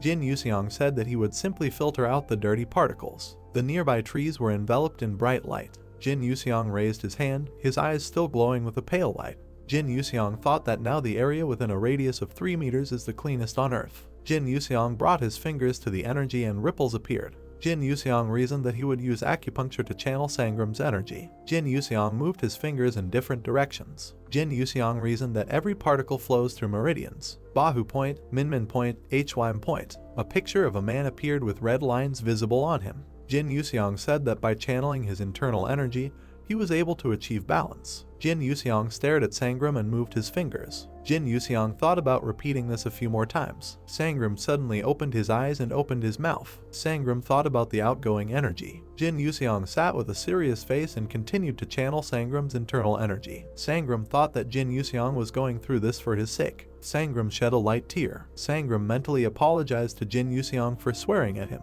Sangram stood up abruptly, his eyes wide, and he spat out some blood from his mouth. Jin Yuseong sat with an indifferent face, raising his fingers to Sangram's chest. Jin Yuseong said that he had miscalculated and would have to start over and added that Sangram had better not move, otherwise nothing would work out. The forest was illuminated by bright sunlight. Sangram bounced his foot in a beautiful shoe from the railing, which was surrounded by green bushes. Sangram did somersaults in the air, bouncing off the railing. Sangram stopped and seriously looked somewhere to the side. Sangram said that everything was right. That was exactly the feeling. Sangram stood on the railing, put his palms together and concentrated. Closing his eyes, a bright red aura emanated from Sangram. Sangram said that although there was very little internal energy left in the body, the information received by the senses had greatly expanded. Sangram opened his eyes and turned to Jin Yuseong, addressing him. Sangram blushed slightly and smiled, holding his head with one hand. Jin Yuseong became angry and showed his teeth. Sangram asked if his hair would fall out anymore. Jin Yuseong asked if this was the only thing he was worried about. Jin Yuseong relaxed and closed his eyes. Jin Yuseong said, thinking that his hair would no longer fall out, and added that the gray hair might remain, but new ones would definitely grow healthy. Sangram embarrassedly looked away and put his finger to his finger. Sangram asked Jin Yuseong if it would come back to him. Jin Yuseong laughed at Sangram and moved his hands behind his back. Sangram became confused and angry. Jin Yuseong asked about male energy and quipped, telling Sangram that he became a eunuch. Sangram denied Jin Yuseong's words and added that he was just a little depressed. Sangram looked at Jin Yuseong with hope in his eyes and opened his mouth slightly. Jin Yuseong said since it depends on internal energy, there shouldn't be a problem and it might have returned. Sangram stood with a backpack on his back and looked at the serious Jin Yuseong. Sangram noticed that Jin Yuseong understood exactly what he was talking about. Sangram jumped off the railing and smiled slightly. Sangram asked Jin Yuseong if he got married, since 90 years have passed since his departure. Jin Yuseong closed his eyes and raised his head to the sun. Sangram looked towards Jin Yuseong. Jin Yuseong said how he could marry as it would lead his country into chaos since he was considered a god. Jin Yuseong opened his eyes, his face illuminated by sunlight. Sangram walked ahead of Jin Yuseong and turned towards him. Jin Yuseong said that he basically hasn't even met anyone. Sangram said that he was interested in something else. Sangram and Jin Yuseong walked along a beautiful alley lined with stones. Sangram asked how Juching died. Sangram turned around and looked at Jin Yuseong, calling out to him. Sangram widened his eyes and was dumbfounded, his mouth open in surprise. Jin Yuseong said that Juching died because he lost control of Kai. Jin Yuseong looked down somewhere in confusion. Sangram was surprised by what he heard and noticed that Juching was second in strength after Jin Yuseong. Jin Yuseong said that he doesn't know either. Sangram stood there looking dumbfounded and raised one hand, clenching his fist. Jin Yuseong said, thinking that Juching was overdoing it for him. Sangram asked Jin Yuseong what this meant. Jin Yuseong recalled how he stood in his beautiful robe and long hair and an aged Juching stood behind him. Jin Yuseong said that he broke through the last boundary and did not age anymore, and Juching, although slower than the others, continued to age. Jin Yuseong stood on a cliff and looked at the vast ocean and a beautiful sunset, and behind him stood the aged Juching, closing his eyes and folding his arms over his chest. Jin Yuseong noticed that if he died, Jin Yuseong would be left alone, so Juching switched to closed training to reach the same level as Jin Yuseong. The aged Juching opened his eyes and looked down sadly. Jin Yuseong said that he was unable to break through the final wall and died due to losing control of his Kai. Jin Yuseong sat on his lap next to Juching's lifeless body, who was lying on the wooden floor. Jin Yuseong was very sad and cried over the loss of his comrade. Sangram sadly looked at Jin Yuseong, his mouth parted at the story he heard. Jin Yuseong looked at Sangram, Sangram looked down. Jin Yuseong said that this is already in the past and noted that Sangram also suffered for 22 years. Sangram said that to be more precise, for about 17 in the last 5 years he lived well. Jin Yuseong walked forward and looked somewhere to the side indifferently. Sangram looked at Jin Yuseong and was surprised. Jin Yuseong said Sangram was great. Jin Yuseong looked towards Sangram. Sangram called out to Jin Yuseong. Sangram closed his eyes and smiled joyfully, raising his hands to his chest. Sangram suggested that Jin Yuseong eat something delicious with his family when they return home. Jin Yuseong looked at Sangram with a slight smile. Jin Yuseong noticed that cooking in this world is very developed. Sangram and Jin Yuseong walked along a beautiful alley surrounded by trees and small houses. Sangram said that these are all spices and they are harmful to health. Jin Yuseong pointed out that he is resistant to poison, so there is no difference. The weather was clear, white and fluffy clouds floated across the blue sky. Sangram quipped that maybe Jin Yuseong would become immune to money as well. Jin Yuseong asked Sangram if he was laughing at him. Night fell. A small veranda by the sea was illuminated by the light of a light bulb and many stars were visible in the sky. The table was set with various dishes that looked very delicious and appetizing. Yu Haiyon sat at the table and looked straight, slightly surprised, and called out to Jin Yuseong. Jin Yuseong sat opposite and held a glass filled with something in his hand. Yu Hai-yeon asked Jin Yuseong if there was alcohol in his glass. Jin Yuseong's slender fingers held a glass of alcohol. Jin Yuseong said no and that it was soju beer. Jin Yuseong, Yu Hai-yeon and Sang Soyun were sitting at a set table. Sang Soyun and Yu Hai-yeon looked at Jin Yuseong. Sang Soyun said that no matter how you look at it, it's alcohol. Jin Yuseong said that it may only seem so at first glance. Jin Yuseong raised his glass and placed his palm on it. Jin Yuseong was remembered by a man with glasses and stubble. Jin Yuseong said that this is actually an elixir created in perfect harmony between the energies of yin and yang. Sang Soyun replied that this was complete nonsense. Yu Hai-yeon sat with a surprised face, and behind her, a furious Sangram was rushing at all pores. Sangram ran up to Jin Yuseong and snatched the glass from his hands in a panic. Sangram said that Jin Yuseong should not drink alcohol. Sangram scrunched his face and held the glass tightly in his hand. Sangram said that minors are not allowed to drink in this country. Jin Yuseong looked at Sangram with displeasure. Jin Yuseong asked what the reason was. Sangram said these are the laws. Yu Hai-yeon wrapped her arm around herself and shook slightly from the cold. Yu Hai-yeon said that it was already getting cool outside and suggested we go inside. Jin Yuseong and Sangram exchanged a serious look of understanding. Jin Yuseong stood up from the table. Sang Soyun looked at Jin Yuseong and held a glass filled with something red in her hands. Jin Yuseong suggested taking Sang Soyun for a walk. Sang Soyun said that it is very cold to walk. Jin Yuseong walked up to Sang Soyun and threw his sweater over her shoulders. Jin Yuseong took Sang Soyun's hand and walked to the side. Sang Soyun was slightly embarrassed by his actions. Jin Yuseong asked if she was warm now and said that now she could go for a walk. Jin Yuseong turned around and looked at Sangram with a serious expression. Sangram picked up Yu Hai-yeon with a serious face. Yu Hai-yeon was confused. A pink aura hovered around them. Jin Yuseong stood facing the full moon and raised his finger up. Sangram teared up slightly and mentally thanked Jin Yuseong for his understanding. In front of us are buildings glowing with lights and a lighthouse on the seashore. A girl walks along the beach, wrapped in a jacket. It's cold enough for a walk on the beach at night, she thinks. A hero walks in front of her, and the girl tries to understand whether her companion is not as cold as she is. The hero looks thoughtfully at the sea. The sea at night, he thinks. It's really been a long time. 3 people are quickly running somewhere. We see the face of one of them. There is very strong fear on it. In the end they have followed me all the way here, he says. His long-haired companion clenches his fist. It had to happen for us to meet them, he says. The 3 warriors continue to run away. Hinam 3 swords, says one of them. Someone's foot is in front of us. Now we see a gray-haired old man with a huge beard, whose eyes glow menacingly with pink energy. And Hinam sect master. Just look at the evil expression on his face. The 3 warriors will continue to run away from their pursuers. Apparently, they end up on a huge rock overlooking the sea that we see. This is indeed the case. All 3 are standing on the edge of the cliff. What should we do, master? This is a dead end. One of the warriors screams in fear. An enemy appears behind the warriors. You've come this far, annihilating demonic leader, he says. A gray-bearded old man stands behind 3 warriors who are ready, on his orders, to kill the young people driven into a dead end. Now even escaping is impossible, he says. One of the hero's comrades squints in disgust and looks angrily at the old man. We see the blade of a sword, behind which there are people who have driven the warriors into a dead end.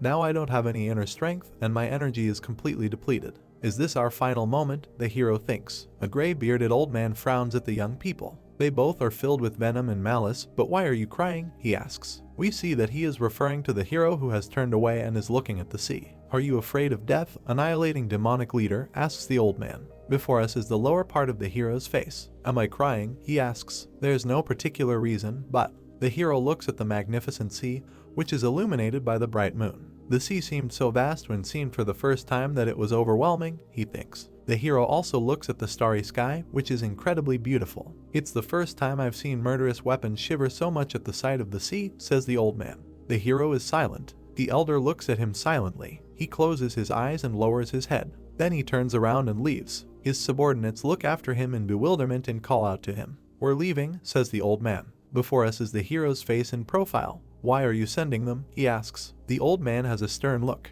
There is no particular reason, he says. His warriors stand next to the old people. It seems that you're too big to fit into my eyes, says the old man. 12 years later, in front of us is an elderly bearded man with a glass in his hand. This is reported to be Hinam faction first sword. The hero sits opposite him. I still cannot understand the heart of a departed sect master, says the old man, sipping from a cup. Right? Politically there might have been discontent within the Hinam faction towards the Orthodox faction, but they weren't supposed to let us survive? Were they? The hero asks. He sadly lowers his eyes, lost in thought. I shed tears just because, he begins to say. Do you still not know, leader? Asks the old man. The hero looks at him sideways. You didn't cry that day, the old man declares. The hero looks the same as before, but now he is wearing different clothes. A girl is standing next to him. What are you thinking about? She asks. These are just very old memories, he replies. The hero looks at his companion. I remembered the man who saved me, he says. The girl responds with a look, covering her mouth with her fist. How did he manage to survive? It's very dangerous to talk like that, she thinks. Girl, did you have a girlfriend? She asks out loud. A guy and a girl are standing on a beautiful seashore. Father and daughter asking the same thing on the same day, says the hero. What? His girlfriend asks him. A glowing object appears in the guy's hand. Inventory, he thinks. He holds out his hand, which contains what looks like a necklace with multicolored stones. Here, he says. Wow, what is this? The girl asks. Threads wind between colorful stones. By intertwining the tendons of a heavenly whale with heavenly silk and, if soaked in pure gold, boiled for 1,000 days, it creates the millennium golden thread. A bracelet woven with the 7 rarest gems in the world. 7 stars. I suppose there's no need to explicitly mention that, the hero thinks. He hands the bracelet to the girl and she looks at him in amazement. How lovely, she says. That is yours. The hero looks down thoughtfully. It's something a child named Yuhayami gave to me, he says. Before us is a pretty girl in a gorgeous outfit and amazing jewelry. This is my little gift, she says. It is reported that this is Yuhayami, the 3rd emperor of the Great Myeong Empire. The hero and the girl stand opposite each other. Small, the guy asks. This bracelet costs more than a castle, right? Oh my, if you are the owner, then no one would dare to covet it, right? The girl answers him. Yuhayami, the woman who deeply loved the depth of my heart. A girl with a very sad look covers her mouth with her fingers. Even though a meteor passed through the sky for a moment, I wish you to live eternal life, she says. As I felt her beautiful heart, my feelings turned towards her. The hero closes his eyes. My life will not be forever, he says, it will only be a little longer than others. However, the moment I choose her, the power of the Jew family becomes unrivaled, he thinks. The girl puts a necklace on the hero's hand. Even if you live much longer than me, she says. Yuhayami looks down. Remember me every time you see this, she asks. There is sadness on the hero's face. I'll try my best, he replies. She knows that too. The guy and girl's fingers intertwine. From the moment I reached the age of 20, the hero thinks she never appeared before me again. Me too, from a distant place. The guy and the girl look at each other with loving eyes. I looked at her, the hero thinks. The girl disappears in the flames. We see a palace being consumed by fire. Someone is screaming very loudly inside. The girl dies in this fire. Sister, you are not suitable to be emperor, someone shouts. So it would have been better if you were quietly handed over your position to me before dying. We see the scoundrel who started the fire. Now I am, he shouts joyfully, the emperor of the Great Ming Empire. Whose decision is it? Asks someone's voice. The hero flies through the window into a room engulfed in fire. Sect Master, the arsonist exclaims in surprise. We see someone's very angry face. I never gave permission, did I? The question sounds. In front of us are streams of heavy rain. Regretfully, I wonder if accepting Yuhayami's feelings could have saved her, the hero thinks. Fueled by anger over the rebellion caused by her stepbrother. After assuming the position of the sect master, it was the first time I lost my composure. The hero carries the body of a dead girl in his arms. I was appointed as a god, the hero thinks. A discharge of very powerful lightning flashes above him. Oh, God, please quell your wrath, the kneeling people ask him. Turned into a being soaked in dreadful madness, the hero thinks. We offer the necks of the impure blood of the Jew family,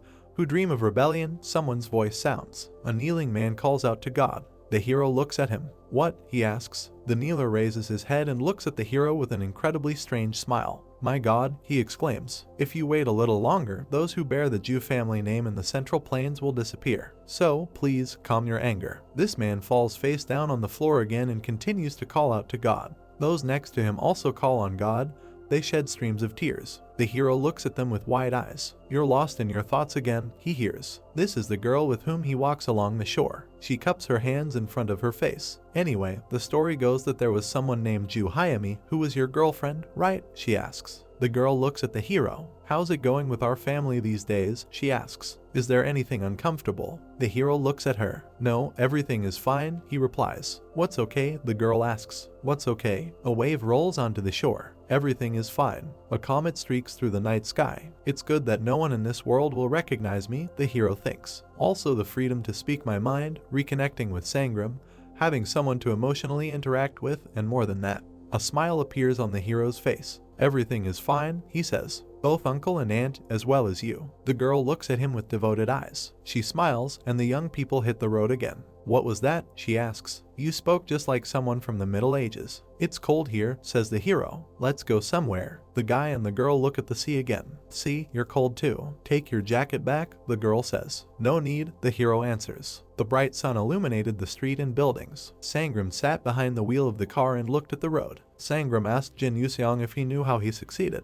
Jin Yuseong's face looked ambiguous. Jin Yuseong noticed that by overtaking the best, Sangram gets rid of the worst. Sangram nervously turned around and looked at Jin Yuseong. Sangram asked Jin Yuseong to stop talking nonsense as he was completely serious. Jin Yuseong said that he doesn't know and how would he even know. Sangram made a serious expression and tilted his head to the side, his eyes flashing. Sangram said that there was no SG in his time. The buildings of the city stood in the night, completely destroyed, with clouds of smoke and ash emanating from them. Sangram said that the awakened ones were not enough, both in strength and in number, and added that the gel device that predicted the appearance of the gates was not invented and the world plunged into chaos. Fire and destruction raged in the city, and there were wounded people everywhere. Sangram noted that in Korea it was a little better, but in general the situation was the same everywhere. The sun blinded people with its light and they covered their eyes with their hands. Sangram said that even in such a situation, there was someone who did not lose hope. Sangram pressed his hand to his pants and clenched it into a fist. The sun illuminated the face of a satisfied Sangram. Sangram gave off positive energy with a frown on his face and noticed that this person was him. Jin Yuseong looked at Sangram with displeasure. Jin Yuseong sighed. Sangram turned around and looked at Jin Yuseong slightly worried. Sangram said not to make such a face and listened to the end of his story. Sangram's eyes sparkled brightly. Sangram said that he was not looking at the situation from a pessimistic perspective. Jin Yuseong asked what the reason was. Sangram recalled how he trained with Jin Yuseong before. Sangram said that the reason was that he studied martial arts, that he believed in the power that lay within man. The three guys stood on alert and fireballs were falling everywhere. Sangram said that he understood that over time there would be more awakened people and new inventions would appear, and gradually people would become stronger. On the floor stood 2 bags filled with gold and glowed brightly. Next to the bags lay a savings book. Sangram said that this is why he sold the property he had accumulated while working in the jewelry from Youngwon, and that is how Sangram started his business. There was a gray building with beams that was not yet fully completed. Sangram said that the only direction in business, eliminating the consequences of the explosion, and added that the first complex at the site of destruction from the explosion in Korea was built by Sangram. Small, beautiful mansions were surrounded by green trees. Sangram said that subsequently, in the Gangnam area affected by the explosion, he built mansions and noted that at that time they said that where there was a gate, there was a high probability of its reappearance. Everyone around said that he was crazy. Sangram greedily squeezed the money in his hand and rejoiced, shedding a tear. Sangram noted that, on the contrary, thanks to research that said that the explosion site was the safest, the business immediately succeeded. Sangram closely watched the road in the car while sitting behind the wheel. Sangram said that money appeared and now he lives in the Gangnam area, where now, besides him, people who play an important role are gathered. Jin Yuseong became serious and continued to look at Sangram. Sangram said that he is talking about this because it concerns his school life. Jin Yuseong didn't understand why this should concern him. 3 teenagers in swimsuits were relaxing and splashing in the pool. Sangram said that school children, perhaps because of their rich lives, do not have mature enough thoughts and do not even think about how to earn money, throwing birthday parties among their friends and renting an entire villa for the sake of it. A plump man with short gray hair was scolding a man in a brown suit right in the office. Sangram said that the real problem lies with their parents and added that their mere appearance in school leads to chaos and mentioned who their parents were: the prime minister, vice minister, president of large corporations, members of the government. Jin Yuseong raised his hand to his chin and closed his eyes. Sangram said that there is a hierarchy within the school walls and perhaps because they are still children, appearance is important to them. Sangram and Jin Yuseong were driving in the car. Jin Yuseong noted that high school has always been such a place, as far as he knows. Sangram watched the road with all seriousness. Sangram said that it was possible for the series to be like this, but this had not happened before, and added that if Jin Yuseong doesn't like someone, then solve everything with words. Jin Yuseong sighed and put his hands behind his head. Sangram glanced at Jin Yuseong with an incredulous look. Sangram warned Jin Yuseong not to hit him under any circumstances. Jin Yuseong said that he understood. The car stopped at the school gate. Sangram noticed to Jin Yuseong that he promised him not to touch anyone. The beautiful, huge school building was illuminated by the bright sun. School children walked along the corridors of the school and chatted about something. A cheerful sign that says consultation room. An older man with a receding hairline was looking at a tablet. An older man asked if Sangram grew up in a Korean-American family and asked if that meant Jin Yuseong's lifestyle was more American. Sangram sat opposite an older man who was flipping through his tablet. Sangram said that Jin Yuseong's parents did business mainly in China and therefore he has more of a mixed style. The older man flashed his glasses and adjusted them with his hand, noting that it was quite interesting. The professor put his tablet on the table and held it out towards Sangram. The professor said that these were the questions he asked Jin Yuseong. Sangram picked up the question paper and was horrified, grimacing his face. The land of the Demon Lord, where the golden statue of Jin Yuseong stood outside the huge building with his hand raised. Question: if you could write one article in the constitution of the world, what would it be? Answer: Demon Lord worship. Jin Yuseong inspected the blooming pistils of the plants with a malicious grin. Another question is, what is the position of Korea in the midst of the current situation due to the appearance of the gate? Jin Yuseong's answer: everything will be fine because they have me and the other inhabitants of the earth. Sangram continued to look at the question paper. Sangram was so smart that Jin Yuseong laughed hard at Jin Yuseong's answer while the professor from the consultation room sat idly by. The bespectacled professor commented that Jin Yuseong's character study and knowledge were even more amazing. A rainbow pyramid appeared with the criteria for assessing students and the Jin Yuseong card, which was directed along the arrow to the top 5% of all students, according to knowledge assessment. Sangram's face changed abruptly and he looked puzzled as he peered at the form. Sangram was surprised by this performance and thought that Jin Yuseong could use his skills. The professor shared another interesting piece of information with Sangram, which left him stupefied. The professor said that according to common sense, Jin Yuseong is in the top 1% from the end. This meant it was a SD, or more accurately, autistic level. The professor adjusted his glasses on his face. Sangram tried to correctly grasp the context of the words spoken by the professor. The professor was taken aback by telling him that if you remove the last test, then Jin Yuseong is in the top 0.1%. The professor's gaze looked both terrifying and admiring. He noticed that it was the first time he had seen a student who was so smart. Sangram, hearing this remark about Jin Yuseong, looked at the professor with a confused face. Sangram asked about the fact that it was a test for children. However, the professor put his hands on the table and rested on them. The professor got excited and was hysterical, waving his arms. The professor said that this test, which was conducted at Dijian High School, was developed by the best experts. After all, the difficulty of the Mensa test was high and also required different skills. The professor also added that even the best specialist will not be able to enter the top 0.1%. Sangram, having heard about the Mensa test, frowned and began to grin in response. Sangram tried to change the topic to his Sang Soyun. With a slight displeasure on his face, Sangram tried to ask his daughter Sang Soyun about the results of this test. The confused professor sat down in his chair and began frantically scrolling through the information on his tablet. The professor was trying to find his daughter's results. The professor understood that Jin Yuseong and Sang Soyun were relatives, but he didn't care. Continuing to scroll through the information on his tablet, the professor was horrified and opened his mouth. The professor sweatily asked the angry Sangram if he was Sang Soyun's father, to which Sangram answered positively. The professor folded the tablet between his hands and smiled sarcastically, closing his eyes. The professor noticed that his Sang Soyun was a famous person in their high school. Sangram was surprised by the expression on the professor's face. The professor, realizing the entire interconnection of what was happening, tried to pretend to be a kind and friendly person and continued to say that his Sang Soyun is very, very beautiful, kind, and has good social skills. Sangram still insisted on the Mensa test results. The professor slightly answered with his head to the side and adjusted his glasses. The professor wanted to change the topic by saying that today it would be worth focusing on the admission of his supposed nephew Jin Yuseong. Sangram, not hearing what he wanted, rested his head on his hand and began to cry. The professor continued to study information about Jin Yuseong, scrolling through his tablet. The professor noted that no matter how the situation stands, Jin Yuseong is in the top 1% even among Ivy League students. However, the problem was still a very low sanity score. A multicolored chart with Jin Yuseong's performance indicators came out. In the test of character, sociality, morality, and constancy, the scores were quite high. The silhouette of Jin Yuseong in a supersuit stood on the globe. The professor noted that in general, Jin Yuseong understood the morality of society and his actions were consistent. The professor passed a form with information about Jin Yuseong and a tablet across the table, to which Sangram immediately joined and bent down.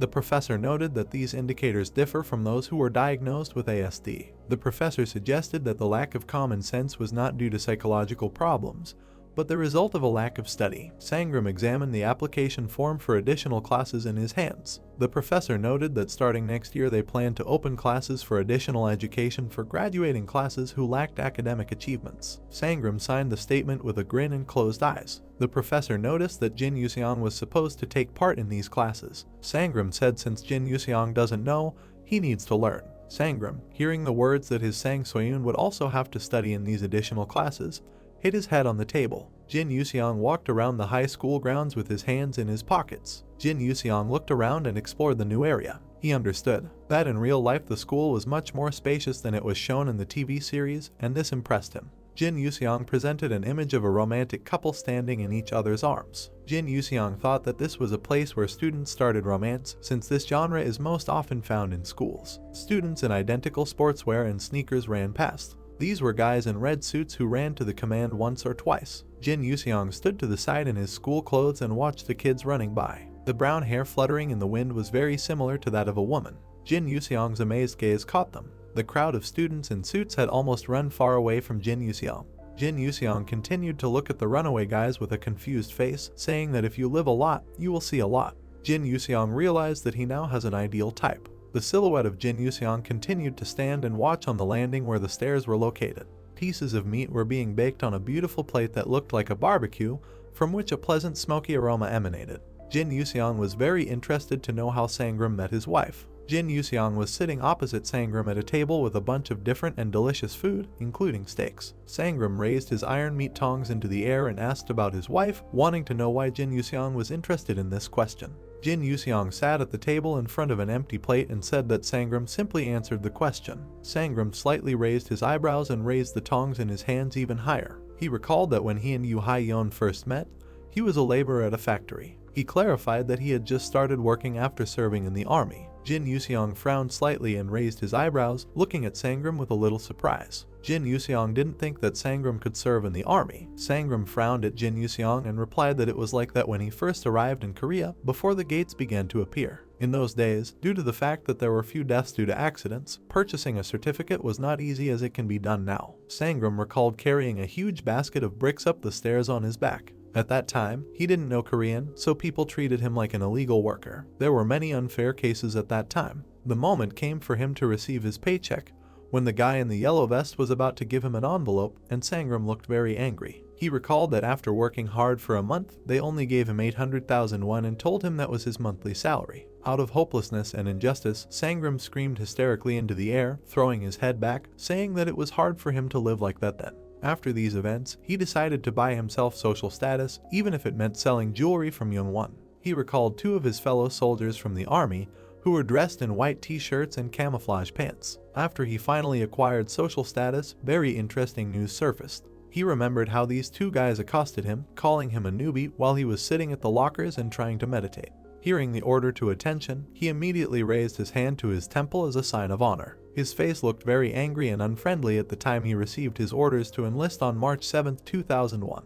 However, according to the certificate, he was not on duty. Two fellow colleagues looked at the newcomer with uncertainty in their eyes and asked him about his age. Sangram, in camouflage clothing, continued to hold his bent arm and temple and replied that he was 25 years old, although in fact he was 37. The guys asked Sangram about his face, to which Sangram replied that when he was little, he overdid it with medications. Jin Yuseong continued to listen to Sangram with curiosity in his eyes, asking him about how he felt about the army because according to rumors, it was very cruel there. Sangram chewed one piece and slightly bowed his head. He replied that it was exactly like that, it was easier than during the demon training. However, the problem was precisely in the people. Jin Yuseong asked about specific people, meaning senior ranks in the army. With anger in his eyes, Sangram chewed his piece in his mouth and remembered the unfriendly guys from the army. He called them chickens that could be broken at the snap of your fingers, and they got him. One of the colleagues was now working as a salesman in a store and his face looked confused. Jin Yuseong held a tasty morsel in his chopsticks, juice still dripping from it. Jin Yuseong reminded him of the topic of the dialogue, saying that he really wanted to know how Sangram met his wife. With a pleasant grin on his face, Sangram scratched his chin and closed his eyes. He remembered this incident. When he was working as a laborer, there was an incident when a banner fell and he saved a passing girl, who in the future became his wife, from which he earned a scar on his face. Sangram recalled how he looked at his future wife with a warm gaze, who looked at him in the same way. Jin Yuseong continued to eat food with his chopsticks, asking about the moment that Sangram means saved him from danger. Sangram seemed to fly out of reality and daydream and memories, opening his mouth with a shining gaze. He recalled that at that time, his Yu Hyeon was going to university in that district. They also saw each other often, so he was able to muster up the courage to invite her for a cup of coffee. Jin Yuseong ate delicious food and listened to Sangram's pleasant and warm memories of meeting his wife in the park. Jin Yuseong realized that they saw each other very often. They continued to discuss the topic of love relationships, sitting at a table with an abundance of food. Sangram turned the topic to Jin Yuseong, who also had a girl in mind that he couldn't let go of. With admiration and great curiosity, Sangram opened his eyes and asked about the girl that Jin Yuseong really liked. Now Jin Yuseong began to remember the moment when he left school and saw a girl with gorgeous hair that was flying in the wind. He recalled that this girl was incredibly beautiful when she ran in physical education. Sangram, with a smirk on his face, started making fun of Jin Yuseong, who turned his head away from Sangram and closed his eyes. Sangram remembered the same girl who ran past Jin Yuseong. Sangram realized that he had hit the nail on the head and laughed hard. However, there was a nuance. Sangram fell out of reality, and his face looked relaxed and content. He thought about what the family tree would look like if Sang Soyun's classmate became the wife of a cult leader. However, in the process of thinking, a realization dawned on Sangram, and his eyes suddenly widened. He understood that there was no guarantee that she was his classmate. He thought about what if the godmother was younger than Sang Soyun, and generally her friend. Jin Yuseong crossed his fingers and closed his eyes. He was embarrassed to ask, but he was very interested in the question of what Korean girls like. The perplexed Sangram put his hand on the table. He noted that he could not understand the hearts of the younger generation, and all he knew about young girls was their addiction to social networks. A declaration of love message came out. NN student, this is 20. Hello, from the moment I first saw you, I liked you. I wanted to confess before the holidays, but I didn't have the courage then. Now I have pulled myself together so I can safely say this to the whole world that I love. My heart flutters when I see you on the bus and club events. I see you everywhere. You have stolen my heart. It's been like this since last month, even after you broke up with your boyfriend. Sangram recalled how the message made his heart flutter, posting the confession via social media. In a sweat, Sangram grinned slightly and raised the glass to his mouth. Sangram thought that his leader liked the look of this girl from physical education. He assumed that Jin Yuseong was too straightforward. Jin Yuseong frowned slightly and lowered his crossed fingers downwards. Jin Yuseong asked if appearance is important now, because for him the soul is most important. Sangram looked at Jin Yuseong ironically while holding a glass of drink in his hand. He joked with Jin Yuseong, saying how he managed to see her soul in such a short time, because this can only be known with time. After dinner, Jin Yuseong and Sangram headed out of the house and onto the street. Jin Yuseong replied that he could understand this because he could feel the innate internal energy. Sangram asked his leader about when he had such talent. Jin Yuseong slightly knitted his eyebrows and cast his malicious glance towards Sangram. He replied that he was able to reach the internal state when he achieved absorption. Come to think of it, it was after Sangram went through the gate. Jin Yuseong recalled his resourceful state when he stood on a tree stump and was surrounded by a blue aura. Innate Kai is the pure resource of life. Unlike internal Kai, innate Kai cannot be refined or changed. Jin Yuseong recalled his image in a black suit with yellow stripes while standing in the background of outer space. He said that this Kai energy accumulates depending on how a person lives and his values. He also noticed that people with dark innate Kai are gloomy people, and those with light Kai are positive. He also remembered Amila Megan, that blonde in a black tracksuit who glowed with bright Kai energy. Jin Yuseong remembered that he met a spectacle in Ite-1, because Amila Megan had the same strong, bright energy as today's girl. Sangram, having heard such a story, raised his hand in the air and threw a grin towards Jin Yuseong as he approached the parking lot. Sangram offered to become his leader's business partner later. Encouraged by this story, Sangram grinned. He called Jin Yuseong a bounty hunter because there is hardly anyone more brilliant than him in the company now. After all, there are companies that are looking for honest people when others are looking for sober people. Ironically, Sangram continued to discuss this topic with Jin Yuseong and closed his eyes. Sangram proposed an idea to Jin Yuseong about joining as an interviewer next week at the company. Jin Yuseong asked about the position of the interviewer. Above the large buildings, which had posters with hieroglyphs on them, hung a dark sky with stars and clouds. Sangram noted that he would pay all expenses, to which Jin Yuseong agreed. Suddenly Sangram widened his eyes and exclaimed. He wanted to know how innate Kai felt. Jin Yuseong looked evenly at Sangram, who was looking at him with a kind smile. Jin Yuseong replied that he was not sure, because perhaps people with inner strength may not see it clearly. Sangram changed the direction of the dialogue and said that he felt Jin Yuseong back then when they first met in Myeongdong. Jin Yuseong frowned sharply and, baring his teeth, cast his gloomy gaze at Sangram. Sangram didn't expect such a reaction, so he furrowed his eyebrows and widened his eyes in shock. Jin Yuseong noticed that they had the same Kai as the bald eunuch who was blown away like a balloon. Sangram stood next to Jin Yuseong and lowered his head, clearly sad.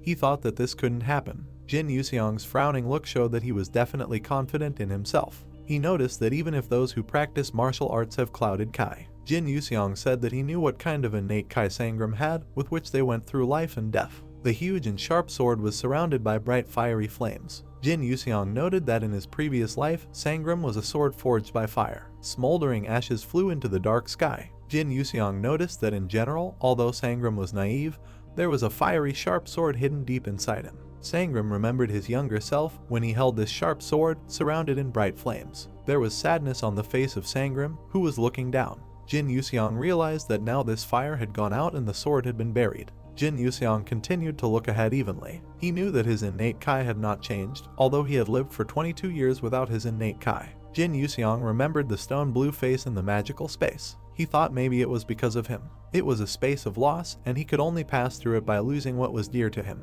Jin Yuseong was already in this space, holding his sword in his hands, flying around the fragments of stones. He knew that his fighting energy gave him the opportunity to choose. Jin Yuseong stood behind Sangram, who definitely looked upset and was almost crying. Jin Yuseong understood that there was usually no other choice, but he was sure to lose what was most valuable to him. Jin Yuseong could guess that Sangram valued being proficient in martial arts. Sangram remembered his furious appearance when he was wearing a red suit and looked much more athletic in his furious appearance. Jin Yuseong realized that Sangram had now lost something related to this martial art. Jin Yuseong stood in front of Sangram's car, who had already opened the door and was about to leave. Sangram turned to his leader, asking whether he would go home or not. Jin Yuseong continued to be in his thoughts and thought about what he managed to save. After not hearing an answer from Jin Yuseong, Sangram looked at him and asked if he would stay here. Jin Yuseong realized that he had saved 90% of something. Without going to Sangram, Jin Yuseong set off to conquer the expanses of the Night City. He tried to think what it was. No matter how much he thought, he couldn't remember. A guy in a black shirt and glasses was sitting at a computer and typing text, flipping through the forum.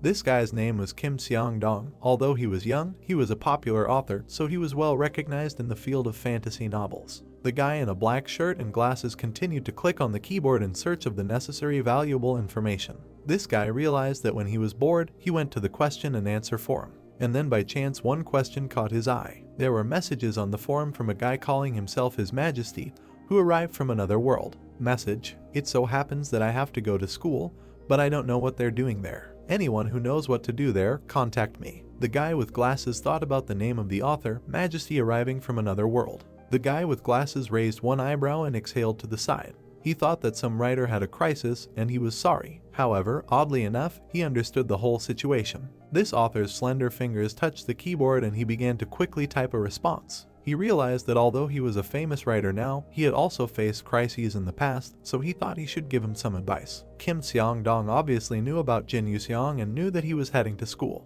Kim Seong-dong pointed out that His Majesty Jin Yuseong going to school is an obvious cliché. Kim Seong-dong continued to sit at his computer in the dark room and write his answer. Kim Seong-dong pointed out that it is normal for a new writer to start with clichés. Kim Seong-dong continued to type his answer to Jin Yuseong, who posted his question on the forum. Message: the school is much calmer than it seems. People there are like squirrels in a wheel repeating the same routine, so we need to focus on the school itself, on the students who attend it. Kim Seong-dong noted that he would want to change the plot later. At the same time, Jin Yuseong was also sitting at the computer and looking for an answer to his question. Having entered the forum, he noticed that his question had already been answered. Kim Seong-dong bared his teeth with a malicious grin, clearly intending to carry out his insidious plan.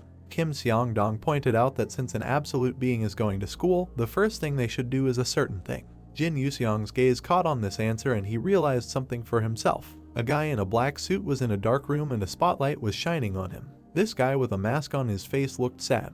He said that soon there will be children of awakened ones with abilities. A second guy with blonde hair and a malicious grin approached him from the side. The blonde guy said he has good news because phase 2 is almost here. His face looked like a clown, and under the spotlight he smiled. He noticed that something strange was happening in a small country in East Asia. These two guys stood opposite each other and spotlights were shining on them from above. The blonde boy pointed out that the country was Korea, and fortunately, this country was the one that had adjusted to the system the best. They recalled the moment when a bright blue light flashed over the city and buildings. They assumed that a gate had appeared in that place without any prerequisites. Most likely, the reason could be that the boss monster was trying to awaken. A third man in a brown suit and the same hair and a mask approached the two guys. The third guy noticed that they spoke just like people. The dark-haired guy said that working in SG is taking its toll, so he will soon switch to the monster dialect. The guy in the black suit and white hair lowered his head and frowned slightly. He said that such Nuka heroes have not appeared for 500 years. The guy with brown hair stood opposite the blonde and they had opposite expressions as one smiled and the other frowned. The brown-haired guy noticed that that hero's name was Lindcock. The blonde replied that because of the monster, the system decided to deviate from the norm, which could mean the explosion of the gate. The guy with white hair said with tears in his eye that this gate had been cleared. The brown-haired man and the blonde man turned sharply towards the guy with white hair and their faces were stunned, as it was hard to believe. Three guys stood under the spotlights and looked at each other with grins. The brown-haired man noticed that there really were so many awakened people nearby. The guy with white hair said that this cannot be, because no one can find the one who cleared the gate. The white-haired boy looked puzzled as he rested his hand on his chin. He noticed that it was definitely the work of a person, despite the fact that he still left no traces behind him. The brown-haired man looked at his comrade with a dissatisfied expression. He said there was no point in dwelling on the incident because he was just a human being anyway. The white-haired boy reached up to his face to wipe away a tear. He noticed that sometimes small things lead to disaster. The appearance of Jin Yuseong appeared against the background of the radiant sky. The guys remembered that same absolute creature from Young-won, who was also a man. The blonde and brown-haired men stood under the spotlights and with different expressions on their faces. The brown-haired man noticed that they were no exception either. However, the blonde did not stand aside and added that if the gate was cleared, then the filter monster should also be alive. A blonde man in a mask with closed eyes and a malicious grin added his point about carrying out Lindcock filtration. The brown-haired man, hearing this remark, was slightly surprised. He meant the second part of the plan. However, the blonde was taken aback by saying that they needed to speed up the first one a little. The blonde looked at his comrade with a malicious grin. The blonde added on his own that there are still many strong awakened people in Korea. The brown-haired man had a permanently sullen expression on his face and said that they needed to get rid of Lindcock anyway. The white-haired guy waved his hands and said with a sad expression that he would clean up the action of SG Korea. Their silhouettes teleported to another world while they were still on the carpet. One of the guys said to leave Lindcock to him. Another guy pointed out that he would prepare the filtration. These three guys disappeared from the room, which looked like a huge palace where large candles were burning. The guys thought that now they would finally be able to eat, realizing that Koreans have always been strong in spirit. Huge iron chandeliers hung above the red carpet, which was illuminated by a bunch of bright lights. The guys knew that all this was for the sake of the deity. Fast forward to high school, namely to the head teacher's office. Yoo Hae-yeon and Jin Yuseong sat in the office at the table opposite an old man in a black suit. Yoo Hae-yeon held a cup of tea and a plate in her hand, and a frowning Jin Yuseong sat next to her. Yoo Hae-yeon told the head teacher not to talk about the relationship between Sang So-yoon and Jin Yuseong.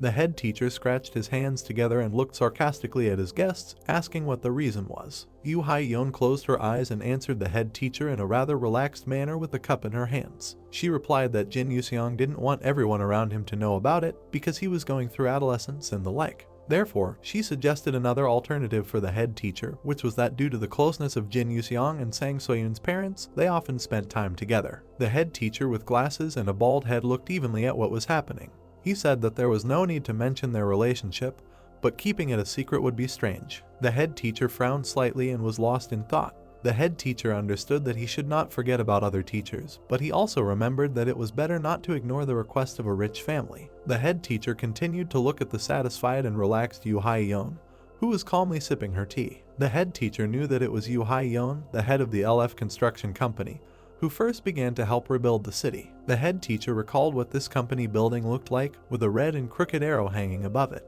The head teacher continued to reflect on the fact that this company had no influence on politics, but he understood that if they wanted, he would have no problem finding loopholes. The head teacher crossed his fingers and smiled sarcastically with a ray of light behind him. The head teacher understood that it was better not to quarrel with them, so he offered them the alternative of placing the children in different classes. The head teacher was sitting at the table and, resting his hands on the table, looked at Yoo Hae-yeon, who was still drinking her tea. Yoo Hae-yeon said that the best solution would be to put them in the same class. The head teacher replied that their family was quite unusual. Yoo Hae-yeon looked at Jin Yuseong with a warm gaze and addressed him. She made a point for him to let him know that he shouldn't hit his comrades just because he didn't like them. Two icons with the faces of Jin Yuseong and Yoo Hae-yeon came out. Jin Yuseong didn't understand what they were talking about when Yu Hai-yeon laughed and meant friends. They were transported to the classroom, where the guys heatedly discussed their affairs and shared news. Sang Soyun was wearing her school uniform and was yawning with her hand over her mouth. She said that because of Jin Yuseong, she had to get up earlier. A teacher, a young guy in a blue shirt, came into their office and waved his hand.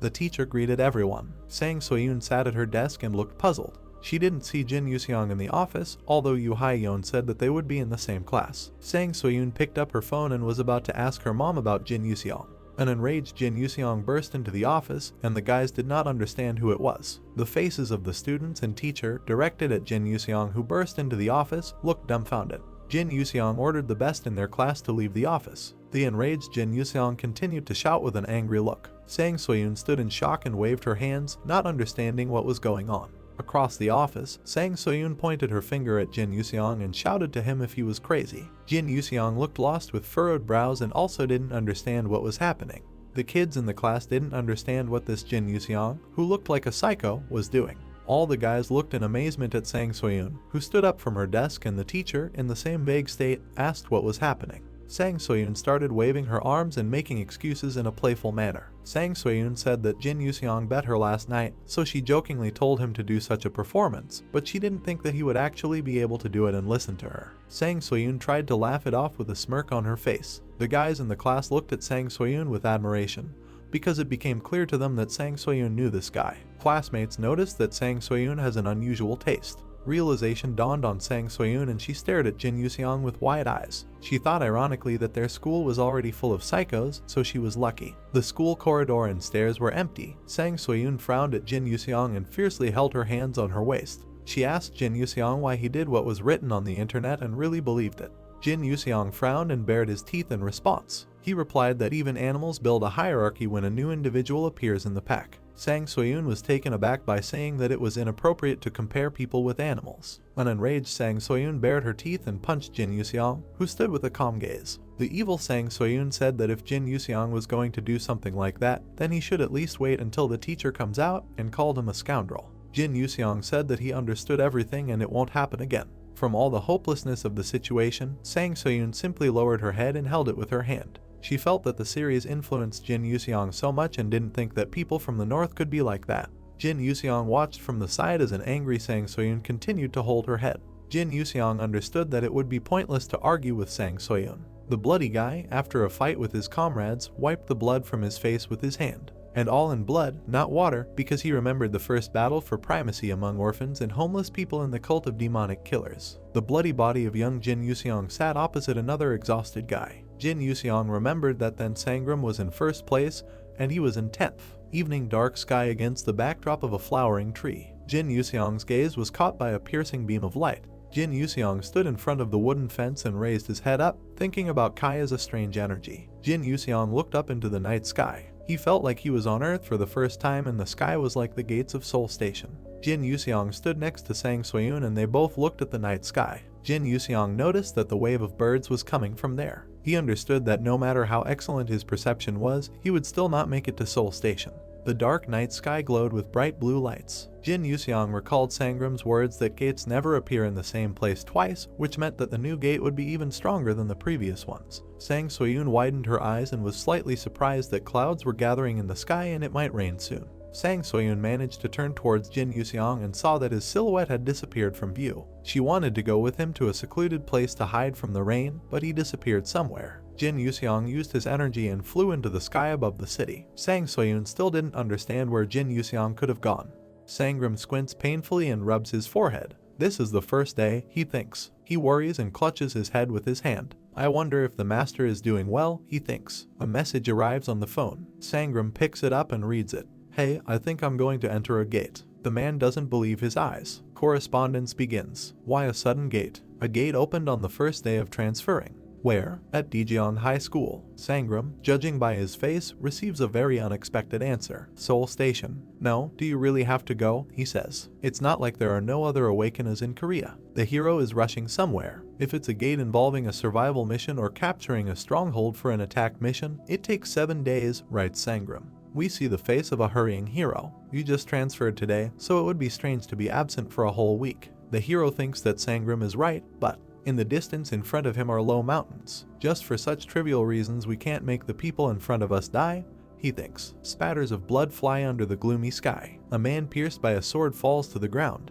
Even Nakram guys, says the hero. Several corpses lie next to him, and rescued people stand behind him. Kidnapping people is unacceptable, no matter how reckless, says Yuseong. The rescued woman bows. Thank you, she says, I don't know how to repay what you did. I don't need compensation, so don't worry about it, the hero answers her. Yuseong stands next to two other fighters. Master, even if we run faster, it's not enough, says one of them. The day before yesterday we captured a tiger attacking an herbalist, and now we've dealt with Nakram, who is kidnapping people of the rice field. The hero looks thoughtfully into the distance. Why on earth are you helping with something unrelated?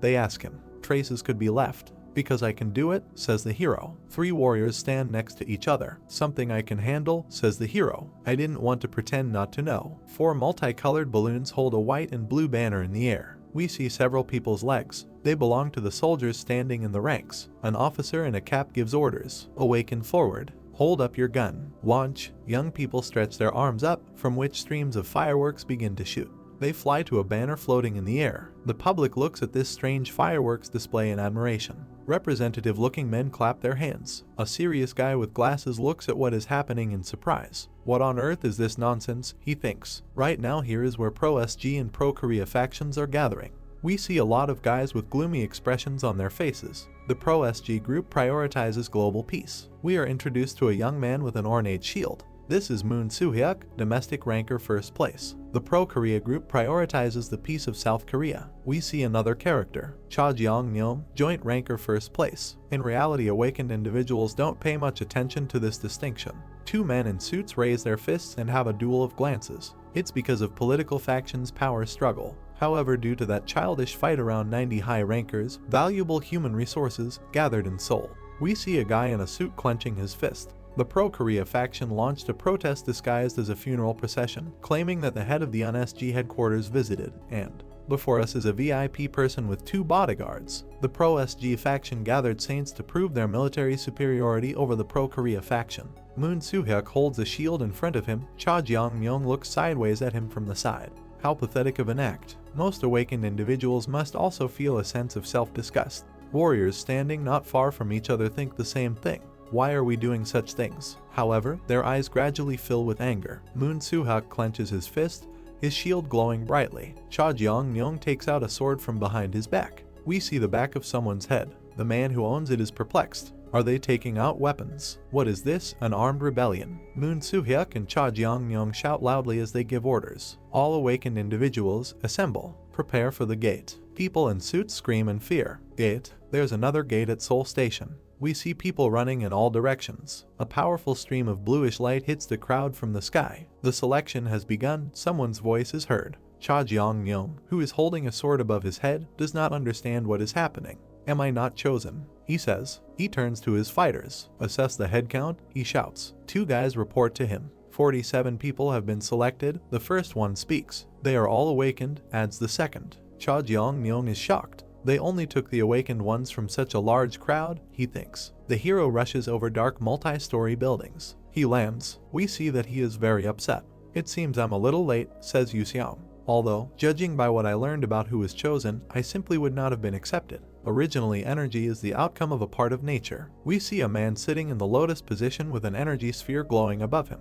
While it has the qualities of being hot, cold, and chilly, it lacks intention. The hero looks at a bright sphere emitting discharges that has formed in the sky above his head. However, the gate that was just created gives off a sense of evil. It was either born out of someone's malice or utilized existing elements in a twisted manner. It looks like I'll need a sword this time, the hero thinks. He looks askance somewhere down. Suddenly he notices something and screams in surprise. In front of us is Cha Jeong-myung, who has a long sword on his shoulder. It just so happens that a good sword is very close, the hero thinks. A trail is visible in the air. The hero flies up behind the unsuspecting Cha Jeong-myung. I'll take it for a while and return it right away, he thinks. The victim looks around in fear, noticing something is wrong. Cha Jeong-myung, with something going on around him, asks who he is dealing with. But in front of him there is only a cloud of dust. Finally, he sees the hero putting his left hand forward and clenching his right hand into a fist. You seemed quite strong among the group, says Yuseong. Can you avoid my attack and counterattack? Cha Jeong-myung raises his sword to strike and charges.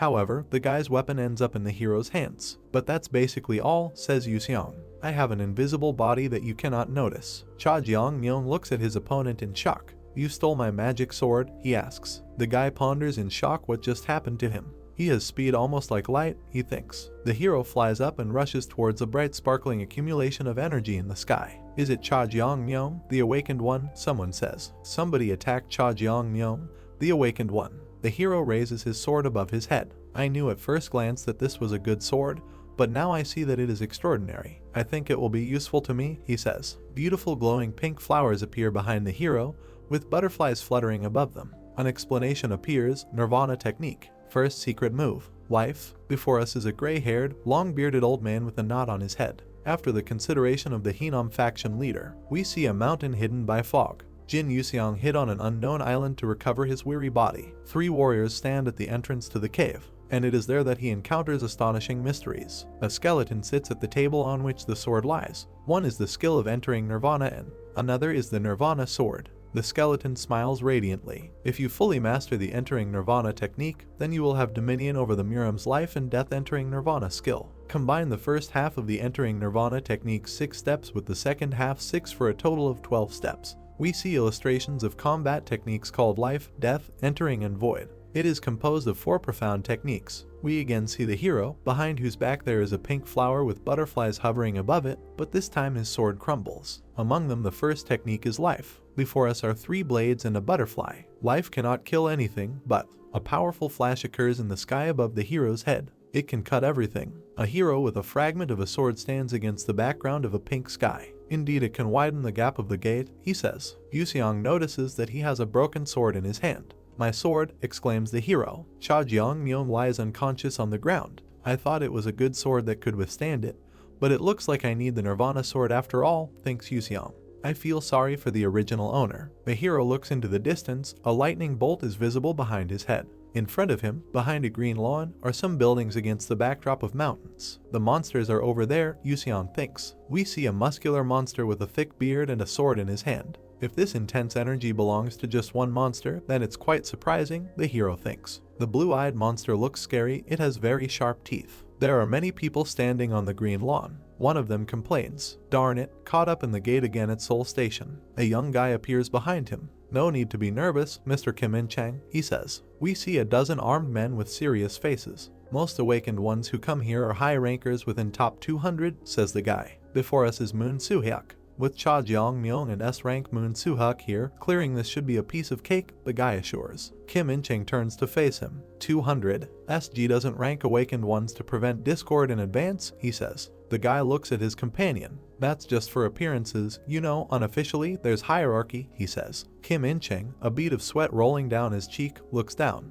Although Mr. Kim In-chang is a newcomer, he's a promising candidate who, with luck, could rise to triple a rank. And I will look out for you, says the guy. Kim In-chang looks at Moon Soo-hyuk. S-rank awakened, Moon Soo-hyuk, he thinks. Clearly the strongest in the country, but for some reason he seems unlikely to defeat Wango. A richly dressed guy with long dark hair appears. It's good to see you all, he says. His huge figure towers over the people standing on the lawn. They are at a loss and don't understand how to behave. This is the administrator, someone says. A red light glows inside this character's hood. I am the administrator in charge of this mission, he says. It's S3S. Young people look at the Colossus with their heads held high. First of all, I sincerely congratulate you all on being selected as a gate member, he says. The current headcount is 48 people. Kim In-chang looks up in amazement. S-rank gate, he asks. The other warriors are also shocked and discuss what they heard. S-rank has only opened a mere 6th time in history, hasn't it? Is this only the 7th time? Kim In-chang and the guy who talked to him earlier look at the speaker excitedly. From what I know, the clearance rate for S-rank gates is 0%, thinks Kim In-chang. There is no limit to the amazement of the young people who raised their heads. Although everyone is a veteran and didn't fall into panic, can we really leave this place? One of them thinks. The hero looks at something in surprise. This is a majestic structure with magnificent columns. This building looks like something I saw in a documentary, he says. He approaches the gate, where a system message appears stating that the raid has not yet begun. It seems the gate is still closed, Yuseong says. He rubs his chin thoughtfully. I also don't see any other entrances or openings through which one can enter, he says. The hero punches the wall. It looks like the hand is inside the stone. It is abnormally dense, says Yuseong. How long will it take me to get through? A bead of sweat runs down his face. I wanted to go back for dinner, he thinks, but he crouches, his fist begins to glow. I'll just try to break it, he says. A system message appears. Before starting the mission, a password is required to enter the sacred garden. Then one more, would you like to enter the password? There is amazement on the hero's face. Password? Where did I get it from? He grabs his head with his hand. This is a structure that channels magic following the blueprint, he thinks. This memory, it's not mine. The hero remembers the girl in the cap. That's right, it's from that sexy woman I met in Itaewon, he thinks. Yuseong looks ahead in surprise. At that time I not only learned a new language, but also acquired some peculiar blueprints, he recalls. I thought it was just knowledge related to language first. Yuseong touches his hand to the door. This is the right password, he thinks. It looks the same as the blueprint in my memory. His figure with his outstretched arm begins to glow. I'll find out when I try, he thinks. A glowing circle appears above the door, resembling the diagram of a labyrinth. Yuseong looks closely at the door. It takes a lot of energy to open, he thinks, to the extent that even most humans wouldn't dare to attempt. The gate glows a very bright pink color, and it seems they are opening. A system message appears. You have proven your qualification as a master player. And one more thing, energy will be returned. Yuseong looks at his hand. The energy has really returned, he thinks. The hero enters the glowing gate. There's already someone here. Looks like there's only this guy here, Yuseong thinks. In front of him is a frightening looking monster with long arms and a huge sword stuck in the ground. It growls loudly. The monster picks up the sword and throws it over his shoulder. Something strange is happening. And the next second, a grinning muzzle grows right in front of the hero. The monster throws a punch but seems to hit the floor. Yuseong jumps away just in time. He lowers himself, and from the place where his foot lands, a powerful beam of light hits the enemy. Something surprises the hero. In front of him again is the terrible grin of the monster. Even though I keep beating it, it's still keeping an eye on me, Yuseong thinks. The monster with a sword in his hand rushes at the hero again. His eyes glow with bluish energy. The hero, meanwhile, smiles, looking at the enemy. I keep getting surprised today, he says. I want to fight you a little bit more. What's your name? Yuseong peers at the status window. Before us is a monster with a sword in his hand. Hero of the Nuka tribe, asks the hero. Lindcock. This information is provided by the status window. This monster grins and roars again. If it's the Nuka tribe, are you talking about the monsters we encountered at Seoul Station Gate? The hero thinks. Come to think of it, they were much larger, but their appearance was remarkably similar. The hero looks ahead. It seems my heart is growing cold, he thinks. If I hadn't killed them back then, it would have been the humans who died. However, I don't want to mock your revenge. Yuseong beckons his opponent with a hand gesture. Come, he says. Now I will fight you properly as well. There is a fire in the monster's eyes. He reaches out to the hero with his sharp claw. Opening his mouth and holding his sword behind his back, Lindcock jumped powerfully. A powerful wind blew Jin's hair. With a serious face, Jin thought it was incredible. His movements are very precise, he is close to perfection. Jumping onto Jin, Lindcock began collecting blue mana in his right hand. Jin thought that he could try using the step technique, but Lindcock's attack radius was too large. Jin knew that if he tried to dodge with his whole body, he would run into the sword. Opening his eyes, Jin jumped sharply. Jin thought that many cult leaders would be left without a hand in this situation. Jin was already close to Lindcock to deliver the final blow. Jin thought that although Lindcock was close to perfection, Jin had already achieved it.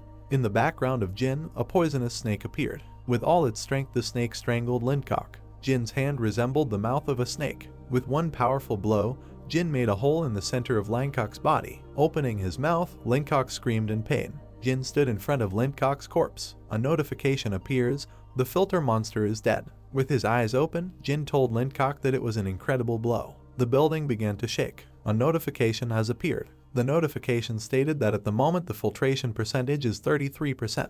The next notification said that the master player was beginning to absorb the filtered energy. Powerful energy began to gather around Jin. Jin thought that this incredible energy filled his body. Bright blue energy was at Jin's fingertips. Jin thought that this energy was so dense and pure. The beautiful ginseng root shone in gold. Jin understood that even the 1,000-year-old ginseng root could not compare with this energy. Jin clasped his hands near his stomach. Sitting in a meditation pose, blue energy began to flow from Jin. Opening his eyes, Jin realized that there was too much energy. An ordinary person would have already died in his place. Jin clenched his fist, in which bright blue energy began to form. Jin realized that he had only recovered 30% of the energy from one gate. Suddenly something attracted Jin. A green field with a calm pink sky. Jin understood that the awakened ones he had seen at Seoul Station had arrived here. Putting his hand on his knee, Jin looked to the side. Jin realized that he was so busy absorbing energy that he didn't notice them at all. Raising his finger to the notification, Jin looked back. Jin understood that he needed to change clothes quickly. Hour ago, an administrator in a black cloak floats in the sky. He ordered everyone to join forces to defeat the boss. They are given 12 hours to do this. 3 people stood with blank faces.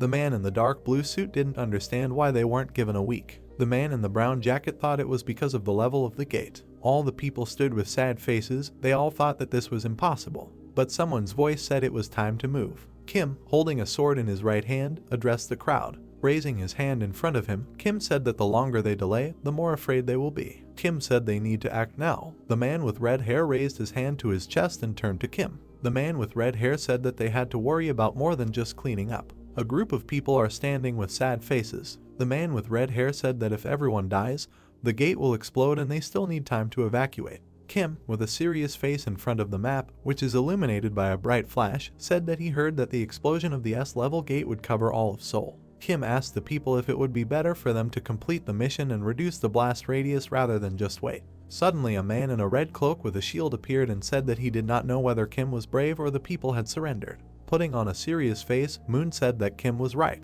Moon added that they should all go now before fear completely overtakes them. A group of people, along with Kim and Moon, looked at the small buildings. With a serious face, Kim turned to Moon and asked what the boss looks like. To which Moon asked Kim if this was his first time on such a raid. Many skeletons with bright green eyes and a knight with an incomprehensible creature. Moon said it's different every time. Moon added that there are valiant warriors, knights, and there are killers hiding in the shadows. Moon said that there are also summoned ones and magicians. Moon looked at his hand, which showed a deep wound. Moon asked Kim if he could see his wound. Kim was surprised how deep it was. He was surprised that the hand remained in place. Moon showed his deep wound closer and said that he received it in a fight with a boss, level AA on Jeju Island 6 years ago. Moon added that 170 people took part, but only 5 survived. Moon said he still can't forget that day. A group of people with swords stand in front of a killed monster. Blood flowed from the mouth of the killed monster. Which participant asked if the boss died? One of the men closed his eyes and exhaled heavily, saying that he was very nervous when he heard that this was an AA level boss. Suddenly, sweat began to drip from the face of Moon, who was standing in a black shirt.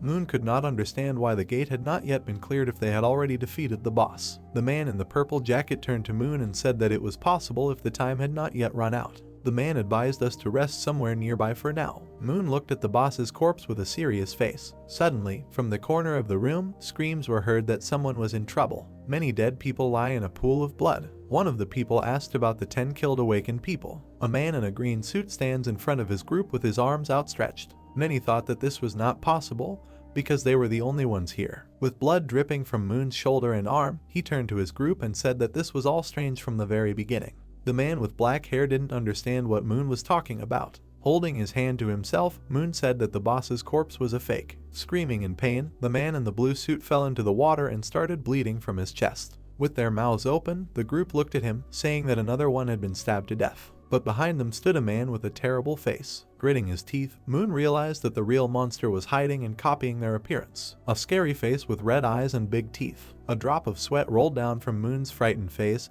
He told them to kill everyone who seemed suspicious. A man in a green suit lies dead with his eyes open. Moon added that if they don't do this, they will all die. Back in reality, Moon stood next to Kim. Moon said that he is trying to remain calm, but in reality he is no less afraid. A bead of sweat started dripping from Kim's face. The pink sky was covered with clouds. Moon said that a high-level monster can be much more cunning and smarter than an ordinary one. Moon added that he can even pretend to be human. Turning to the crowd, Kim asked what they should do. Taking out his shield, Moon said that they need to have faith in this shield. The face of a Gorgon was depicted on the shield. Moon said that like the magic sword, there are only 2 of these in Korea. This is an Aegis shield. Turning his gaze to the side, Moon said that the shield could withstand even a powerful attack. Moon added, if he had a shield in that A rank gate, he couldn't be fooled so easily. Standing in a red cloak, looking at the group, Moon said that when he gives the signal, they should attack without hesitation. Moon said that even if the target looks like your comrade, friend, still attack. A group of people entered the building. The 2 men were surprised. They could not believe their eyes. In front of them lay the dead corpse of the boss, in the center of which there was a hole from which blood flowed. His eyes white with horror, Moon stood with a shield and thought that the same scenario was repeating itself, but there was one difference. Next to the corpse stood a silhouette wearing an Iron Man mask. The man in the Iron Man mask said he was waiting for them. Sangram sat on a white chair and stubbornly looked at Jin Yuseong. Sangram told Jin Yuseong to hide his identity and change the way he speaks since using archaic words is very conspicuous. Jin Yuseong stood with a bucket of ice cream and looked at Sangram. Jin Yuseong was surprised by this. Sangram looked slightly tired and looked at Jin Yuseong, who was standing by the table. Sangram said that there is no point in denying this since it is unlikely that there are still people in Korea who speak the same way. Sangram raised his hand towards Jin Yuseong. Sangram said that if Jin Yuseong wants to hide his identity, he should imitate the speech style of others and added that, for example, Jin Yuseong can adopt the speech style of people from TV or the internet. The bucket of pink ice cream was gradually emptying. Sangram said that Jin Yuseong understands this much better than him. Jin Yuseong understood Sangram very clearly. Boss Lindcock lay with a hole in his chest and Jin Yuseong, who defeated him, stood nearby. Moon Soo-hyuk and the guys saw Jin Yuseong standing next to Boss Lindcock's body. Jin Yuseong looked at the guys who had just entered. Jin Yuseong said that he was waiting for them. Moon Soo-hyuk and the others thought that Jin Yuseong was the boss of the gate and were scared that Jin Yuseong spoke to them. Moon Soo-hyuk frowned and panicked slightly. Moon Soo-hyuk tried to calm down and thought that he was no longer the same as before and added that he would not flinch no matter what tricks Jin Yuseong used. Jin Yuseong stood in a mask and cloak and looked at the guys. Jin Yuseong began to say that while the guys were getting there. Jin Yuseong raised his hand and made a gesture with his fingers, slightly embarrassed. Jin Yuseong continued and said that he beat the crap out of Boss Lindcock. The guys looked downcast and did not understand what was happening. Moon Soo-hyuk bared his teeth furiously and shouted for the guys to attack Jin Yuseong. Jin Yuseong did not expect this, and the guys immediately ran at him with swords. Jin Yuseong stood in a stupor and wondered what he did wrong, because he parodied the speech. Moon Soo-hyuk furiously rushed towards Jin Yuseong, his brows furrowed. Jin Yuseong became very angry and clenched his fist. Jin Yuseong was surprised and wondered if it was really that bad with the speech parody. Jin Yuseong jumped into the air and extended his palm towards Moon Soo-hyuk. Moon Soo-hyuk put forward his huge and beautiful shield, which glowed with bright light. A column of light appeared from the shield, which illuminated the entire room and was directed towards Jin Yuseong. Jin Yuseong stood in a defensive posture with his arms crossed. There was a little smoke around Jin Yuseong. Jin Yuseong was surprised that he didn't succeed. A system notification has appeared. Due to the spell breaker effect, skills from defensive runes, skills, and items will be disabled. The three guys attacked Jin Yuseong with their weapons, shouting that Jin Yuseong couldn't use his skills right now. Jin Yuseong immediately scattered all the guys with one leg. Moon Soo-hyuk bared his teeth and was shocked that Jin Yuseong was strong. The guys who attacked Jin Yuseong were defeated. Moon Soo-hyuk noticed that the guys fell from one blow from Jin Yuseong. Moon Soo-hyuk was very angry and showed his teeth. He did not understand what kind of swag skill this was and why the spell breaker did not work on him. Jin Yuseong beat the guys over and over again and shouted swag. The red-haired guy fell to his knees next to Jin Yuseong. Around Jin Yuseong the boys lay beaten and unconscious. The Jin Yuseong mask's eyes sparkled brightly. Jin Yuseong tried to joke, saying that one hit from him and Moon Soo-hyuk would be knocked out. Moon Soo-hyuk frowned and widened his eyes. Moon Soo-hyuk's shield stood on the ground and began to glow brightly. Moon Soo-hyuk said that he was powerless on Jeju Island. A bright flame flared up around Moon Soo-hyuk, and he stood in a fighting pose. Moon Soo-hyuk said that 6 years of grueling training were not in vain. Moon Soo-hyuk opened his mouth and widened his eyes. Moon Soo-hyuk told Jin Yuseong to watch. The attack is a combination of defense and offense. A bright light illuminated Jin Yuseong's face. A huge Buddha appeared above Moon Soo-hyuk. The skill of endurance of Shakyamuni Buddha. Kim In-cheng watched everyone nearby and opened his mouth in surprise. Kim said it was a force capable of repelling any attack. Moon Soo-hyuk watched Jin Yuseong, who was standing in the distance. Moon Soo-hyuk thought that Jin Yuseong would not die from one attack, but it would teach him a significant lesson, and at that time Kim In-cheng and the guys would finish him off. Jin Yuseong bounced off the floor with his foot. Jin Yuseong flew into the air, his hand glowing blue as he was about to hit Moon Soo-hyuk. Moon Soo-hyuk looked up and was taken aback by what he saw. Jin Yuseong with all his fury was about to hit Moon Soo-hyuk, surrounding himself with a bright light.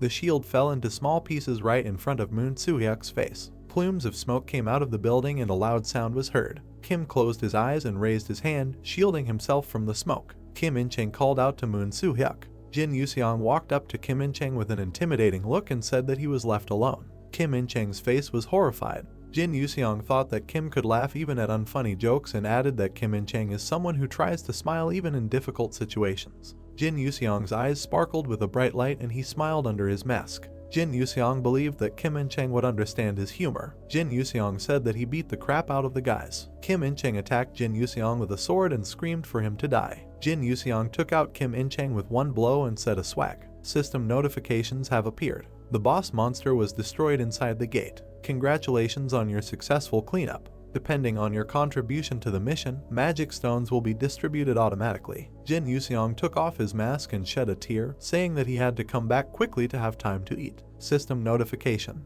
You leave the gate. The room was illuminated with yellow light, and the unconscious guys began to rise up in the air. Someone appeared in the room and did not understand how this was possible. Jin Yuseong managed to notice someone. Someone's silhouette stood in that room and did not understand how souls for deities could just disappear. Jin Yuseong tried to see who was there, but he still couldn't figure out who it was. The high school building was illuminated by bright sunshine. Sang Soyun went into the office and tried to find Jin Yuseong there. The schoolchildren sat nearby and discussed the news about the gate. The news said that at the same time that the 47 awakened ones appeared, the gates also disappeared and added that they were all unconscious. The girl with the bob said that she thought that they would not study for a week. The guy with brown hair added that they might as well take their time. Sang Soyun was unhappy that Jin Yuseong was missing. Sang Soyun said that she was very hungry and did not understand where he had gone. Sang Soyun imagined Jin Yuseong sitting alone in the toilet with a bento. Sang Soyun wondered if Jin Yuseong was eating alone in the toilet. Jin Yuseong appeared behind Sang Soyun. Sang Soyun turned around and looked at him. Jin Yuseong asked who would eat in the toilet anyway. Sang Soyun said that because of him they had 15 minutes left for lunch. Jin Yuseong parodied someone's face and coldly said that they wouldn't be able to finish lunch in 15 minutes. Sang Soyun pointed her finger at Jin Yuseong.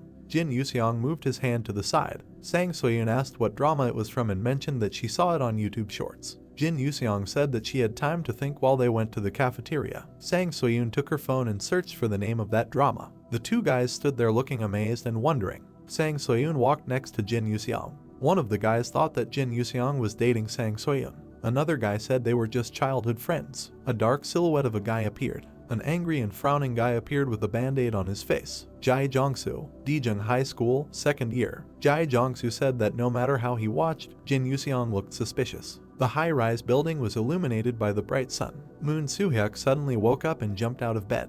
Panic and misunderstanding were visible on Moon Soo-hyuk's face. Moon Soo-hyuk was at a loss that he ended up in the hospital. Lying next to Moon Soo-hyuk was Kim In-cheng. Moon Soo-hyuk looked at Kim In-cheng in surprise. Kim In-cheng said he had just recently left the hospital when he found himself back in a hospital bed. Sad patients were walking in the hospital corridor at the counter. Moon Soo-hyuk reasoned out loud that the gates had been cleared and all the awakened ones were alive and added that they were very lucky. Moon Soo-hyuk panicked. He widened his eyes and looked intently down. Moon Soo-hyuk thought that it was not a matter of luck, but the desire of Jin Yuseong, whom he considered the boss of the gate. Moon Soo-hyuk recalled how Jin Yuseong shattered his powerful shield with one blow. Moon Soo-hyuk thought that Jin Yuseong broke the shield and fortitude skill of Shakyamuni Buddha with just one blow, but he was not hurt at all. Moon Soo-hyuk sat in the hospital corridor, raised his palm and looked at it. Moon Soo-hyuk said since he no longer has the Aegis shield, he can say goodbye to first place and added that Cha Jeongmyung still has a magic sword. Moon Soo-hyuk suddenly had an idea and this made his eyebrows furrow.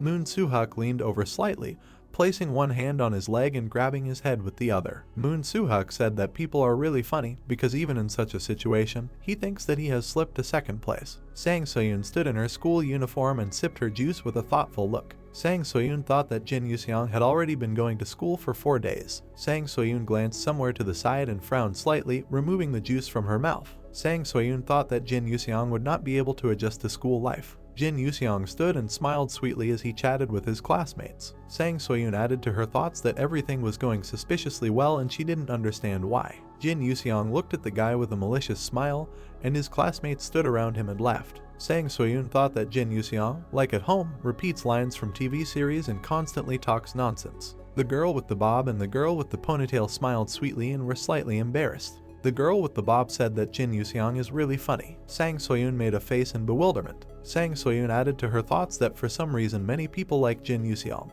Jin Yuseong gave off a fragrant aura and pink flowers hovered around him. Sang Soyun thought that girls her age are obsessed with looks and added that Jin Yuseong is tall, has a good physique due to living in the north, confident moves, and that Jin Yuseong is good in all aspects. Jin Yuseong had a head start and ran ahead of all the guys with his hands in his pockets. Sang Soyun thought that Jin Yuseong had no equal in sports and added that most of their school came from good families, so they were more interested in beauty and sports than in studies. Sang Soyun stood and indifferently looked somewhere to the side. Sang Soyun thought that it was because Jin Yuseong was being cared for by the beautiful she and hoped that Jin Yuseong understood this. Sang Soyun smiled slightly. A silhouette of a guy appeared in the classroom and a furious purple aura emanated from him. Jae Jongsu bared his teeth and clenched his fist. Fire was burning in his eyes. He was burning with anger towards Jin Yuseong and a purple aura was emanating from him. Jae Jongsu clenched his fists and furiously asked the two guys if Sang Soyun and Jin Yuseong lived together and added that if you look at the films and TV series, there are many such moments. The guy with side bangs and the guy with short hair looked at Jae Jongsu with tired and downcast eyes. The guy with side bangs asked if he was really talking about this. The guy with the short hair suggested that Jae Jongsu finally give up. Jae Jongsu became angry at the proposal and burned with anger, showing his teeth and furrowing his eyebrows. Jae Jongsu said that he has been unrequitedly in love with Sang Soyun for 2 years and, according to intuition, everything is so. One of the guys asked what was wrong with that. Jae Jongsu walked from side to side with a thoughtful face and put his hand to his chin. The guy with the short hair said that from all the suitors of Sang Soyun, you could already assemble a whole football team and added that he heard that the wife was giving Jin Yuseong a lift too. Jae Jongsu noticed that Jin Yuseong and Sang Soyun went to Soksho together. Jae Jongsu opened his eyes and mouth wide. Jae Jongsu hoped that there was someone else on the shore with Jin Yuseong and Sang Soyun. Jae Jongsu imagined Jin Yuseong draping his sweater over Sang Soyun's shoulders on the seashore. Jae Jongsu said that Jin Yuseong definitely gave his jacket to Sang Soyun, and then they talked about the past. The guy with the short hair closed his eyes and sighed heavily. The guy with side bangs smiled awkwardly and put one arm behind his head. The guy with the short hair said it probably was. A guy with side bangs asked if Jae Jongsu was too sensitive for the son of the head of an industrial company. Jae Jongsu closed his eyes, opened his mouth wide, and clenched his fists. Jae Jongsu shouted at the top of his lungs that Jin Yuseong definitely fell in love with Sang Soyun. Jae Jongsu furiously glanced to the side and bared his teeth. Jae Jongsu said that he will reveal Jin Yuseong soon. The guys noticed that Jae Jongsu was about to do something weird again. Jae Jongsu called out to Jin Yuseong. Jae Jongsu approached Jin Yuseong and asked if he wanted to play football. Jae Jongsu extended his hand with the ball and smiled slightly, a fiery aura emanating from him. Jae Jongsu said that they are just missing one person. Jin Yuseong looked at Jae Jongsu with interest and grinned. Jin Yuseong said that he just wanted to play once. Jae Jongsu beamed with joy. His eyes sparkled and he smiled sweetly, saying that football was very interesting. Jae Jongsu smiled slyly, giving off an ominous and cunning aura. Jae Jongsu thought that Jin Yuseong was an immature boy and added that this was his first time playing football. Jae Jongsu was playing football with the guys on the field. He ran in front and kicked the ball with his foot. Jae Jongsu thought that every weekend he trains with the 3rd reserve team for the league, and during the holidays he goes to a youth camp in the British League and added that an ordinary boy cannot compare with him. Jae Jongsu broke into a malicious smile and his eyes sparkled. Jae Jongsu thought that this way he could defeat Jin Yuseong in front of Sang Soyun. The soccer ball flew into the air. A crowd of girls were happy and smiling while watching the game. They shouted that Jin Yuseong was cool. Jae Jongsu fell to his knees in front of Jin Yuseong. Jin Yuseong stood with one foot on the ball and looked at Jae Jongsu with an indifferent gaze. Someone shouted that the Jin Yuseong team won and scored 12 goals. Jae Jongsu looked tired and broken. He did not believe how he could be beaten. Team Jae Jongsu scored 0 goals. Jin Yuseong stood uninterested and looked somewhere to the side. Jin Yuseong thought that football was much more boring than he imagined. A guy ran up to Jin Yuseong with an envelope and handed it to him. Jin Yuseong looked questioningly at the envelope. The guy said that this was his share of the winnings. Jin Yuseong didn't understand what he was talking about. The guy closed his eyes and made a ring gesture with his fingers. The guy said that since almost everyone is from wealthy families, there is money for bets. Jin Yuseong happily took the envelope, looked at it and grinned slyly. Jin Yuseong said that football is quite interesting. Jae Jongsu sat exhausted and could not come to his senses. Jin Yuseong told Jae Jongsu to call him next time. Jae Jongsu thought about revenge. Jae Jongsu was excited by this idea and furrowed his eyebrows. Jin Yuseong left and counted the day from the envelope after his win. Jae Jongsu thought that this was not the end yet. The guy with side bangs and the guy with short hair looked at Jae Jongsu tiredly. The guy with side bangs noticed that even after such a failure, Jae Jongsu does not give up. White silhouettes of people joyfully raised their hands and held a sign that read Jin Yuseong, God of Football. Jae Jongsu stood with the guys from the team and looked pathetically somewhere to the side. Daejeon High School football team. Feature the main members of the South Korean U18 national team. Jin Yuseong looked at Jai Jongsu indifferently as he gave off an ominous aura. Jai Jongsu bared his teeth and furrowed his eyebrows. He remembered a man with a thick beard and wavy hair. It was his coach William. Jai Jongsu thought that he would show everything that Coach William taught him. Coach William once told Jai Jongsu that he has good reflexes, but thinking is not his strong point, so he needed to focus on blocking. Two guys were running across the field with a soccer ball. Jin Yuseong flashed his eyes furiously and gave off an ominous purple aura. Jin Yuseong bypassed all the blocks with ease and incredible speed. Jai Jongsu widened his eyes and opened his mouth wide, blushing with anger. Jai Jongsu did not understand what kind of strength Jin Yuseong had that he broke through so easily. Jin Yuseong was about to kick the ball with all his might, straight into the goal. The goalkeeper jumped to the side, closed his eyes and extended his hand, shouting that the ball would be on the right. The ball flew past the goalkeeper, straight into the goal. The goalkeeper was surprised that the ball came from the left. Jin Yuseong glanced to the side and looked completely calm. Jin Yuseong said that his movements were easy to read. Jai Jongsu stopped counting after 30 goals. A little later, Jai Jongsu was lying on the ground completely broken, and joyful guys were standing nearby. Jin Yuseong stood with an envelope in his hands and looked up thoughtfully. Jin Yuseong thought that he had completely subdued his internal energy, so even with the body of an ordinary person he was able to run quite well like that.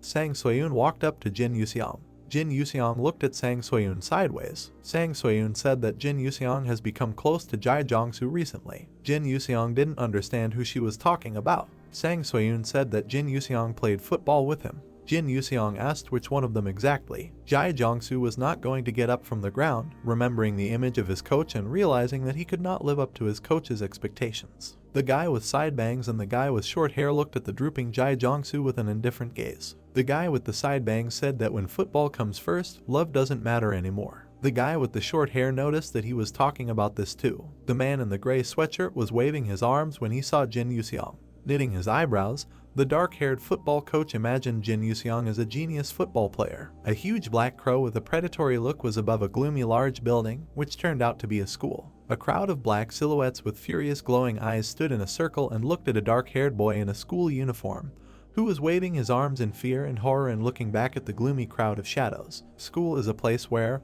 when money goes missing in class, people are used to blaming the weak. The guy in the school uniform said that he was not guilty. An image of school everyday life arose, when the older children offended the younger ones and mocked them, and the entire teacher council of the school caved in under the pressure and influence of the students' wealthy parents. Violence among friends, visits from sunbees whose age is questionable, where parents appear very often. Jin Yuseong sat in his school uniform on the sofa, crossing his arms and legs, frowning. He understood that dramas and films usually showed such pictures, but in reality everything was much more boring than he thought. Jin Yuseong continued to torment himself with doubts and his gaze changed to surprise in an instant.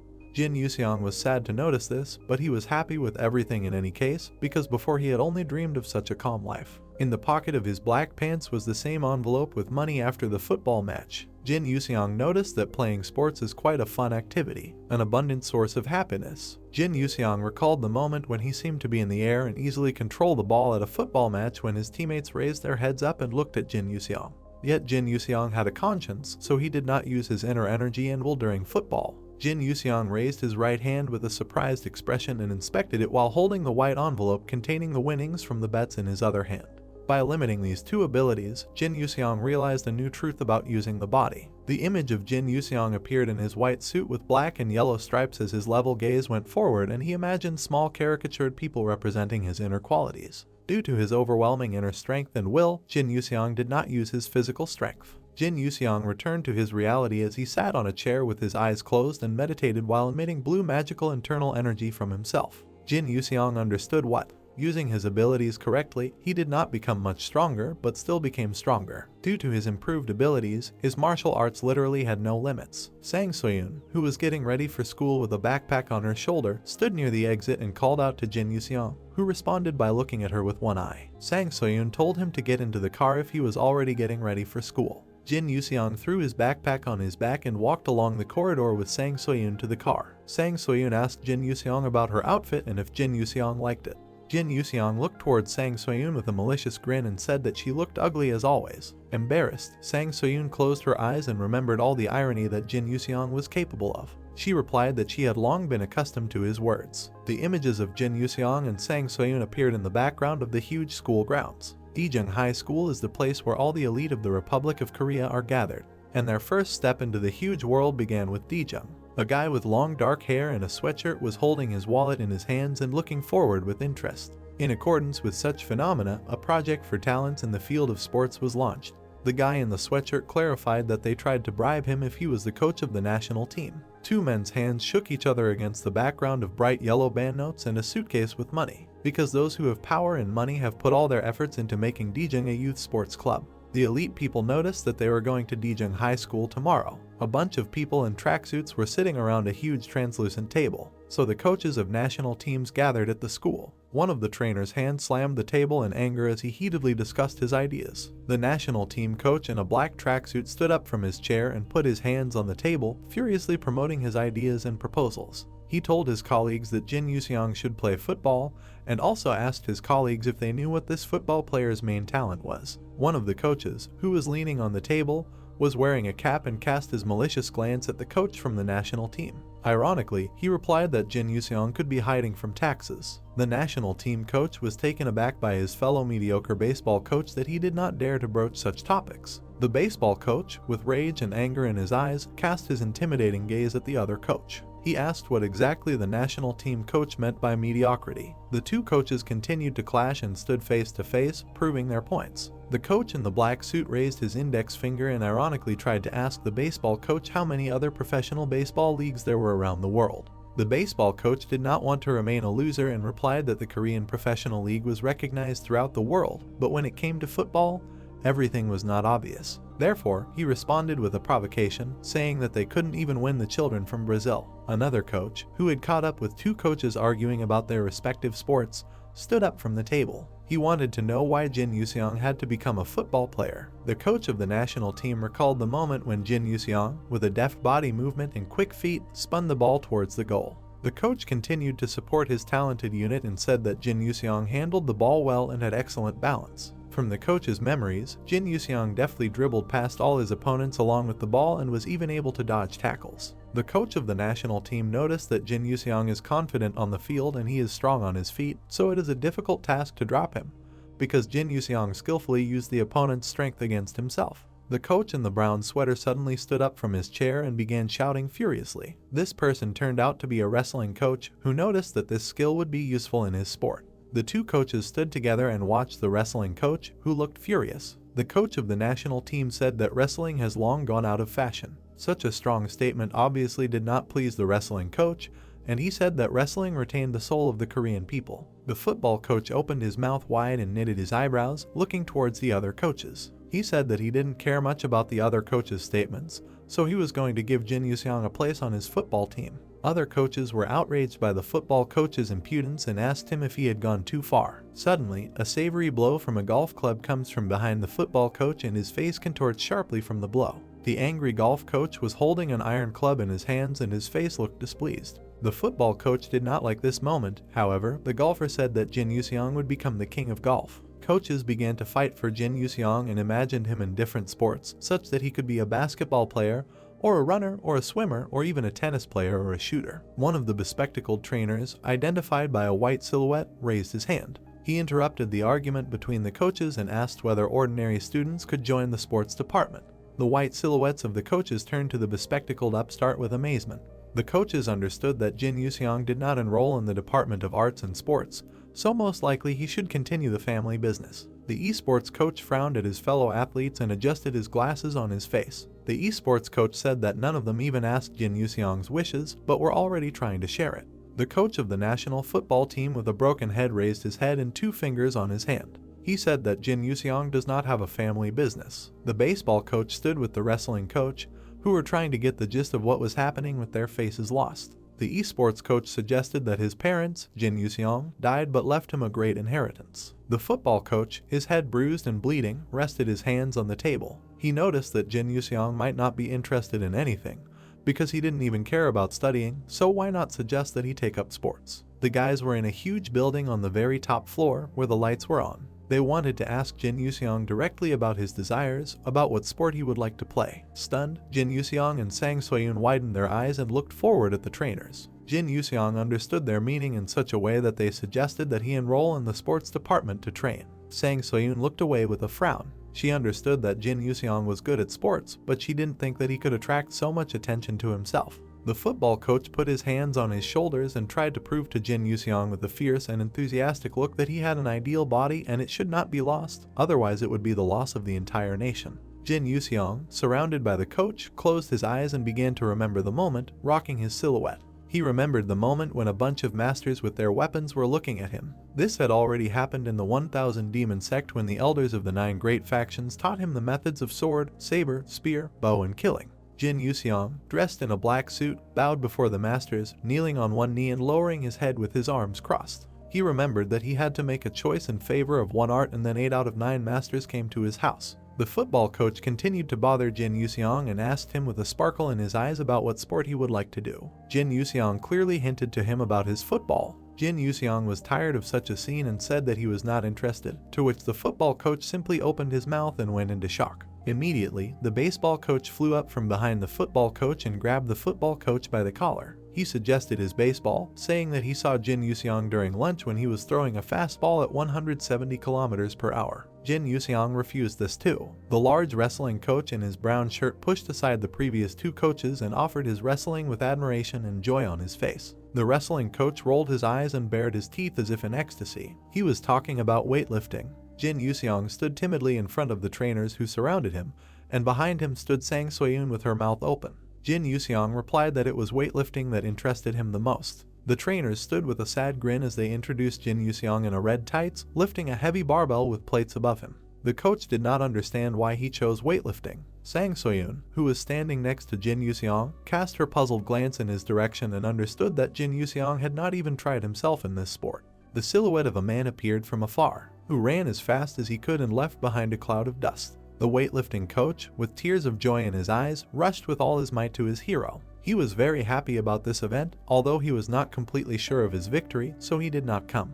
The happy and satisfied weightlifting coach lifted Jin Yuseong and Sang Soyun onto his shoulders, whose faces were emotionless. The weightlifting coach offered to take up the world of sports with him in order to create a new history and leave a mark on it. However, Sang Soyun did not understand its role in this debate. To celebrate, the coach ran away with Jin Yuseong and Sang Soyun on his shoulders, away from the other coaches, leaving behind a cloud of dust. The weightlifting coach was trying to find out what Jin Yuseong was good at, the clean and jerk or the snatch. The rest of the trainers watched what was happening with stone faces and stood silently. A few days before, Jin Yuseong was sitting at his computer as Sang Soyun stood next to him and guided him through the websites. Jin Yuseong created an account on Instagram with his photo. Jin Yuseong carefully looked at the monitor and studied the information when Sang Soyun was about to leave his room with the phone in her hands. Sang Soyun pointed out to Jin Yuseong that if at school he said that he had never heard of this social network, they might suspect something was wrong, so he should have studied it well and subscribed to Sang Soyun's account. Jin Yuseong was holding a computer mouse and trying to subscribe to Sang Soyun.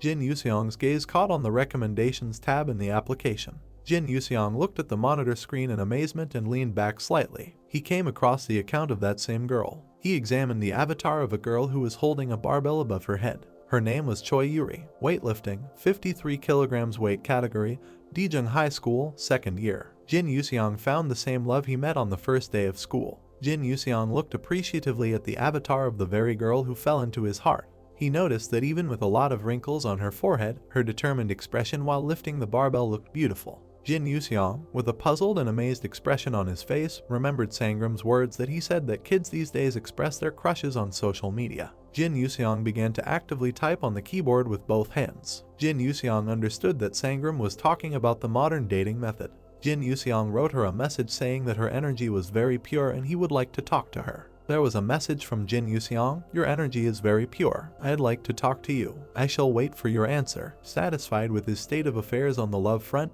Jin Yuseong relaxed and closed his eyes, crossing his palms. He realized that these messages would be enough for now. After this, Yuri thought that Jin Yuseong's account belonged to a scammer. The young man with a red dot on his forehead, surrounded by his comrades, clasped his hands. He asked the man if he believed in fate. He approached the man, who, with his eyes closed, tried to fight him off. He said that he felt his feelings. He said that the ancestor himself sent him to the world and he could help solve all his problems. An adult woman with a smile on her face approached the girl, who was trying to wave her off with her hand. She said that the girl looked very kind and she felt good people. A tall, large guy with a red book in his hands put his arm around the shoulder of a guy with glasses, who had obvious bewilderment on his face. The man said with a smile on his face that if he attended the Church of Truth, he would become healthy and strong like him.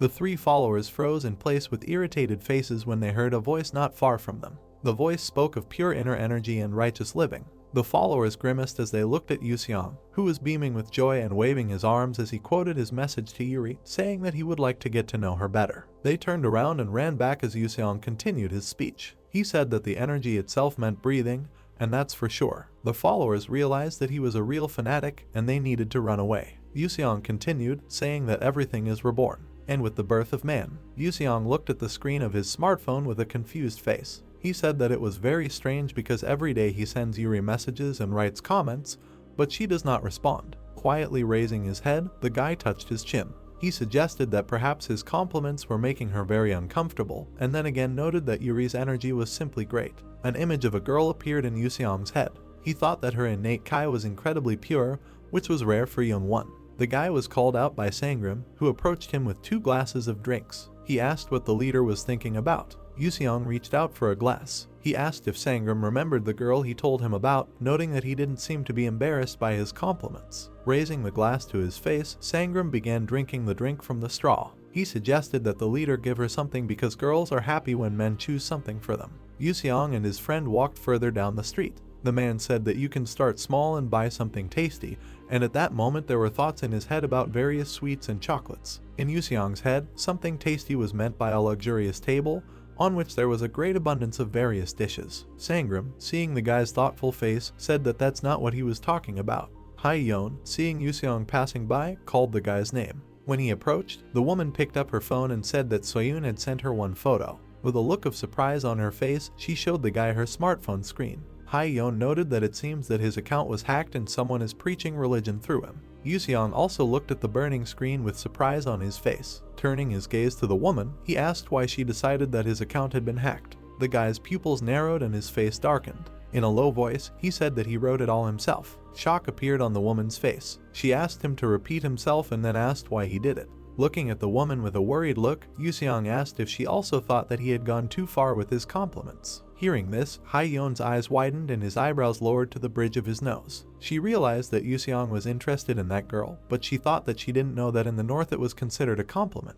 When the guy turned around and walked towards the exit, scratching his head, Hye-yeon thought that this was still terrible. Yuseong noted that it would probably be better if he bought food. Daejeon High School Weightlifting Club. With a loud sound, the barbell fell to the floor. Yuri was sweating and trying to catch her breath. She squatted down in front of the strange woman lying on the floor. The girl she thought was difficult, but other people also got up early to train hard. Frowning her face, she grabbed the barbell again. She thought that she needed to try harder. 2 trainers entered the gym and heard a loud, heavy scream from the girl. One of them crossed his arms, and the other noticed the paper holder in his hands. He said that due to Yuri's height, she had to change weight classes, so he was worried about her, but she seemed to adapt quickly, and the second coach agreed. Looking at the student, the man smiled. He confidently said that she would definitely be able to get gold at the next Olympics. The coach looked around the room, where other students were training besides Yuri. He shouted loudly that everyone had done a good job and could go to breakfast. Yuri, painted by the other guys, went out. Hearing the sound, she picked up her phone and looked at the screen with a thoughtful look. She noted that she again received a text message from that guy. Yuri looked at the guy's avatar. She said that she had been receiving messages from him for days now. The girl's surprised face turned red, and she thought that the guy in the photo was still handsome. She thought that this was probably why scammers used photographs of beautiful people. Afternoon lesson. The coach, with his hands folded on his belt, stood in front of his students. He asked if they had time to eat, and they answered in unison in the affirmative. Opening his mouth wide, the coach frowned slightly and examined the athletes. He said loudly that there was very little time left before the competition, so they should try hard. He added that if something suddenly worries or bothers them, they can tell him about it. Yuri, who was watching the show together with other girls, was surprised when the coach said that a new guy would be training with them today. The coach's expression softened a little. He said that this student did not enroll under special conditions, noting that they themselves would understand everything. Yuri glanced at the black-haired girl standing next to her, who said that the coach had strange tastes, since he compared an ordinary student with athletes. Yuri asked her not to talk about their coach like that. Behind the gym coach, a man came in and the man told the students that this guy was quite popular at school, so they must have heard his name. Yuri's expression changed to one of surprise when she saw the guy the coach asked her to say hello to. She said quietly that this was the same person. Yuseong, who was wearing black pants and a red and white jersey, radiating light and joy, smiled and waved to the athletes. He greeted everyone and introduced himself, saying that he had recently become interested in weightlifting, so he hoped that the others would take care of him. The black-haired girl who was standing next to Yuri blushed and thanked the guy for being interested in weightlifting. Yuri noted that this guy was studying at their school. Yuseong found himself in front of Yuri and her friend. All the other guys were shocked when he approached the girl and handed her a package, saying that he found it on the way. Yuri immediately blushed, pointing a finger at herself and asking if this was for her, and several guys appeared behind her with happy faces and asking how they knew each other. Heading towards the exit, one turned around and waved his hand. He said that there was nothing special there, so the girl shouldn't worry. Yuri and two other guys looked at the kebabs on skewers that the girl took out of the bag. They were surprised and said that they smelled delicious. From that day on, Yuseong began to lavish her with various delicious foods. At first, the coaches stopped him. Grabbing the guy with the bags by the hands, they tried to pull him away from Yuri. However, Yuseong continued to wait for her late at night outside the gym to give her food. With a smile on his face and holding the package in his hand, the guy said that he picked it up on the way. Yuri began to wave him off with her hands and, thanking him, said that she had already had dinner. And then Yuseong, with surprise on his reddened face, asked if the girl really wouldn't eat. After a while, the two of them were sitting on the stairs, and Yuri was eating what he bought her. She noted that it was very tasty and asked where he bought it. When Yuseong replied with a smile on his face that it was behind the exhibition gallery in Qingdamdong, the girl thought that this hamburger was expensive. She noticed how the guy quickly turned away from him and looked to the side. Putting on a serious face, he refuted his previous words and said that he picked up the food along the way. Leaning on his arm, Yuseong lay on the sofa in the living room with a pensive face. He said that it seems that he and Yuri have become closer. Suddenly, the fist of an enraged Soyun was directed towards him, but he managed to jump to the side. Landing on the sofa, he grinned at the irritated girl who clenched her hands tightly into fists. Yuseong asked her to be careful as the deformity spread to her face. Frowning her brows, Soyun looked at him with an irritated look and asked why he was bullying Yuri. Yuseong looked angrily at the girl who stood with her hands on her hips. He asked why she decided that he was mocking her. Soyun replied that the fact that he constantly brings her food is a real mockery. The guy crossed his arms over his chest when the girl pointed her finger at him. Soyun said that Yuri is an athlete and watches her weight. Yuseong asked why she didn't refuse food then. Yuseong froze and opened his mouth when suddenly a realization struck him. Soyun shouted that Yuri was just embarrassed because the tuition fees for the special admission students were taken from the regular students' fees, and Yuri probably remembered that. Glancing at Yuseong, the girl said that several years ago there was a conflict between two guys, because of which one of the athletes had to go to another school, and that's why there is such an atmosphere now. He asked if Yuseong knew about this. Putting her hands on her hips and looking at the guy, she asked why he kept buying Yuri food.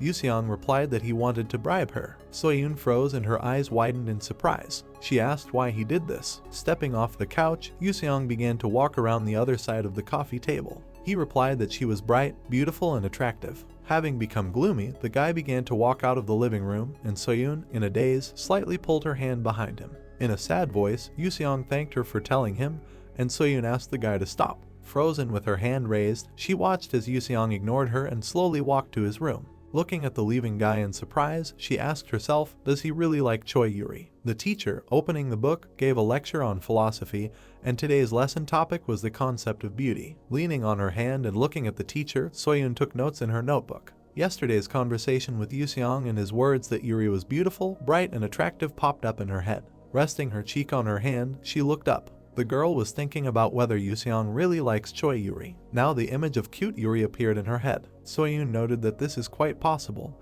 and although the athlete does not wear makeup, she has pleasant facial features and thick eyebrows. Soyun continued to look up thoughtfully. She suggested that since the athlete was in the 53-kilogram category, she probably weighs the same. Lowering the book, the teacher with glasses looked at the students. He said this is why beauty standards for men and women have changed over time. He noted that idols are quite popular now, however, if they were born in primitive times, they would not be considered beautiful. There was loud laughter in the class when one of the students waved her hand with a smile on her face and said that their idols would be popular even in another dimension. The teacher laughed and, taking the remote control, turned on the projector. He said that he did not know about other dimensions, but in primitive times he certainly would not have, since at that time the standard of beauty was the ability to survive among dinosaurs and predators. He added that thin men and slender girls were called freaks. An image of full-faced girls with voluminous hairstyles and rich clothes appeared on the screen. The teacher said that these were the 4 great beauties of China: Zaishi, Wang Zhaojun, Dao Chan, and Yang Giffel. He noted that his appearance is also very different from the standards of current beauty. Soyun looked closely at the teacher, who was standing in front of the interactive whiteboard and pointing at the image. He said that these paintings were restored by modern people, so some elements may have been added to meet the beauty standards of the time. Seeing the image, Soyun froze, looking at it with surprised eyes. She thought that those girls gave off the same aura as Yuri and they looked similar. The man, part of his face hidden by round glasses, smiled slightly as he looked at his students. He said that in some places, beauty standards have not changed and noted that one such place is located near them, asking if the students know what he is talking about.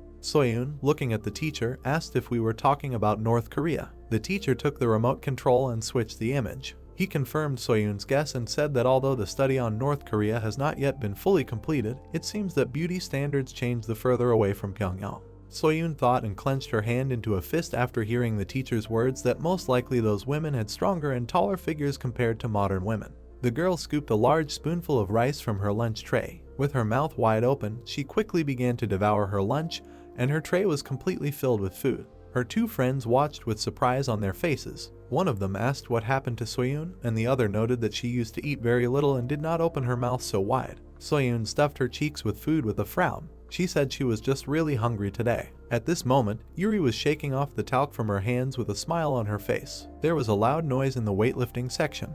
The 2 trainers looked at Yuseong with their mouths wide open. There were 3 discs on each side of his rod. One of the athletes asked Coach Kim how many kilograms would it be. He noted that this is 130 kilograms. The athletes were shocked at how many kilograms the newcomer Yuseong was able to lift above his head. Yuri looked at the guy who continued to hold the barbell with discs above his head. She noted that it was very cool. The coach crossed his arms and looked at Yuseong with some apprehension. He thought that this guy was an ordinary schoolboy who had never trained before. He wondered how he managed to lift 130 kilograms and in such a magnificent position. He thought that no doping would even help here. The man turned to the second trainer and asked him to add more weight. Coach Kim, holding up the plan sheet, looked at his colleague who crossed his arms over his chest. He indignantly asked if this would be dangerous. The coach, looking at Yuseong, answered in the negative and asked his colleague to look at the guy's face. Yuseong continued to hold the barbell above his head with an imperturbable expression that other athletes began to tell him that he could let it go. The coach asked his colleague if Yuseong really looked like a person who gave his best.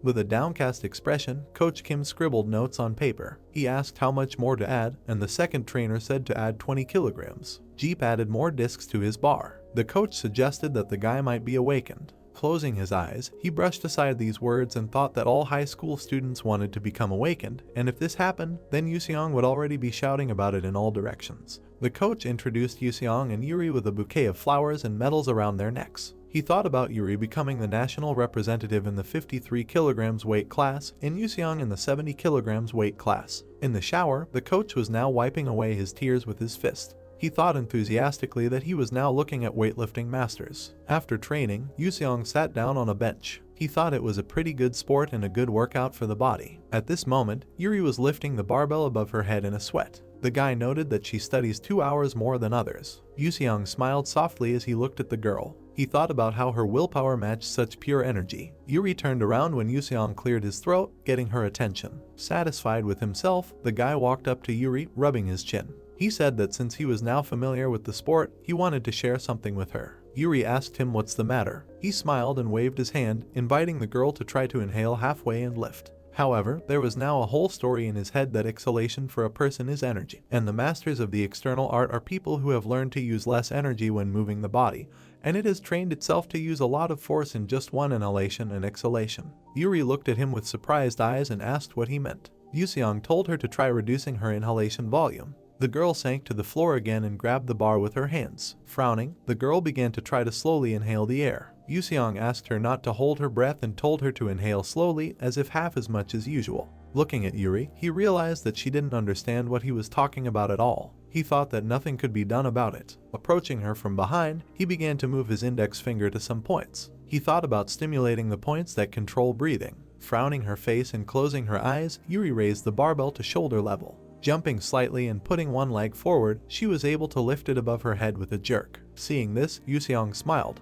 He asked if it was more difficult. The girl answered negatively, saying that it felt the same. Taking several discs, the guy began to hang them on the bar, causing surprise on the girl's face. He said that he needed to add another 20 kilograms and Yuri asked if he was sure. She sat down and, clutching the bar with her hands, closed her eyes when the guy asked her to do it. He touched her shoulder with his energy. The guy told Yuri that she can lift 200 kilograms in one breath, she just didn't breathe correctly before. Now they seemed to have moved into the forest, where there was fresh air and birds chirped loudly. Yuseong told her to take a deep breath and then exhale, not through her nose and mouth, but through her arms, back and shoulders. Yurt tensed her face and arms, lifting the barbell at shoulder level. After a moment, she was able to lift the barbell above her head and her eyes widened in surprise. Yuri looked at the bar above her head with surprise in her eyes. The girl asked if 100 kilograms had always been so light. The guy grinned, and the girl began to lose her balance. He said that actually it was not 100, but 115 kilograms. Yuri, trying not to drop the barbell, asked indignantly when he managed to add more. Yuseong reached forward and grabbed the bar. At this point, Yuri asked if she could really break her record of 105 kilograms,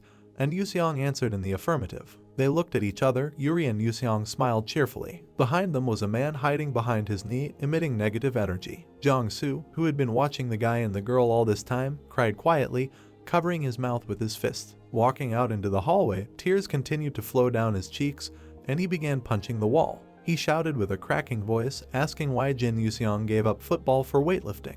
His two friends looked at each other in confusion as they watched Jong-soo bang his head against the wall. He asked loudly whether his beautiful dribbling and powerful shots were all a joke. The guys quietly noted that their friend had apparently gone completely crazy. Closing his eyes, Jong-soo clenched his hand tightly into a fist. He shouted that he tried to focus on sports all this time, completely immersed himself in games and even secretly drank wine in his father's warehouse. One of his friends noted that he seemed to be the same as usual. Memories of how he and Yuseong played together cheerfully and friendly flashed through his head, even though this never happened.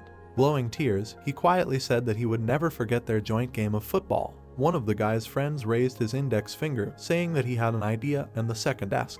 A crazy smile appeared on the guy's face. He said he thought he could make good money if he bet on a short sale when Jong-soo inherited his father's business. The second guy, hiding his face, called him a bastard. Yuseong put the girl's hand to his chest. Looking into Yuri's eyes, he said that she lives inside his heart. Grinning, Yuseong lets move his hand to his face. He noted that this is simply an ideal plan. He walked through the schoolyard with a package in his hands. He noted that he and Yuri have become noticeably closer and now is the right time. He said he would definitely get her number. With his eyes wide open, the guy froze when he heard someone congratulating Yuri. She stood outside the school building in the company of her friends. One of them said that she could go first and the others would join her a little later. Standing nearby, he watched the girls talk. One of them said with a smile on her face that Yuri was going to the National Training Center sooner than she thought. Another, laughing, asked, "What about school now?" The first girl replied that before the authorities of Daejeon High School, ordinary lessons are nothing. While all her friends were happy, Yuri looked worried and said that she was thinking about Yuseong.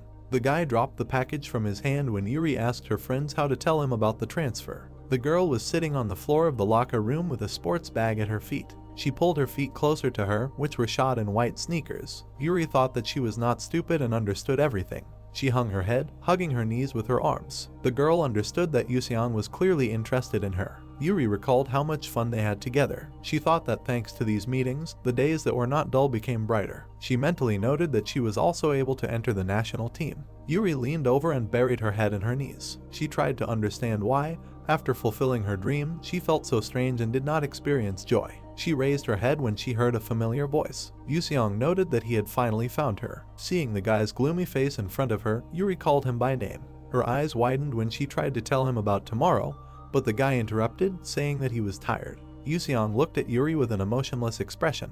He said he was tired of athletics, and so was she. There was a package in his hand again, and Yuri looked at the guy with surprised eyes. He said he just wanted to play with regular people for a while, but realized he got too carried away. With a sharp movement, he threw a package at the girl and said that he no longer wanted to discuss this with her. He turned around and walked back, but Yuri began to reach out to him with her hand and call him by name. The guy asked her not to come into his sight again. Sitting on the floor and holding out her hand, Yuri said the guy's name for the last time. Her shoulders began to shake from the sudden burst of crying. With a trembling voice, she loudly thanked Yuseong for everything he had done for her and said that she would try her best at the new school. Listening to the words of gratitude, the guy himself did not hold back his tears. Soyun sat in class, looking at her phone screen under the table. Her phone was open to the Yuseong social media page, with many photos of Yuri on display. She quietly called the guy. The girl looked closely at his profile, noting that all he does is go on dates and is not going to study. Soyun exhaled loudly, not understanding her reaction.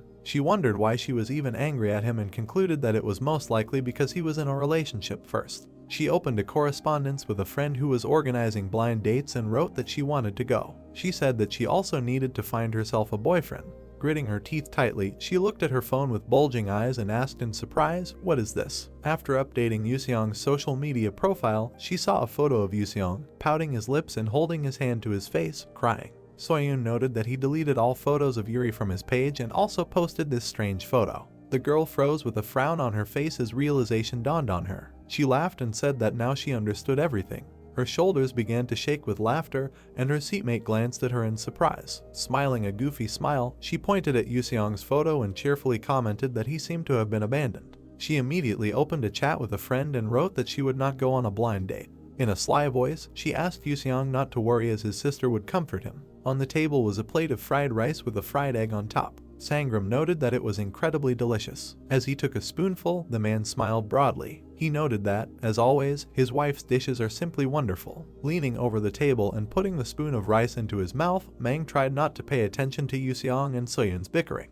Pointing her finger at Yuseong, the girl loudly asked why he behaved so badly at school. The guy responded by exclaiming that she was talking about it again. Looking at each other with hateful glances, they held each other's hair. Soyun shouted indignantly that in that case he should stop making his stupid jokes. She asked, "Don't you know the saying loose lips sink ships?" Yuseong laughed loudly as Sangram, putting another spoon into his mouth, told Soyun that then when taking your next test, don't sink your own ship. He asked how his daughter could be in last place. Soyun indignantly asked why Yuseong allows himself to laugh at her. Turning her irritated gaze to the side, she clutched the spoon tightly in her hand when Yuseong asked, "What is the use of beauty if only knowledge remains with you for the rest of your life?" Soyun muttered that she bet she could write a lot better lyrics than him. Chewing rice, Sangram looked at his daughter. He was thinking about how Soyun seemed a little sad lately, but she seemed to be fine now. He remembered their recent vacation and a fun walk along the beach promenade.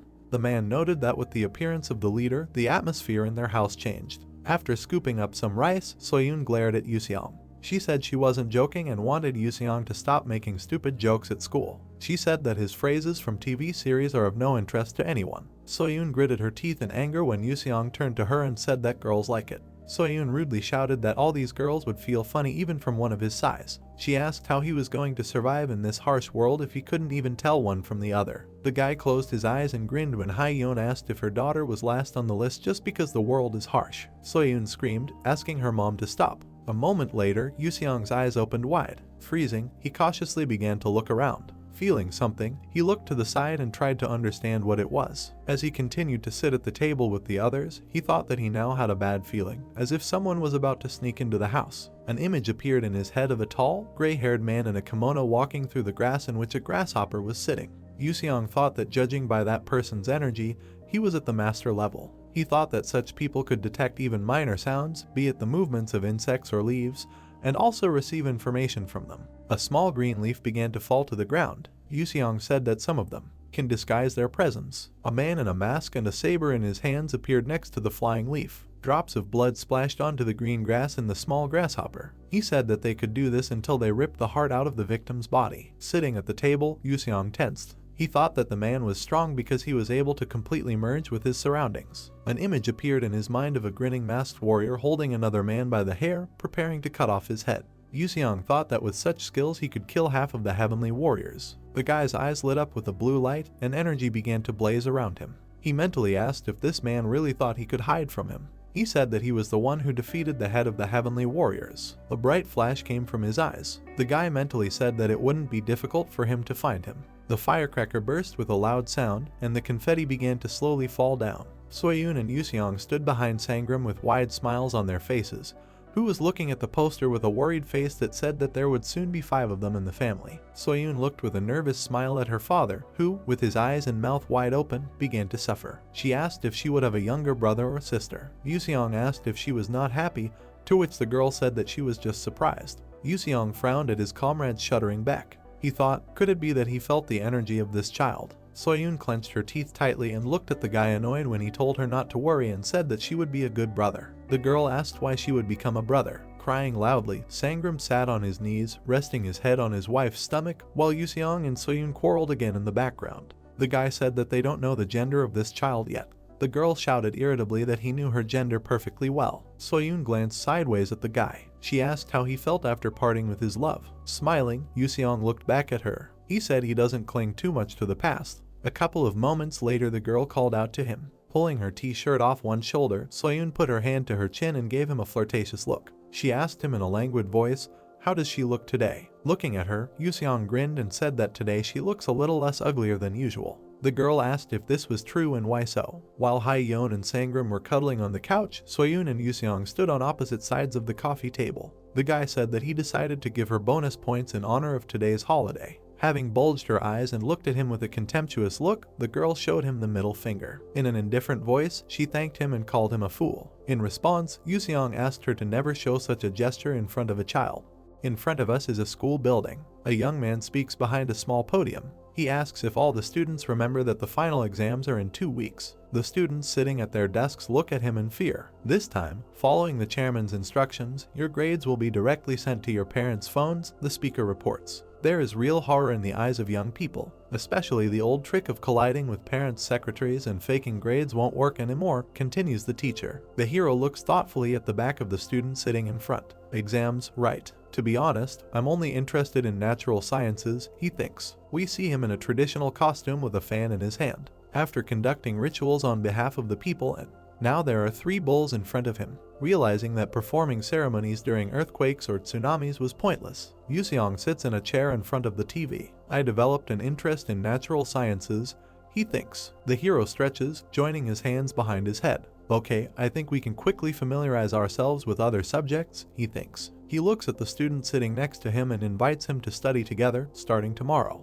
Why not from today, he asks. Let's go to Hongdae, Yuseong suggests. The neighbor agrees. The hero turns to the student sitting behind him. What about Jongsu, he asks. Jongsu grinds his teeth in anger, rubbing his lips with his thumb. How does Jin Yuseong manage to go to school with Soyun every single day? He says. Let's ditch him. He hears someone's voice. One of his classmates turns to Jongsu. He said he's hanging out with Jin Yuseong. Lol, he says. 4 students are sitting at their desks. Yes, let's go to Hongdae with Jin Yuseong, says one of them. All of a sudden, his comrades in the front row exclaim. Jongsu, judging by the expression on his face, was up to something very bad. They say that as you have fun, your heart loosens up, he says. We'll figure out what's going on between him and Soyun then. Don't you just want to toy with him? One of his comrades asks him. 4 students stand on a city street. One of them, who is looking ahead, feels awkward. The hero and his friend are walking down the street. Hey, Yuseong, the guy addresses the hero. Why are you acting like this? Yuseong asks. Before us is the face of a hero. What do your parents do? His friend asks. My parents died a long time ago, Yuseong replies. The comrade looks sadly at the hero. Sorry, he says. Since you attend our school, it seems you have wealth, he thinks. So you're just managing your inheritance now. We see a joyful student. That's just the warm-up, he shouts. We see a punching machine. Jongsu stands in front of the device with a predatory look. The punching machine near Hongdae's entrance is well known among fitness enthusiasts, he thinks. Many young people are climbing the mountain, on the top of which there is an apparatus. It's tough to score over 900 points with an average punch, but I've managed to surpass 950 points before, thanks Jongsu. Grinning, he feels his muscles. I'll use this to defeat you and win Soyun's heart, the scoundrel thinks. The hero strikes the pad of the machine gun, hoping that he will not break the device. His companions look at the car in amazement. We hear their phrases. Wow, what just happened? The hero clenches his fist. 979 points. This is more than Jongsu's record, his comrades exclaim. One of them stands next to the device, which is being struck by another of his comrades. If you score more than 950 points here, you can get a prize, he says. Wait a minute, I'll call the owner of the machine. Another comrade, who stands next to the hero, decides to find out how he managed to show such a result. You scored more than 970 points. Are you a boxing champion, or what? He asks. Compared to the hero who has 979 points, his comrade with a score of 898 looks downright pathetic. The young man remembers the menacing face with which one person asked him if his nephew was causing trouble. We now see 3 faces at once expressing a threat. If this news spreads to the media or any other external sources, the owner will end up being our store's product. Got it. The hero looks from under his brows at the owner of the device. What prizes do you have? He asks. He hands him the book, informing him that the young master will find a list of prizes in it. Young master, the hero asks. The interlocutor replies that he called him that by accident because he did not know how to address him correctly. After looking through the book, Yuseong asks if there are any other prizes. Other prizes? The owner of the device asks in bewilderment. With an ingratiating expression on his face, he offers the wireless headphones he bought for his son. The hero takes the object in his hand and looks at it. Wow, he says. This is the latest model. Are you giving this out as a prize? We see the escape room sign. Damn it, it's coming from the room. Two guys come out from there. You're mad smart. Have you tried it before? Asks one of them. No, the trap was just too easy, the second one answers. An elderly man appears in front of them. Students, did you like it? He asks. Young people answer yes. The old man holds out a stack of bills. Looks like the new part-timer who just started today. Received the payment, he says. I'll refund the money. The hero looks in surprise at the students who received the money. Escaped, says one of them. Jin Yuseong isn't out yet, is he? Sounds are coming from the building, which has several signs on it. We see a target at which about a dozen shots were fired, and all of them hit the very center. New record, someone shouts joyfully. An old man with glasses claps his hands. Wow, what wonderful workmanship, he exclaims. Students come away with a variety of prizes. Take these prizes, they hear. Why do they shower us with prizes? The hero thinks. He looks at his comrade standing nearby. Don't you think there's something strange going on here? Yuseong asks. Yes, that's true, he answers. Everywhere here we are treated overly friendly. He looks at the hero from behind a mountain of prizes. It feels like the tenants enter my father's building, he says. Ah, was that it? Exclaims the hero. He thinks, folding his arms over his chest. Actually, most of the Hongdi is owned by Yuseong. Jiangsu is holding a huge teddy bear in his hands. Speed, balance, destructive power, insight, concentration, he says. Add to that immense wealth. It's a complete defeat. Night falls on the city. Now that it's getting cold, the sun will set soon, we hear. Before us is another advertising sign. Maybe we'll end this day by singing a couple of songs, someone says. Of course, they answer him. 3 students are having fun at karaoke. Jiangsu turns to the hero. Won't you sing? He asks. I don't want something, he answers. Why? The hero looks ahead. My favorite song isn't on the list, he says, but then he explains that he hasn't fallen in love with Korean pop music yet.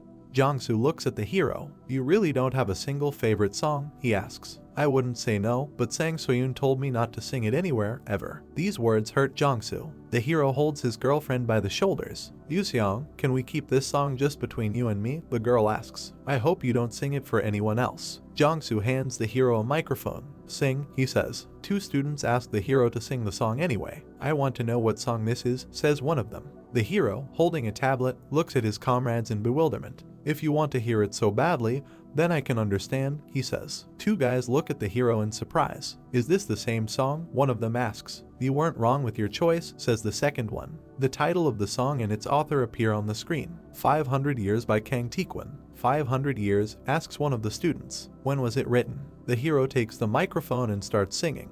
We see the words he speaks. In this cold and lonely world, my dear. The comrades look sadly at the hero. We see what they are thinking. It's old-fashioned. Now I understand why you couldn't sing it. 500 years we've been together, why the fuss? Sings Yuseong. Jiangsu looks at the singer with concern. Soyun likes these kind of songs, he thinks. Yuseong finishes singing, striking a striking pose that expresses mental anguish. Alright, there's still a song left, Jiangsu thinks. I'm going to convey my sincerity through a song of her taste. Afterward, Jiangsu confessed while singing a folk song and was rejected. Black and white background. It's strange. Who on earth killed Lincock and took away the spirit? We see a young man in a suit and with a strange hairstyle. In front of us is a tall building. It is reported to be LF construction. People are sitting at tables. Apparently this is some kind of meeting. There seems to be a difference in perception regarding the asymptomatic gate sounds in the hall. The report is given by a pretty girl. Established construction companies are not particularly receptive, while new ones are receptive, she says. The crowd listens attentively. There are questions. An asymptomatic gate has only been opened twice in a row at Seoul Station, right? Could it be that the location there isn't favorable? There's no guarantee that it will continue like that in the future. A bald old man with glasses takes the floor. If another asymptomatic gate were to form and detonate at Seoul Station, railway restoration works will likely become the biggest project. he says. The old man turns to the man sitting next to him. What do you think, President Sang? He asks. Shouldn't we prepare as well? Sangram looks at him. Let's leave Seoul Station alone, he says, and focus on the rural areas. The bald old man is surprised by his words. Completely, he asks in bewilderment. After the gate explodes, won't it be too late to secure the restoration project? What's the basis for your judgment? Sangram looks at him. The intuition of a business leader who has built the company up to this point, he asks. Even if the portal incident happens again, the master will surely solve the problem again, Sangram thinks to himself. He takes the papers from the table as if about to leave.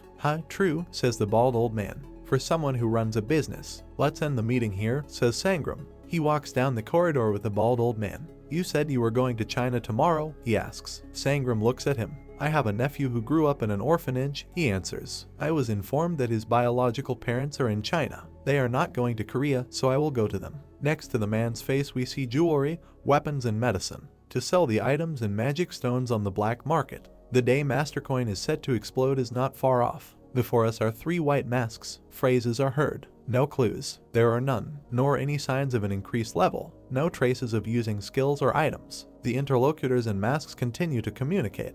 Did he not fight against the filter monster Lintcock? If a battle had occurred, there is no way that no traces were left, says the owner of the mask with blue hair. There were no traces there. Now it's the turn of the owner of yellow hair. How on earth? The Lintcock became even stronger after being bound to the gate. Fighting without leaving any traces is not an easy task, even for us. The interlocutor with blue hair answers. An even bigger issue is that an unknown figure stole the filtered essence. The other two ask again in surprise, not believing their ears. This man knew the password, the mask with blue hair tells them. A character with purple hair enters the conversation. However, even knowing the password, humans cannot meet the conditions. We see a yellow and purple mask. Has a divine being appeared? The first one asks. There are no divine beings on Earth. This is a confirmed fact already, answers the second. The mask conversation continues. Can you be sure that there were no unknown entities at that time? Rockfuller, one of the masks. A mask with blue hair stands in front of a gate from which light shines. This cannot be, this character screams. How could the essence meant for sanctity disappear? A tear runs down the mask. I am certain, says Rockfuller. The strongest human among those detected was an ordinary S rank. But there is someone I have in mind who's bothering me. The owner of purple hair shudders. Before us is a figure with long hair in a traditional Korean costume. The absolute ruler of the central realm, says Rockfuller. We are shown this character again. I'm afraid he went through the portal, he says. A bright column of light falls on the 3 interlocutors. There is such a possibility, says the purple mask. Be careful, adds the yellow mask. Only when the 3 of us combine our strength can we match him. The blue mask has a sad look. I will personally verify the absolute ruler of the central realm and return, says Rockfuller. Before us is an empty dark hall. While you're meeting him, we'll be preparing phase 2, say the other 2 masks. It's clear. We see an unremarkable building. It is reported to be SG Seoul branch. Before us is a young man in a business suit. This is the already familiar Cha Jeong-myung, rank 1 in South Korea. No matter how unlucky I am these days, it's still strange to meet you alone, he says. He turns to another friend of ours. This is Moon Soo-hyuk, co-ranker rank 1. A man with a briefcase enters the room in which the young people are. This is Han Ji-hoo, SG Seoul branch director. Young people are sitting in armchairs. What is the reason for calling us? Director Han Ji-hoo asks Cha Jeong-myung. The director stands in front of the guys. You will know the answer when you hear my question, he says. Han Ji-hoo adjusts his glasses on his nose. Have any of you recently experienced a sense of being followed or pursued? For some reason, we only see one of his eyes under his glasses. Any form of monitoring such as wiretapping, eavesdropping, surveillance, etc. will also do, he clarifies. Young people look at him. Although we looked like a joke at the Seoul Station gate, we're S-rank awakened individuals, says Jeong-myung. There hasn't been any stalking or surveillance. As for wiretapping or eavesdropping, I'm not sure. It seems like there hasn't been any, adds Moon Soo-hyuk. Han Ji-hoo stands with one hand in his pocket. So have there been any instances where personnel from the anti-SG regime approached you? He asks. Jeong-myung frowns at him. Anti-SG? Are you talking about CSG? He asks. Han Ji-hoo looks at young people strictly. No, CSG is a group of independent awakened autonomy solely for China. There is no intention to overthrow SG, he says. A folder appears in his hands, from which he takes out some papers. This is the first time I'm showing this to anyone other than Deputy Director Lim Hyun-sing, he says. Young people get acquainted with documents. Because no one can be trusted, says Han Ji-hoo. Moon Soo-hyuk looks at him in surprise. This means that you trust us, he asks. Han Jihu stares at him through his glasses. About 80%, he says. And I really hope that you can be trusted. Jiang Myung peers at the text of the document. If both of you are on the side of CSG, then the game is over, says the man. Jiang Myung notices something unexpected about the paper given to him. The reason for removing the Aegis Shield and Magic Sword of Destruction was to fuel conflict between pro-SG and pro-Korea factions. He asks. Han Jihu looks at the guys. Yes, the anti-CSG group is a minority elite, he says. Even if they had the power to defeat both of you, they wouldn't be able to control you. So they aim to incite conflict to weaken the whole, he says. Han Jihu takes both young men's hands. He gets down on one knee in front of them. I hope to form ties with both of you and stand united to protect Korea's SG from unknown forces, says the man. Tears are streaming down his cheeks. If that's not possible, then ascend to SS rank and become celestial beings above the clouds again. Let the conflict between the two factions be determined solely by your power, asks Han Jihu. Jiang Myung takes his hand back and looks at the man thoughtfully. Ascending to SS rank is not an easy task, he says. Moon Soo-hyuk looks at the second young man. I understand it. However, if you both share your expertise, says Han Jihu. He looks at Jiang Myung. Is this impossible? The man asks. The guys sit in chairs, trying not to look at each other. Jiang Myung looks away angrily. There is a need to ascend to SS rank after all, he thinks. If I, ranked first in Korea, will go to another country, I would barely make it into the top 3-5. In front of us is a system window above the heads of 3 young people. It reports the characteristics of awakened people in South Korea. High average level of awakened individuals, no SS rank awakened individuals. Jiang Myung imagines 2 fighters, one of whom has SS rank, and the other just S. However, if I share my knowledge and can't achieve SS, and that guy achieves it, what should I do? He thinks.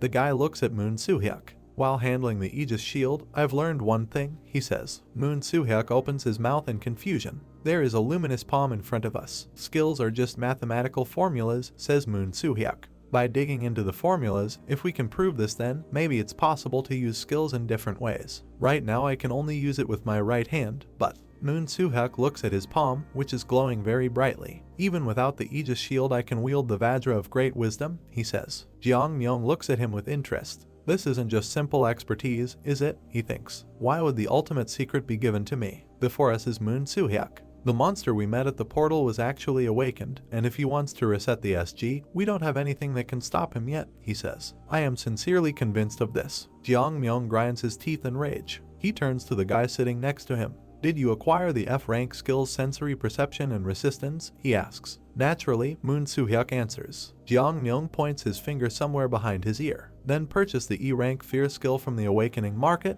he says. By using both sensory perception and resistance skills simultaneously and casting the fear skill on yourself, you can infinitely evolve the sensory perception skill. Han Jihu stands at the door with his arms crossed over his chest. What did you say? Moon Soo-hyuk asks in amazement. I haven't finished explaining yet, so just listen, Jiang Myung says. Han Jihu smiles and puts on his hat. I finally see it, he says. He leaves, holding his briefcase in his hand. The path to victory. The city is on fire. When the gate first appeared, China faced a serious risk that threatened the security of the nation. Destroyed abandoned buildings, although there were more awakenings on average. The problem was the vast lands that needed protection. The man put a stamp on the document. China then applied to join the UNSG to protect the country. UN accepted the application and supported China, planet Earth. Destroying China would have a huge impact on the global economy. The global economy was already unstable due to the emergence of the gate. Therefore, the fall of China could not be allowed. But it was inevitable, and no matter how absurd it may sound, as soon as China overcame the crisis, it left the UN.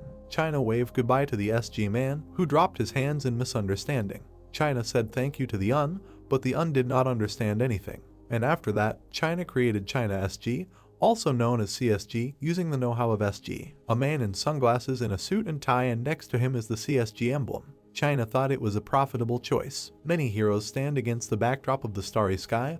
One of them had a sword, the other stood in a mask with gray hair. The crisis had passed and the era of incredible awakened ones had arrived. They were confident that they would take a leading position in the nation's competition. But there was something that CSG regretted. The CSG man stood behind SG, biting his thumb. Many different artifacts shimmered in the rays: a skull, a sword, precious stones. The existence of an awakened store for the purchase and sale of mana stones, items, skills, etc. The CSG man put his finger on his lip with his tongue hanging out and looked at the back of the nervous SG. The awakened store is managed and strictly controlled by the heads of UNSG branches, therefore it is a trusted platform without scammers and fake goods. The awakened one stands on bars of gold and points his sword upward. The importance of the awakened store lies not only in goods, but also in achievements in economic growth. Only if there is a guarantee that they will earn more money through risks. A man with a scar on his lip shows a bag of money. A man who stands in a purple bandana with a spear on his back. The man with the scar on his lip said that compared to the risks, they earn more money. The awakened will also improve their combat abilities, but because China left the SG, it cannot use the awakened store. A lot of disgruntled people walk away from a CSG man who is holding his head.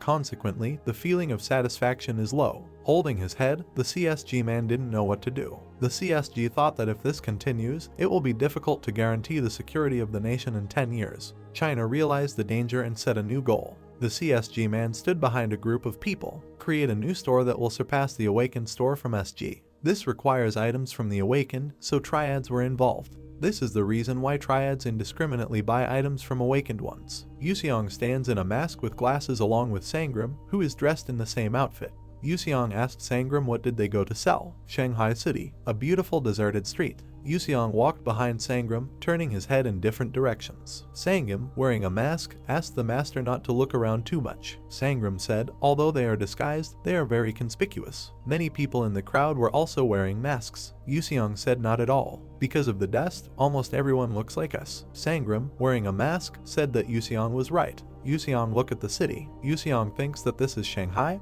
a secluded village in the east of Nanjinili. Yuseong with an old appearance looks at the bridge that crosses the river. Yuseong thought that where he lived was an ordinary fisherman's village. Yuseong clasped his hands behind his back and looked into the distance. Yuseong asked if it used to be called Sanghi sect. Yuseong said that even he, who united Chungwon, had not heard of this cult. Yuseong opened his mouth and asked, and they suddenly challenged him to a duel. Yuseong said that his friend died recently, so he doesn't have time to joke. The man with long brown hair hit his hand and said that if he could cut off the hem of Yuseong's robe, would Yuseong listen to his request? Looking at Yuseong, the man took a fighting stance. Yuseong couldn't believe his eyes. The man began to take out his blade. Taking out his sword, the man's eyes began to glow yellow. Powerful silhouettes of blows were near the face of a man who had veins appearing on his face. Staring with yellow eyes, the man struck. The wind from the powerful blows reached Yuseong. Yuseong thought that his strikes, like his energy, his martial art was pure and light. A man with long black hair jumped at Yuseong, and his blade was near Yuseong's face. Yuseong thought that this was amazing.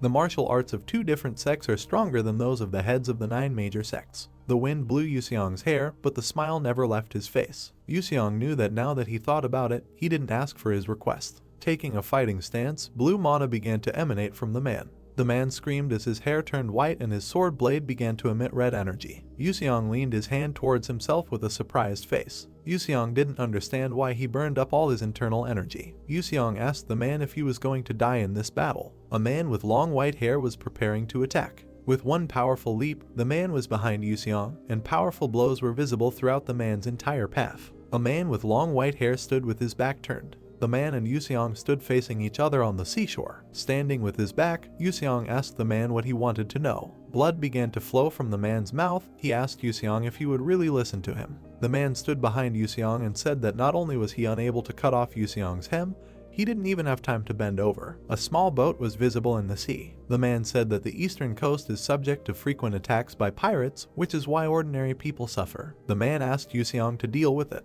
Opening his left eye, Yuseong asked why the man didn't ask those in charge. Drops of blood fell on the grass. The man said that he was thinking narrowly. This is the only way he could come up with. Yuseong closed his eyes. He didn't understand, but it seemed those in charge ignored his request. Yuseong thought that the head of the Sanghi cult was not decisive.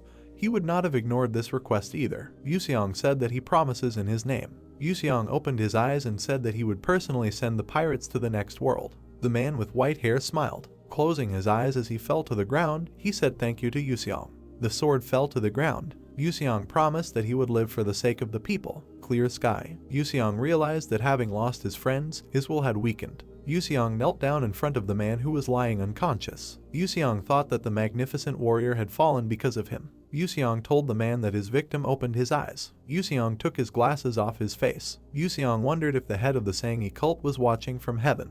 Yuseong understood that although the local history was different from theirs, the city shone with light. Yuseong understood that culture and geography have much in common.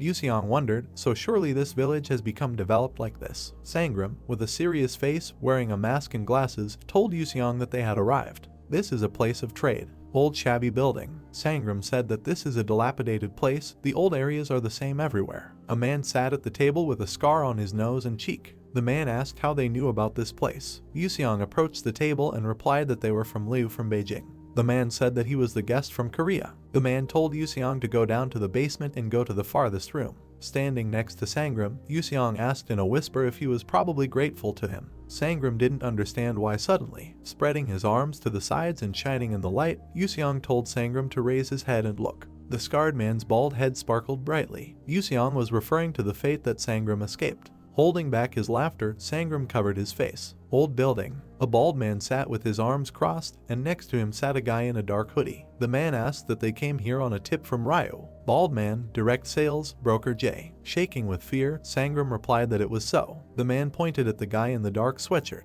The man said that that guy identifies the objects of the vanquished. The man said that you can consider that guy an appraiser. Yuseong was sitting in front of the guy and there were blue screens in front of them. The man said that there is nothing complicated about it. Just show the guy the contents of your inventory and the guy will already set a price for each item. The guy in the sweatshirt was a little surprised. Broker opened his eyes and could not believe that there were 34 kilograms of magic stones. Raising his hand, Broker asked the shaking guy if he was sure he had looked at the volume correctly. Sweat dripped from Broker's serious face. The broker could not believe that, given the current prices in SG, for which one would have to pay $148.8. Broker thought that since they buy back at 45%, the total is 66.96% dollars per joke. Many packs of dollars. Broker thought that even so, if he buys all these stones, it will come out to $2,260,000. Sweat dripped from Broker's serious face. Broker thought that magic stones are expensive everywhere, so there should be no difference, but looking towards Yuseong, who was wearing a mask, Broker thought that if Yuseong has so many of them, then how many other items are there? There were 4 people sitting at the table. Shaking, Sangram asked to share the inventory list with him. There were gray tiles in the room. You could hear what Broker was saying. Broker talked about shield from Janara, which is effective against humanoid monsters. Broker also saw a vampiric dagger, which absorbs the enemy's HP and turns it into mana. Broker is surprised that there is even an augutinic spear that can change its size. With a sweaty face, Broker clicked on the blue screen. Broker understood that the Janara shield is very rare, but Yuseong has 9 of them. And in addition, a bunch of S-rank items. Clenching his hand into a fist, Broker did not understand what kind of kid in front of him. The boy in the hoodie raised his hand and began to whisper to Broker. The boy said that if you buy back all the magic stones and items above rank B, you should get at least $30 million. Broker touched his chin. He was thinking about 30 million. He understood that, of course, it was not they who were paying for this, but CSG. But Broker had a red eye like a Terminator. He thought that if they tried to take away all the items from Yuseong, they could make good money that way. Sangram, wearing a cap and a mask, began to shake. Broker looked with a cold gaze. He did not understand why Sangram was trembling.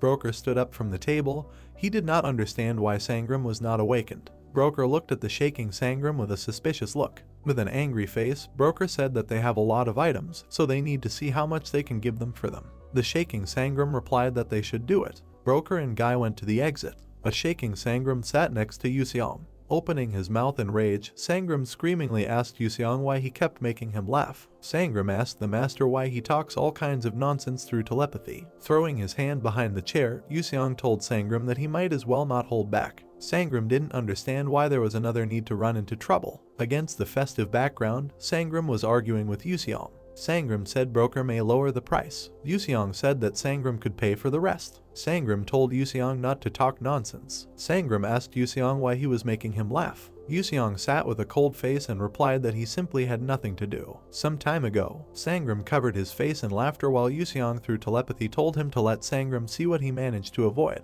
Broker's bald head shone brightly. Yuseong told Sangram to see how shiny it was. Broker looked at the blue screen with a confused face. Yuseong told Sangram through telepathy that the fate he was able to avoid was 15 degrees to the left. There was $1 in Broker's eyes. Yuseong said that there were already beads of sweat on Broker's face. Sangram lowered his gaze, holding back his laughter with his teeth. Yuseong said that they were able to find water in the desert land. Isn't this a miracle of nature? Sangram thought Yuseong was crazy. Broker stood up from behind the table and blocked the lamp with his head. Yuseong said it was a total solar eclipse. Sangram coughed from laughing. Yuseong looked at Sangram with a smile as he answered Broker's questions with pain. Broker and a guy in a sweatshirt stood near the entrance. Broker looked to the side and asked the guy what he could say. Broker looked away with a serious face and said that he thought that of the two, only the young guy was awakened. Actually, Broker is the boss of the store and his name is Jung. Touching his shoulder, the guy in the purple sweatshirt said that he agreed. Yuseong hardly understands the full value of the items.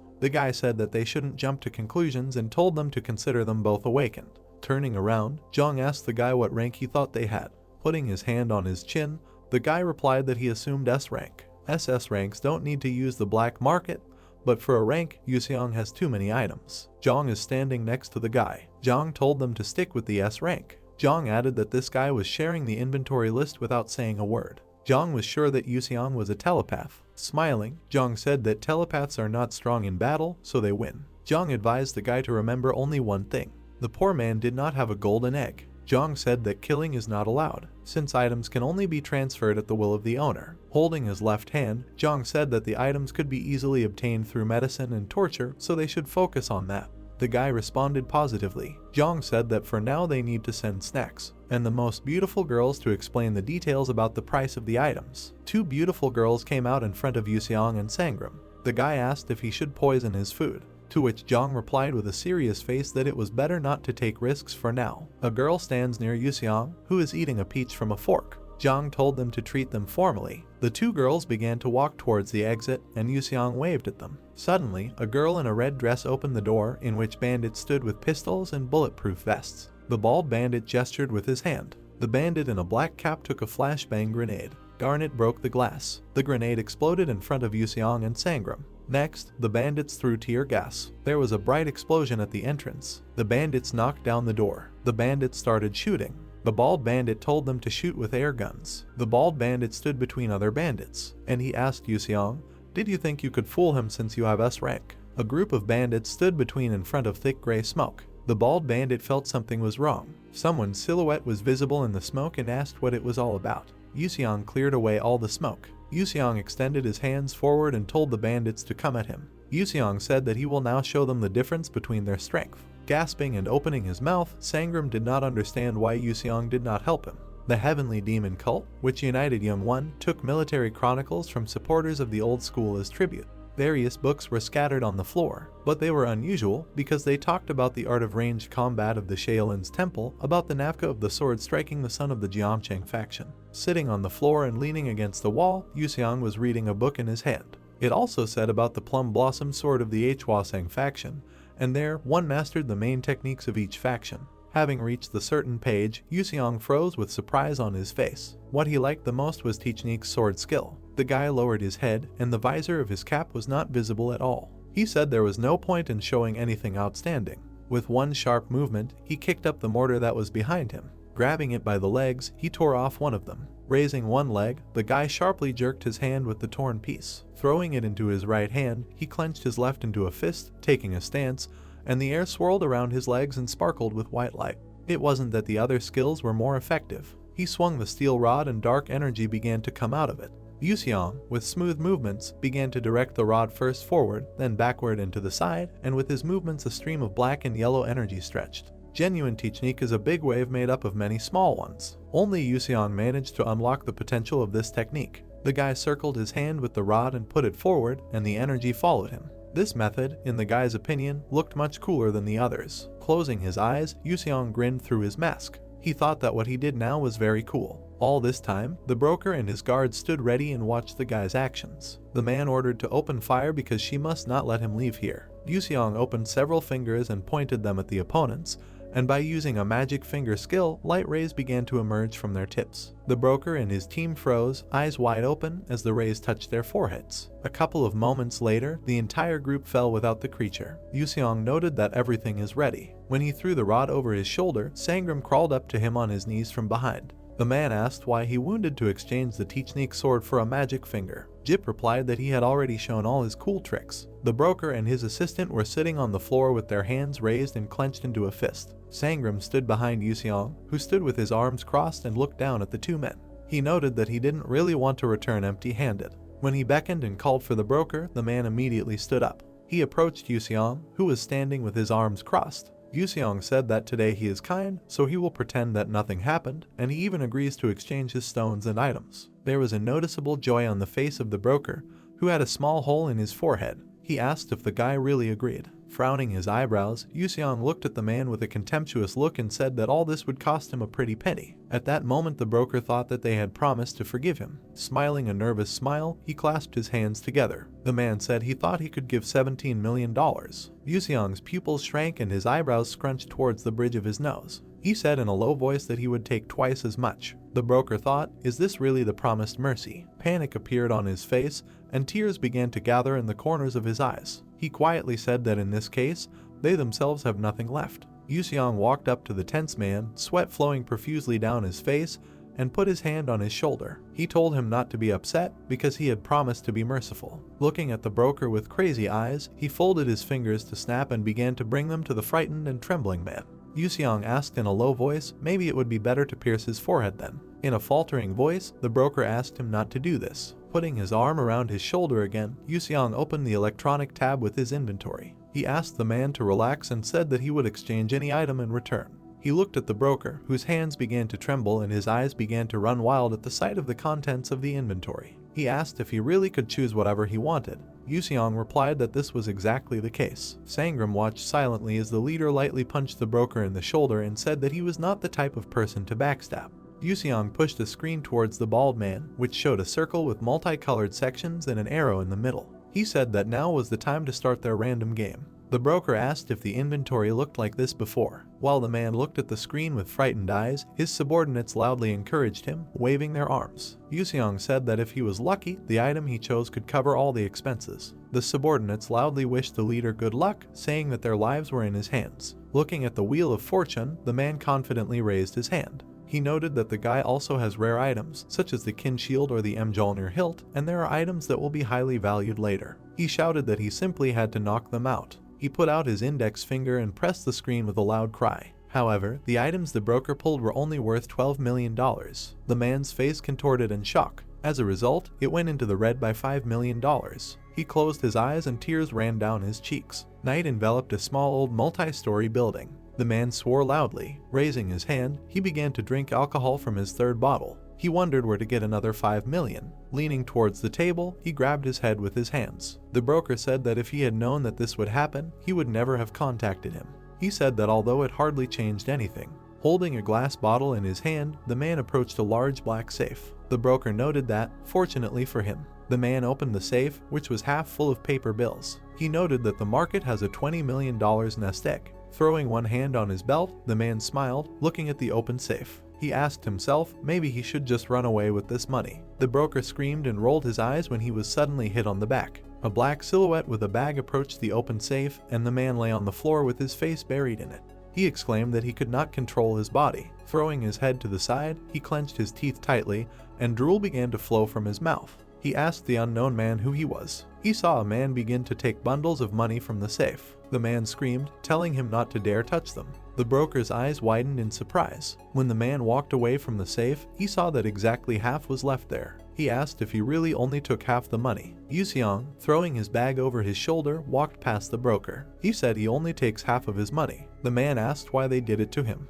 The broker lay on the floor, turned away from the guy, and veins began to bulge on his forehead. He cursed and loudly ordered the man to know his face. Yuseong returned to the hotel where he and Sangram had rented a room. The guy and the man looked at the paper bills lying on the table. Sangram asked if it turns out that the broker was hiding them all this time. Yuseong said it was predictable. Sangram took the wad of money and began to reread it. The guy asked how much money they ended up with. The man replied that it was approximately 22.5 billion, if not more. Yuseong called out to the man who approached the bed. He asked how much money it was. Sangram replied that you wouldn't see such a sum even in your dreams. The man frowned when the guy noted that he himself had a lot of money. He replied that this was only the profit of his construction company. Throwing his hands behind his head, Yuseong lay down on his bed. He asked if it turned out that now they could not sell their items in this place. Sangram replied that this was most likely the case. Looking at the head, the man with a stick of money in his hands went to his sleeping place. He noted that China is large and there are probably more markets, and he will search for them. Yuseong opened one eye when Sangram called him. Putting a wad of money to his face, Sangram looked at the head with pitiful eyes. The man clenched his hands into fists and jerked or made a victory gesture when Yuseong said that he could take his promise 20%. Sangram froze abruptly when the leader asked him if he remembered his promise. Having carried out mathematical calculations in his head, the man figured that if the cost of the car was subtracted from his 20%, he should be left with 4 billion. He thought that he had completely forgotten that he had to buy the leader a Ferrari, and then noted that the remaining 4 billion was better than nothing. Sangram, with a puzzled face, looked at the burning screen of the phone, which the head pushed towards him. Yuseong said that he decided to simplify the search for him and chose his own horse. Sangram's mouth opened in surprise, and sweat began to flow down his forehead. The man, hesitatingly, noted that this car costs more than 4 billion. He realized that if his revenue is 4.5 billion, and the chapter needs 4.76 billion, then in the end he remains in the red by another 260 million. Having penetrated in front of the leader, the man cursed. He noted that he is now in the red. Shanghai, China. Sangram, dressed in a suit and carrying an office briefcase, approached the front door. He told the chief that he would be back soon. Yuseong stood up from the bed, scratching his stomach. He asked his friend where he was going. Sangram told him that he still had some work to do. The man cast a narrowed glance at the head. He asked the head to be careful and remember that they were now abroad. Yuseong put his hands in his pockets and smiled cheerfully. He said that everything would be fine because he was no longer a child. Sangram replied that this did not calm him down at all. Young one believed that it was more correct to first prepare food for the head and then use what was left to make a dish for the emperor. The emperor sat at a round table on which there were small plates of dishes. Looking at the table in shock and with his eyes he asked, "Is this really true?" Towering over the small silhouette of the emperor was Yuseong, meditating in the lotus position. In fact, this only showed how great the influence of the head was, because the dishes that Jin Yuseong ate. There were an abundance of expensive dishes on the guy's table, prepared by the best chefs of the empire. While walking around the city, Yuseong ate fried scorpion on a skewer. He noted that in the past, fried scorpions were crispy on the outside and soft on the inside, but here they were dry and hard. He walked along the city streets, looking at the buildings. The guy noted that during all this time he had never been able to find a place where the food was as delicious as Young One. Noticing something, the guy stopped. He asked himself, "What is this?" Approaching the closed establishment, he read its name. Yuseong said that the department that was responsible for the emperor's food was also called the Imperial Kitchen. Closing his eyes, the guy began to sniff. He noted that not only the name is similar, but also the smell of the food. Pulling the handle of the front door, he noted that it was closed. Taking a couple of steps back and crossing his arms, Yuseong said that this was very strange. At this moment, the cook, holding a bowl of soup in his hand, tried the dish. Yuseong said that there is definitely someone inside there. Throwing the spoon with its contents onto the floor, the cook shouted that this was not the same taste at all. A young man named Wang Ho-il, who was a cook in the Imperial Kitchen, grimaced and grabbed his head with his hand. He swore loudly, saying that it was not exactly traditional cuisine, but rubbish that simply tasted similar. Ho-il recalled how Bison and his father opened this restaurant. He recalled that they, as descendants of the imperial chefs, were obliged to continue their work. However, his father later passed away and Ho-il was left alone. He recalled that his father did not have time to pass on the cooking technology to him, and thus all the recipes were lost. He recalled how people who tried his dishes would sit down or shake their heads in denial. He tried his best to replicate the dishes his father prepared, but it turned out poorly, so even his regular customers abandoned him. Clenching his hands into fists, Ho-il screamed loudly. He noted that something was still missing, and the taste was very different. The guy started and screamed in fear when Yuseong appeared behind him with the face of a corpse and whispered in Ho-il's ear that he had made a mistake. As Yuseong walked towards the table, Ho-il grabbed the meat cleaver. In a frightened voice, he asked the guy who he was. Yuseong replied that even if he told the cook, it would not help the cook. On the table, Yuseong saw a plate with a liquid dish. He asked if the cook was now making broth from the 8 treasures of longevity. The cook looked at the stranger with a blank look, holding a knife in his hand. He asked if the guy really recognized him by just one look, and then noted that this is the dish he prepares. Yuseong dipped his fingers into the soup and licked the liquid. He told the cook that he had added the ingredients in the wrong order and had not removed the mushrooms from the finished dish. Yuseong also asked if he didn't salt the meat. Putting away the knife, Ho-il looked at Yuseong, who was standing at the table. The cook said that was what was written in his recipe. The guy noted that most likely they meant to put salt under the meat. Looking at the stranger with surprised eyes, Ho-il asked how he knew this. and at the same time, I tried to understand how this man could come here because the door was closed.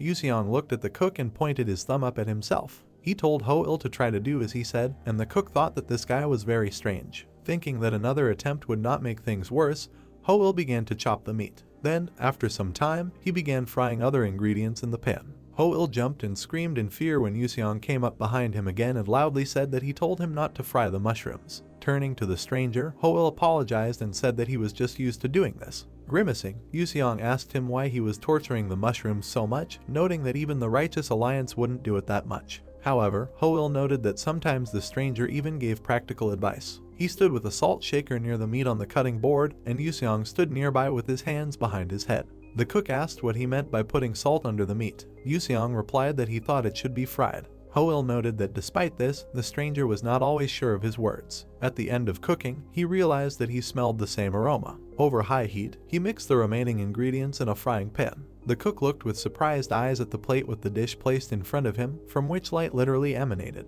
The smell made his heart beat faster. Taking a spoonful and bringing it to his mouth, he noted that this was something he needed to try. Yuseong looked at the back of the cook, who stood silently. He asked him if it was delicious. Ho-il handed him a plate with a spoon and asked him to try it himself. Yuseong replied that it was for this reason that he taught him this dish. The cook stood silently all this time, and after tasting the jeep, he said that it turned out very tasty, and now this is a real broth of the 8 treasures of longevity. Ho-il quietly agreed with him. Looking at the plate, the cook smiled, and tears began to accumulate in the corners of his eyes. He said that this was exactly the taste that he had been trying to achieve for so long. Yuseong grimaced and, without the slightest sympathy, told the guy to prepare Mystic 12 courses as well. Yuseong looked at the cook with displeasure when he, rubbing his eyes, said that he was also bad at sweet and sour shrimp. Yuseong asked the cook what was wrong with him. Ho-il replied that his father died in an accident and did not have time to give him the recipes. The cook smiled and showed him a gesture of respect when Yuseong said that he would teach him how to speak and asked him to bring the ingredients. After some time, Ho-il's work table was filled with a variety of dishes that Yuseong taught him to cook.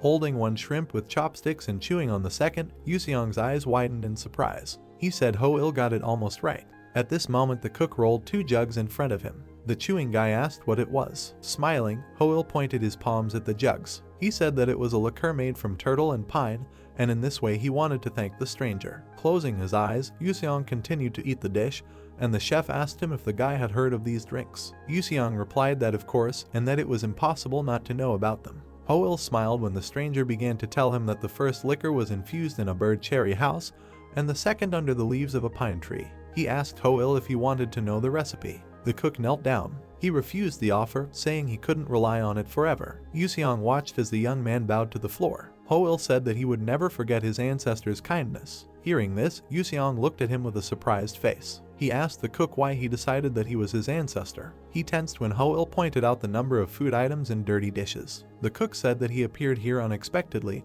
ate a lot of dishes and was not at all full. Ho-il, who was still bowing, smiled, and tears began to gather in the corners of his eyes. He said that as his descendant he promised to continue the dynasty of imperial chefs and thanked the guy. Ho-il looked up with surprise on his face when Yuseong told him that he would be watching him in that case. However, at that moment there was no one in front of him. With one hand in his pocket, Yuseong walked down the street drinking liquor. He noted that not only did he eat the usual food, but it was also free. Licking his wet lips, the guy looked up thoughtfully. He said that soju, after all, would not surpass anything and suggested that maybe it was all a matter of cooking technique. Sangram, who appeared in front of the guys, called him and waved his hand. When the guy approached his friend, he asked him where he had been, and Yuseong replied that he went to eat. The two of them headed towards the hotel entrance. Sangram noted with annoyance that it turns out he bought all this in vain. Yuseong asked him not to worry and said that as long as he used his internal energy, he could eat as much as he wanted. The man also asked why he wastes his energy on such things.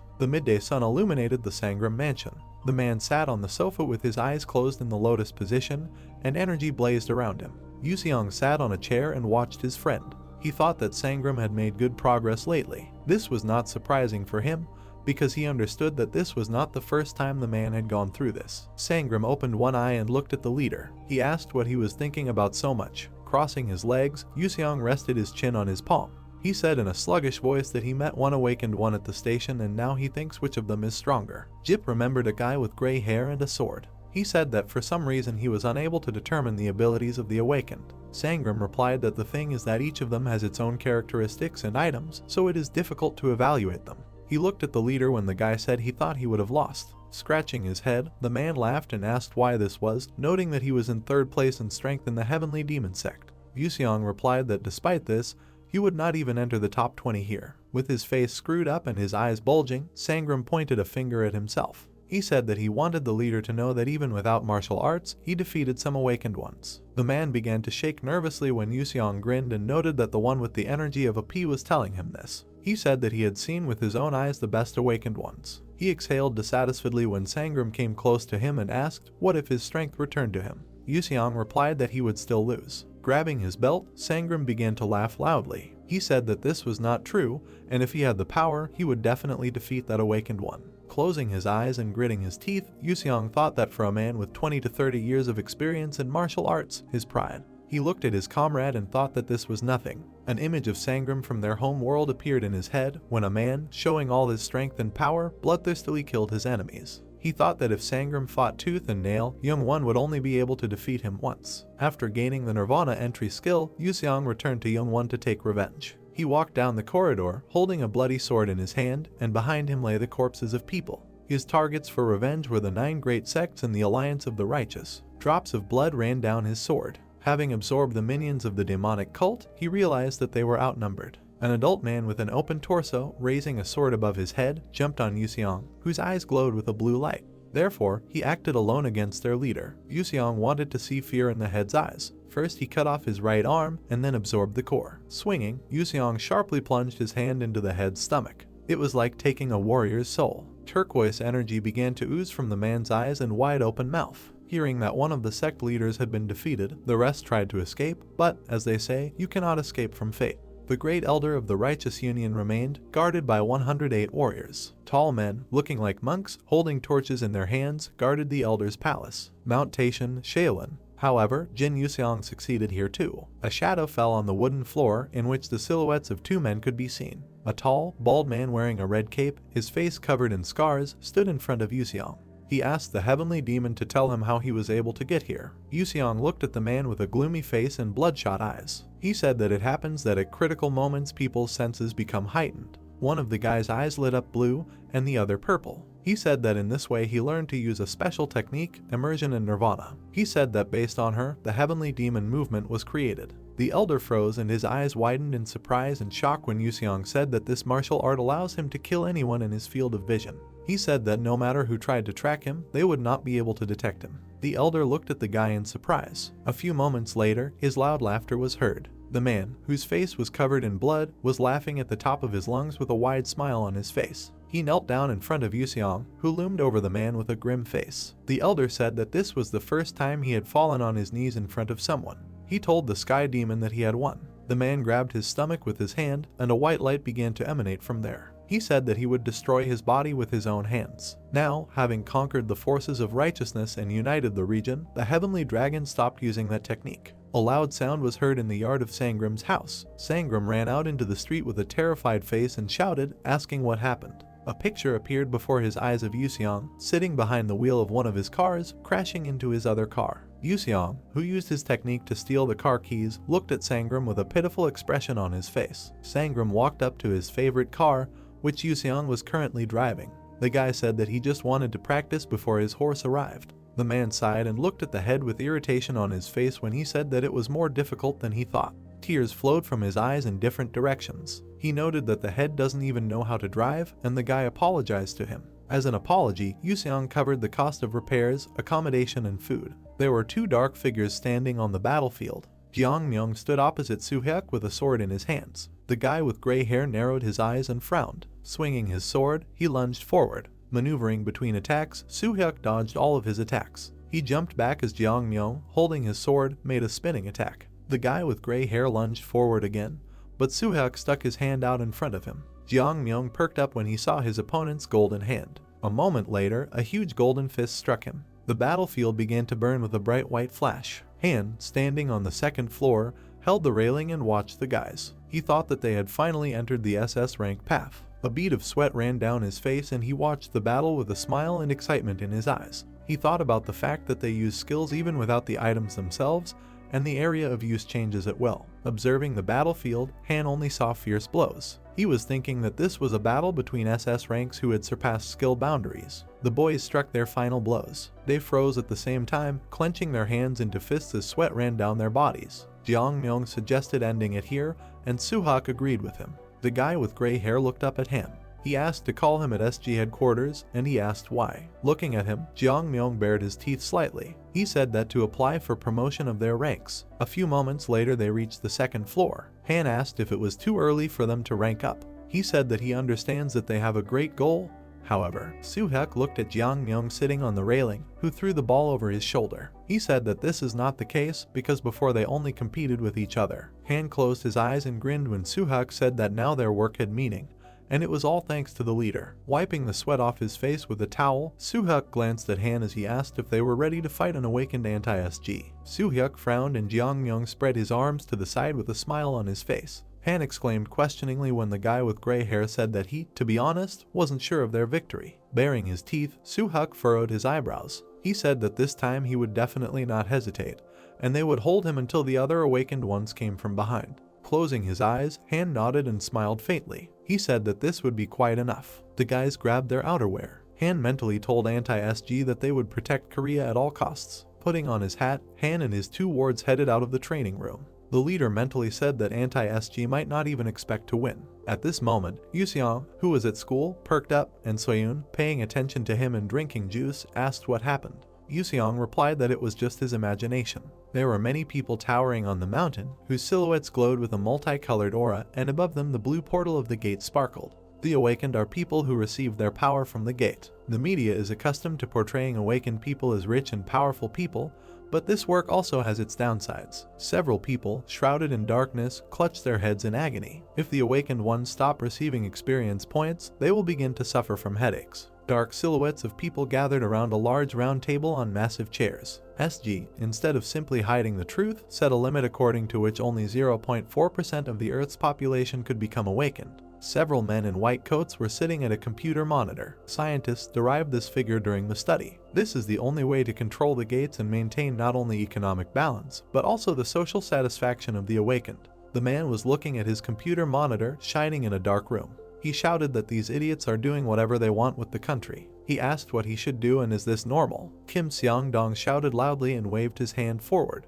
He shouted indignantly, asking why one can only become awakened after the SG military academy. He said that in this way they are restricting the citizens of their country and should repeal this law. Freezing in his room, where things were scattered, he saw his reflection in the mirror. Jumping onto a chair, he laughed, noting that it was great. I move closer to the computer and he starts typing on the keyboard. Seong-dong said that the intellectual abilities of today's people are quite poor and only he and the head of the country understand this. The bespectacled man was furiously pressing the keys and staring at the screen. He exclaimed that he would not tolerate this injustice. Leaning back in his chair, Seong-dong put his hands behind his head. He grinned and said that if he had a chance to become awakened, he would definitely reach the S level. Looking at the ceiling of his room, he sighed. Sharply stretching his hand forward, the man loudly called out the status window. He froze, realizing that again nothing had happened. Leaning back into his notebook, the man began to write, not paying attention to the status window that appeared next to him. Speaking out what he was writing, he said that the status window had been called for 475 days, but the system had still not responded to his call. His mouth and eyes widened in surprise when he noticed a blue flickering window next to him. Turning his gaze to his computer, he exclaimed that it had finally appeared. Having accessed the internet browser, he saw that the most popular questions at the moment were sudden awakening outside the gates. The expected percentage of awakening, which according to scientists' research was 0.4%, has risen sharply to 2%. Humming the song, Soyun walked into the living room. Her parents and Yuseong were sitting in front of the big screen. Approaching them, she noted that she also wanted to watch TV. Soyun jumped in place when her mother lightly spanked the girl. She indignantly asked where this girl was going. Rubbing the bruised area, Soyun looked angrily at her mother. She asked why she was fighting. Hyan reminded her daughter that she had an exam tomorrow and she needed to study. The girl smiled and brushed her hair off her shoulder. Mom smugly said that there was no point in starting to prepare on the last day. Having jumped up from the sofa, Hyan began beating her screaming daughter. She was indignant that Soyun also dared to show off and could at least pretend to be studying. Sitting on her lap, Soyun hugged her mother. She addressed the baby in her belly, noting that their mother had a very short temper. Hyeon replied that the older sister should set a good example for the baby. While the girl was babysitting her younger brother or sister, the woman looked at the guy sitting on the bed. She asked him if he remembered that tomorrow he would have an exam. Yuseong replied that he knows. Turning to the guy, Soyun grinned. She said that the guy doesn't study at all, and all he does is watch TV. She said she was sure the change was better than him. She invited the guy to argue, but he turned down, after which the girl asked if he was really afraid of losing. Yuseong replied that falling for such a provocation is already a defeat. The guy tensed, and the veins began to bulge on his face when the girl said that no matter what he said, he would still lose. Frowning his face, he remembered the saying in their home world. The guy thought that the way Soyun could piss off his opponent reminded him of the old saying. He noted that blood is thicker than water. Hyeon smiled and began clapping her hands. She said it was a good idea to bet on the points and the loser would get their wish. Crossing her arms, Soyun stood in front of Yuseong. She said that she agreed, but only on the condition that the desire must be fulfilled. Yuseong also agreed, telling the girl not to complain later, and she replied that these were her words. Sunlight illuminated the high school building. The students in the class made a loud noise. Someone asked if they had already seen those awakened outside the gate. The student noted that every 1.7 out of 100 became awakened, and in Korea 1.4 out of 100. One of the guys with a phone in his hand approached his classmate. He said that even in their school, 4 students awakened. They froze with surprise on their faces when a tall, large silhouette appeared behind them. A deep voice ordered them out of the way and told them not to talk before the exam. The guy said he recognized this voice. Turning around, they saw Jong-soo standing in the doorway, and he had become noticeably taller and larger since their last meeting. The guy was asked what happened to him. Jong-soo chuckled as his friends realized that the guy was studying. He noted that he always knew that education could not be hidden. Yuseong gave the guy a surprised look when Jong-soo called his name. Approaching his desk, Jong-soo loomed over the guy. In a low voice he asked whether he had been studying or not. Looking at his classmate, Yuseong replied that he watched something last night. Jong-soo asked, "Is this really all?" The guy grabbed his head and started laughing loudly. He noted that this was simply the top third comment on exam day. Putting his hand to his face, Jong-soo glared at Yuseong. He exclaimed that he recognized his speed, balance, destructive power, insight, focus, money, and experience. He raised his shining notebook above his head. He said that despite all this, the student must learn that in English there will be study. Jong-soo smiled widely, tearing open his notebook. He exclaimed that if he beat him in his studies, he would become the best student in school. In a non-Volvo quick jump, the guy ended up at the front door. He said that luck is definitely on his side today. Yuseong, sitting at his desk, looked around. He noted that Soyun and the others are very excited today. Materials for the exam hung on the board. Frowning, he rested his face on his hand as he filled out his answer sheet. He looked at Soyun, who was filling out her form with a smile on her face. She thought that she had a good feeling. Waving his arms in different directions, Jong-soo furiously solved problems. He exclaimed that all the questions were too easy. Hearing this, the teacher asked him to be calmer. The next day, Jong-soo's 2 friends looked at the guy with tension and grins on their faces. One of them noted that the guy seemed too arrogant. Jong-soo sat in the corridor with a downcast look, thinking, as he took 97th place out of 97. His friend asked how it was possible to enter the answers incorrectly into the computer. Jong-soo quietly muttered that he was just trash. He looked at his comrades with an emotionless gaze and asked what place Yuseong took. The guy replied that Jin Yuseong took 9th place in school. With a smile on his face, Yuseong pointed to the irritated Soyun, who lost her teeth out of anger since she took 96th place out of 97. The guy laughed and said that beauty will disappear in 10 years, but knowledge will remain with her forever. The girl responded rudely by asking him to leave her alone. Leaving the class, the girl covered her ears, and the guy noted that she was not only a bad student, but also foul-mouthed. Soyun shouted back that she wasn't listening to him at all. Jong-soo was surprised and came to his senses when Soyun sat down on the floor next to him. He looked at her slightly sad face and was surprised that Soyun sat with him. Yuseong approached them and asked how they could fail such an easy test. The girl looked at Jong-soo and said that she was conveying these words to the last place. Jong-soo asked with a slight smile on his face, has he really been humiliated now? 2 of Jong-soo's friends noticed Yuseong approaching. One of them noted that these exams are finally over, and the second asked Yuseong if he was going to go somewhere during the holidays. After a positive answer, they asked where exactly. At the same time, Soyun and Yuseong said that they would go to the Czech Republic. Soyun hesitated when one of the guys looked at them in surprise and asked if they were going to go together. She smiled tensely and started waving her hands negatively. The girl replied that her mother just said that it would be great if they took Yuseong with them. She thought that she had accidentally spilled the beans to them. Hearing this, Jong-soo's face changed and the veins on his forehead began to bulge. He asked in a low voice if this would really be a romantic trip to the Czech Republic. Soyun answered in a nervous voice that her mom and dad would also go with them. Yuseong watched the girl and guy who, having entered, sat on the floor, hugging their knees with their hands. At that moment, Jong-soo had a picture in his head of Yuseong and Soyun standing in wedding dresses against the backdrop of autumn trees. He thought that Prague, the mountain of romance, the church, the Gothic, was simply a wonderful place for a romantic trip. Yuseong glanced at Jong-soo. He thought that 97th place is more erudite than 96th place. The girl grimaced with displeasure when Yuseong grinned and said that he wanted 10 billion from her as a wish. Soyun indignantly asked if he had gone crazy. Before us is a city landscape. This is reported to be Prague, Czech Republic. 4 visitors from South Korea look around them in admiration. We see a bridge filled with people. This is the famous Charles Bridge, says one of them. The hero remembers his past. I wonder if Mulder lived in a place like this, he thinks. Mulder's hometown, Seville, is in Spain today. Koreans approach the cart from which they sell beer. Let's take a slow walk to the nearest restaurant, says Hyeon. I'll see if there's a good place here, says the hero. He approaches an elderly gray-haired man with a beard who is holding a piece of paper in his hands. Can you tell me if there is a good restaurant nearby? Asks Yuseong. The man laughs cheerfully. Of course there is, he replies. Soyun looks at the hero in amazement. What? Did you just address him in Czech? She asks. She stands next to Yuseong. When did you manage to learn Czech? The girl asks. I looked through the phrase book on the plane, the hero answers, and immediately remembered everything. Yuseong smiles. Originally, being 9th in class means being able to speak any foreign language fluently at first sight, he declares. The girl looks at the hero with wide eyes. Got it, 96, he says. Soyun scratches his head, trying to think positively. If 9th place provides such opportunities, she thinks, then 96 is not something to be ashamed of.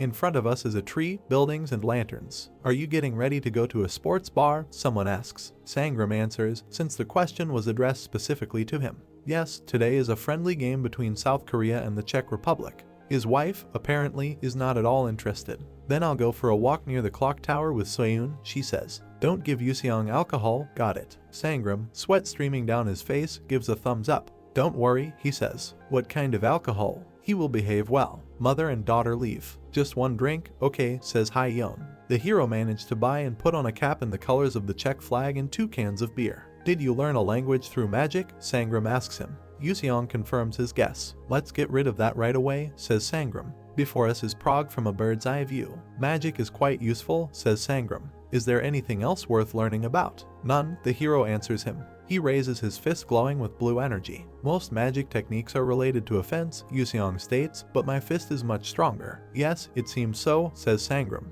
Koreans continue to talk while walking along the street of a European city. Actually, I've been thinking lately that I should learn magic to change the weather, says the hero. Really? Asks Sangram. A black haze rises above one of the buildings. The hero seems to notice her. He stops in the middle of the street. I feel bad energy, he thinks. Maybe this is a harbinger of an earthquake or typhoon. Sangram turns around, noticing that his companion is standing still. Okay, it's not a portal, so it's unlikely to be anything serious, Yuseong thinks. In front of us is a building reminiscent of a medieval castle. 2 masks, yellow and blue, are talking. They haven't returned yet, Rockefeller says. Because they are in a very distant place, the interlocutor answers. A white cloud appears under his feet. To avoid the administrator, one must pass through dozens of subdimensions, he says. They'll return before phase 2. The blue-haired mask seems saddened. I hope the time frame doesn't get too tangled, she says. In front of us are several young people, in front of each of whom hangs a dove status window. Finally, the second awakeners have been born, says Rockefeller. Soon the third awakeners inheriting their parents' traits will be born too. 2 masks stand opposite each other. If we trust in human adaptability, it will take from 5 to 10 years to see the end, says the blue one.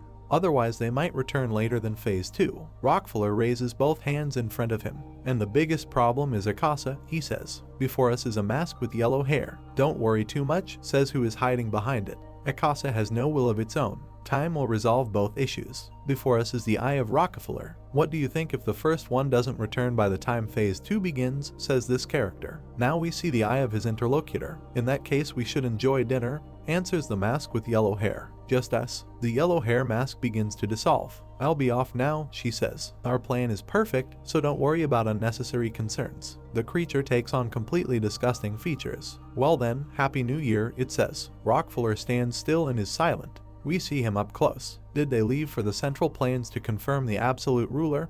he thinks. That's too devoted of an action. Surely there's some conspiracy going on. But even if we worry, we can't understand their intentions. Someone is climbing through the castle window. What's this place? Next to a mask with blue hair, a man is squatting in the window opening. Why is it so dark here even though there's a window? He asks. The blue mask turns to the new interlocutor. It feels similar to the Seoul Station gate, so I came here just in case, he says. We see that the interlocutor is Yuseong. Right? He says. That guy at the Seoul Station gate talking about spirituality for the sacred. The hero gets down to the floor and approaches the interlocutor. Are you the gatekeeper? Asks Yuseong. Or, amazement appears on the hero's face. Or are you an alien? The hero points his finger at the interlocutor. Inet, this is how we touch fingers, he says. The interlocutor says something, but it is impossible to understand him. The hero looks at his interlocutor. What are you saying? He asks. I don't understand you. Another phrase follows in the same incomprehensible language. Yuseong looks closely at the blue-haired mask.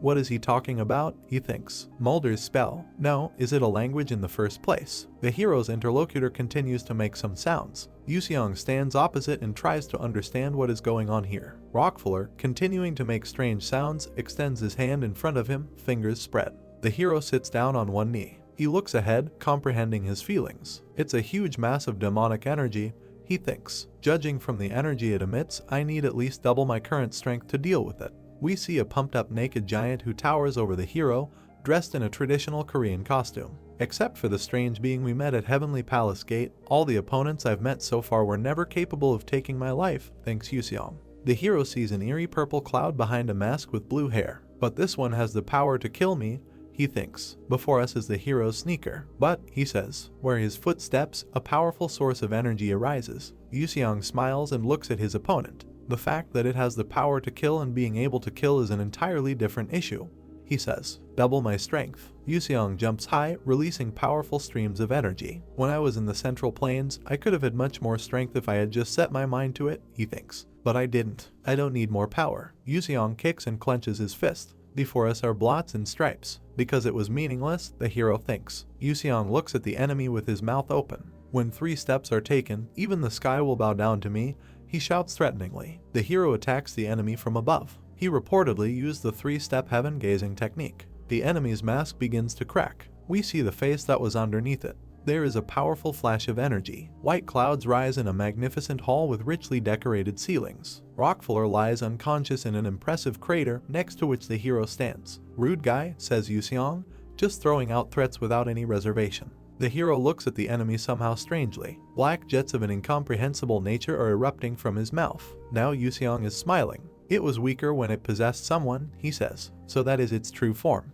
A terrifying entity with glowing eyes appears above the hero's head. You, the absolute ruler of the Central Plains, she shouts. Triplets. Before us are 3 human fetuses. Demons who could use evil sorcery even before they were born. They tore their mother's flesh and drank her blood because they felt confined. The embryo's eyes and mouths glow. Now this trio has grown up and donned monastic robes. The extraordinary triplets ruled the western lands with terror for 100 years from birth. That place was filled with only despair, so more people took their own lives than those who died from the tyranny. The hero looks at his comrade, who is holding a book in his hands. According to records, the triplets reportedly died while attempting to open a gate to another dimension, says Mulder. Before us is an open book. However, this information is incorrect. The triplets didn't fail to open the gate. We see dim stars in the sky. They just couldn't open it completely. They entered the gate and encountered an unprecedented being. Before us is a strange bald creature that has no mouth. This place is a space of loss. You must lose the most precious thing that makes you up in order to pass. 3 black entities appear on the roof of a multi-story building shaped like a fire. The triplets, who delighted in killing, sexual acts, and base pleasures, arrived on Earth with their bodies taken over by the unprecedented being.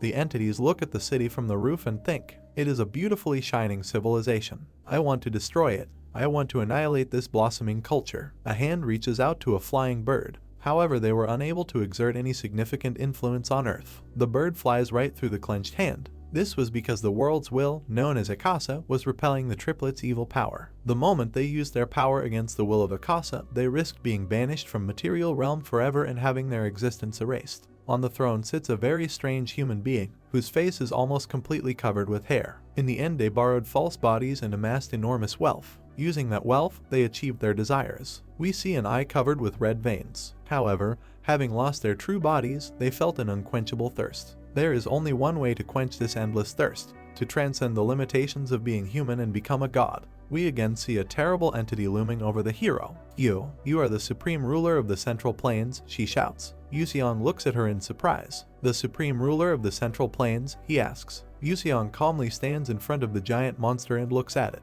The supreme ruler of the Central Plains, he thinks. But the atmosphere is completely different than before. We see a penguin with its head tilted to the side. What did you lose in the space of loss? They tell him. Space of loss? The bird asks. She tilts her head the other way. What is your reason for crossing the gate? Another question comes up. Gate? The penguin asks again. The monster that stands in front of the hero grins angrily, revealing many sharp teeth. What's this? It thinks. Was he always this annoying? The hero looks at the terrible interlocutor, folding his arms on his chest. You will answer my question first, he says. What are you up to? The monster's eyes glow with an ominous purple light. Don't you remember me? He asks. Have we met? Asks Yuseong. Did you lose your memory in the space of loss? Asks the monster. The hero points his finger at the monster. Hey, black guy, he says, do you know why you keep talking instead of answering my questions? The monster looms menacingly over the hero. Because you are afraid, Yuseong tells him. The monster opens its mouth wide, it is furious. Stubborn bastard, it screams. You're the one who doesn't answer my questions. This conversation drags on again, the hero says calmly. The glow comes from the monster's bottomless mouth. You're boasting from defeating mere homunculus made by sorcery, he shouts. The monster is pulling some long shoots towards the hero. Die, it screams. Yuseong quickly rushes somewhere, avoiding the blows that leave marks behind him. Black jets resembling ropes reach the hero. Yuseong looks at them with eyes glowing with blue energy. He hangs in the air, legs tucked under him. The monster chuckles, grinning angrily. We see an eye glowing with violet energy. Your attacks are pointless, the monster declares. It seems that the black jets still reach the hero hovering in the air. And indeed, he is entangled on his arms and legs and makes sounds indicating unbearable tension. Black jets entangle the hand clenching a fist. The fact that you are equal to us is a thing of the distant past, says the monster. It approaches the hero, who is hanging in the air of the window, entangled on his arms and legs. We succeeded in deceiving Akasa, says the monster, and achieved unimaginable growth by exploiting human spirituality. The hero, whose neck is also being squeezed by black jets, looks at the enemy with hatred. And now you, he says. The monster, grinning predatorily, interrupts him. No, you are not my enemy, he says. A notification appears above the bound hero's head indicating that he is using the secret technique.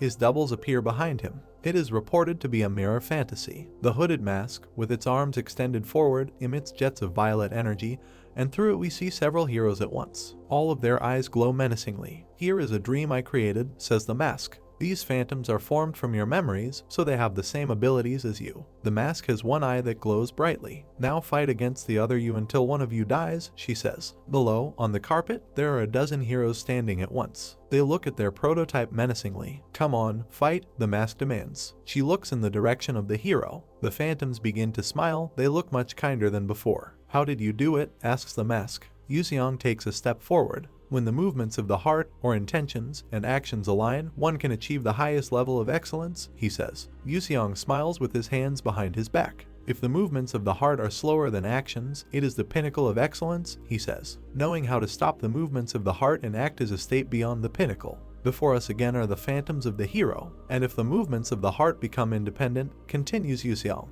He looks straight at the monster. You will obtain the heart sword, he completes the sentence. The mask responds with a glance. What? She asks. A shining sword appears in the hero's hand. It is reported to be heart sword. The glow spreads to everything around, including a couple of phantoms. The mask emits a terrible scream. The monster bares his teeth. It is clear that he is in great pain. I got cut, he thinks. You cut me even I have no form. Impossible. The hero looks at the monster. So where sis we see each other before?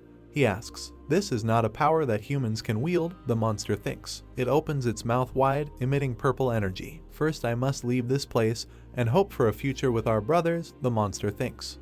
He disappeared. Where? The hero looks ahead in amazement. A powerful flash occurs next to him, and he flies to the side. The castle in which the battle took place explodes. Are you breaking the castle in an attempt to flee? The hero thinks. The moon is shining in the night sky. The hero sits on a large boulder. They've already escaped, he says. I've exhausted quite a bit of my internal energy, but I didn't see it through to the end. Yuseong looks at something in surprise. Before him is a very strange and incomprehensible picture. The color and nature of the darkness I just cut, he thinks. The stones around him glow, are changing. A light aircraft is flying in the sky. Now we see it from a closer distance. Soyun calls out loudly for his mother. There is a man behind her who is trying to push the girl out the door of the plane. Your mother is 4,000 meters below? He says. Yes, I know, Soyun answers. Okay, I'll jump, she says, and flies down. Her father looks after her a little surprised. Sangram, a drop of sweat running down his face, looks ahead. Now that we're up here, it's really high, he thinks. Master said he can jump even higher than this, right? We jump too, says the instructor standing right behind him. Now the hero is standing at the door of the plane with another instructor visible behind him. Are you afraid, student? Asks the mentor. The hero looks calmly ahead. Not at all, he replies. Is it true? The instructor is surprised. The couple leaves the plane. Then let's jump, says the instructor. The plane flies further, and 2 pairs of parachutists fly down. Haeyeon looks at the hero with concern. Are you okay? She asks. Yuseong, who had just taken off his helmet, looks at the woman in surprise. Yes, what's the matter? He asks. No, nothing. I was just looking from below, and it seemed to me that you were flying down too fast, she says. Before us is an instructor who is very ill and cannot come to his senses. That person who jumped with you seems to have almost died, says Haeyeon. She shows him the phone. Look at this, says the woman. The hero looks at the screen. I just received this, Haeyeon states. You were flying so fast that you didn't even register on the recording. We see Soyun's face distorted from overload. And look at Soyun, says her mother. She looks so lame. The hero looks thoughtfully at the phone screen. Haeyeon looks in surprise at the guy who continues to do something on the phone. What are you doing? She asks. I was reminded of the ceremony, the hero answers. Here is a photo of Soyun posted on some social network. Below is a mocking comment. Even if the world pushes you away, I'll endure it steadfastly. A strange sparkle appears in the hero's eyes. Haeyeon looks at him with concern. Oh my, Yuseong, the woman exclaims. She winks and points to the phone. If you continue to do this, you will soon be exposed. Let's turn off notifications and even log out of the app. Not a bad idea, the hero agrees. Soyun rushes towards the talking couple as fast as he can. Mom, didn't I say the video I recorded was being sent? She screams. The hero moves away, leaving the mother and daughter alone. He remembers the monster that eluded him a little earlier. More precisely, his words are that the hero is the absolute ruler of the Central Plains. Who was that anyway? Yuseong thinks. It seemed like he knew who I really was. The hero rubs his chin thoughtfully, remembering the monster. Why don't I remember him? He thinks. After all, it is impossible to forget him. I checked my memories, but they all seem to be there. Yuseong continues to think while rubbing his chin. Based on what he said, that dark figure must also come from the world in the Central Plains and experience the space of loss, right? Jiryo looks at his palm with his fingers spread. Anyway, thanks to him, I've amassed immense internal energy, he thinks. Yuseong sits on a stone glowing with blue energy. Who would have thought that the terrible malice I was steeped in would change to that of the great nature? Soyun approaches the hero from behind. We'll meet again in the not too distant future, he says. Who do you mean? The girl asks. Instructor. The hero doesn't answer. Before us is a character with blue hair, whom the hero defeated. Jin Yuseong, he shouts. How can a human influence over an incorporeal being like me? He's holding his throat. It was a fight that brought only losses, he thinks. The character sticks out his tongue and saliva flows from his mouth. The spiritual energy stolen by him is not something that can be gathered in a few years, he thinks. A crazy smile appears on his face, and in front of his face is a bearded monster defeated by the hero. The one who killed the lintcock and absorbed his spiritual energy must also be Jin Yuseong, he thinks. A character with blue hair looks ahead. The bigger problem is if the other brothers find out that I have weakened, he thinks. Before us is the whole trio and the corpse lying in front of them. If I join forces with my brothers and fight Jin Yuseong, we will prevail. Now we see yellow and purple masks. But can I, having lost my strength, join forces with them, thinks the mask with blue hair. He imagines his head being cut off. Never, he thinks. Now that the balance of power is broken, I must kill Jin Yuseong and reclaim my spiritual energy. The character covers his eyes with his hand, and also absorb the latent spiritual energy within him. The other brothers may also be hiding their trump cards, but mine will overwhelm not only my brothers but Jin Yuseong as well. This character's uncovered eye glows with blue energy. Jets of black energy rise in front of the character. No matter the process, the moment the final act comes to a close, he thinks, I will rise as a god. Night over the city. Hey, someone is shouting from inside the building we see. This is Soyun and she is very angry. Jin Yuseong, it's you, she shouts. We see the social media conversation that made her so angry. You are the one who posted that nasty post on Instagram, right? The hero sits calmly on the sofa and holds a glass of beer in his hands. What do you mean? He asks. What? You drink beer? Soyun can't believe his eyes. The girl approaches the hero and starts shouting at him. I'll tell dad about this. Come on, Yuseong answers calmly. He just takes another sip. I'll tell my mom too, the girl threatens. This will be unnecessary, the hero agrees. He hands the girl a glass. Okay, let's drink together then, says Yuseong. What? She can't believe her ears. Beer is pouring into a glass. This is an unusual beer, says the hero. This is a masterpiece created by the masters of Czech brewing. The girl looks at a glass of drinks. Do you feel this heavenly aroma? Asks Yuseong. I smell a fruity aroma and the taste is very good, Soyun replies. A guy and a girl are standing next to each other, smiling. Come on, if even a sip doesn't lift your spirits, feel free to scold me, says the hero. She is so naive and innocent, he thinks. Pour, just one sip, says the girl. The hero brings the glass to his lips. To your eyes, cheers, he says. And Happy New Year. Yuseong and Soyun clink glasses. You're making cheers like sounds, says one of them. There is a beer bottle on the table, and now there are 3 at once. It looks like the girl is already a little drunk. Very tasty beer, she says. The hero remembers Sangram, who boasts that even if he loses in a fight without weapons, he can defeat the leader in judo. As expected from the daughter of Sangram, renowned for his brewing skills in Youngwon, he thinks. An idea comes into the hero's head. He gets up from the couch and walks away from the table. Where are you going so suddenly? Asks Soyun. To the toilet, Yuseong answers. A girl holding a glass of beer is looking at her phone. Mom and dad said they'll be home after 10 o'clock, so will they be here around 10:30, she says. There are still 30 minutes left. Suddenly the girl notices something. Someone calls her by name very strictly. This is her father and mother, who look at her with indignation. Mom, the girl exclaims. You have 1 minute to explain everything, says Haeyeon. Soyun is shaking with fear. She still has a glass of beer in her hands. That, I actually wasn't going to drink, but Jin Yeseong insisted. The girl's voice is trembling. We see a toilet with no one on it. Is it true? So why is he not here? Asks the mother. This can't be true. He went to the toilet, the girl screams indignantly. The hero appears. He pretends that he did not expect to see anyone in his room. What are you all doing here? He asks. Yuseong smiles and puts his fist to his head. Yuseong, where have you been? They ask him. I was jogging along the Vieltava River, he says. The hero stands behind the girl's father and mother. Why does it smell like alcohol in here? He asks. Soyun, have you been drinking? In front of us is a hotel in which Soyun and Yuseong are fiercely arguing. Worthless bastard. Oh, look at her. She can't study properly and she's already become a drunkard. Yuseong, you brute. The girl's parents look at the young people in bewilderment. That's how this video ends. If you have sat through to the end, please don't forget to press the subscribe button and leave feedback. See you in the next video.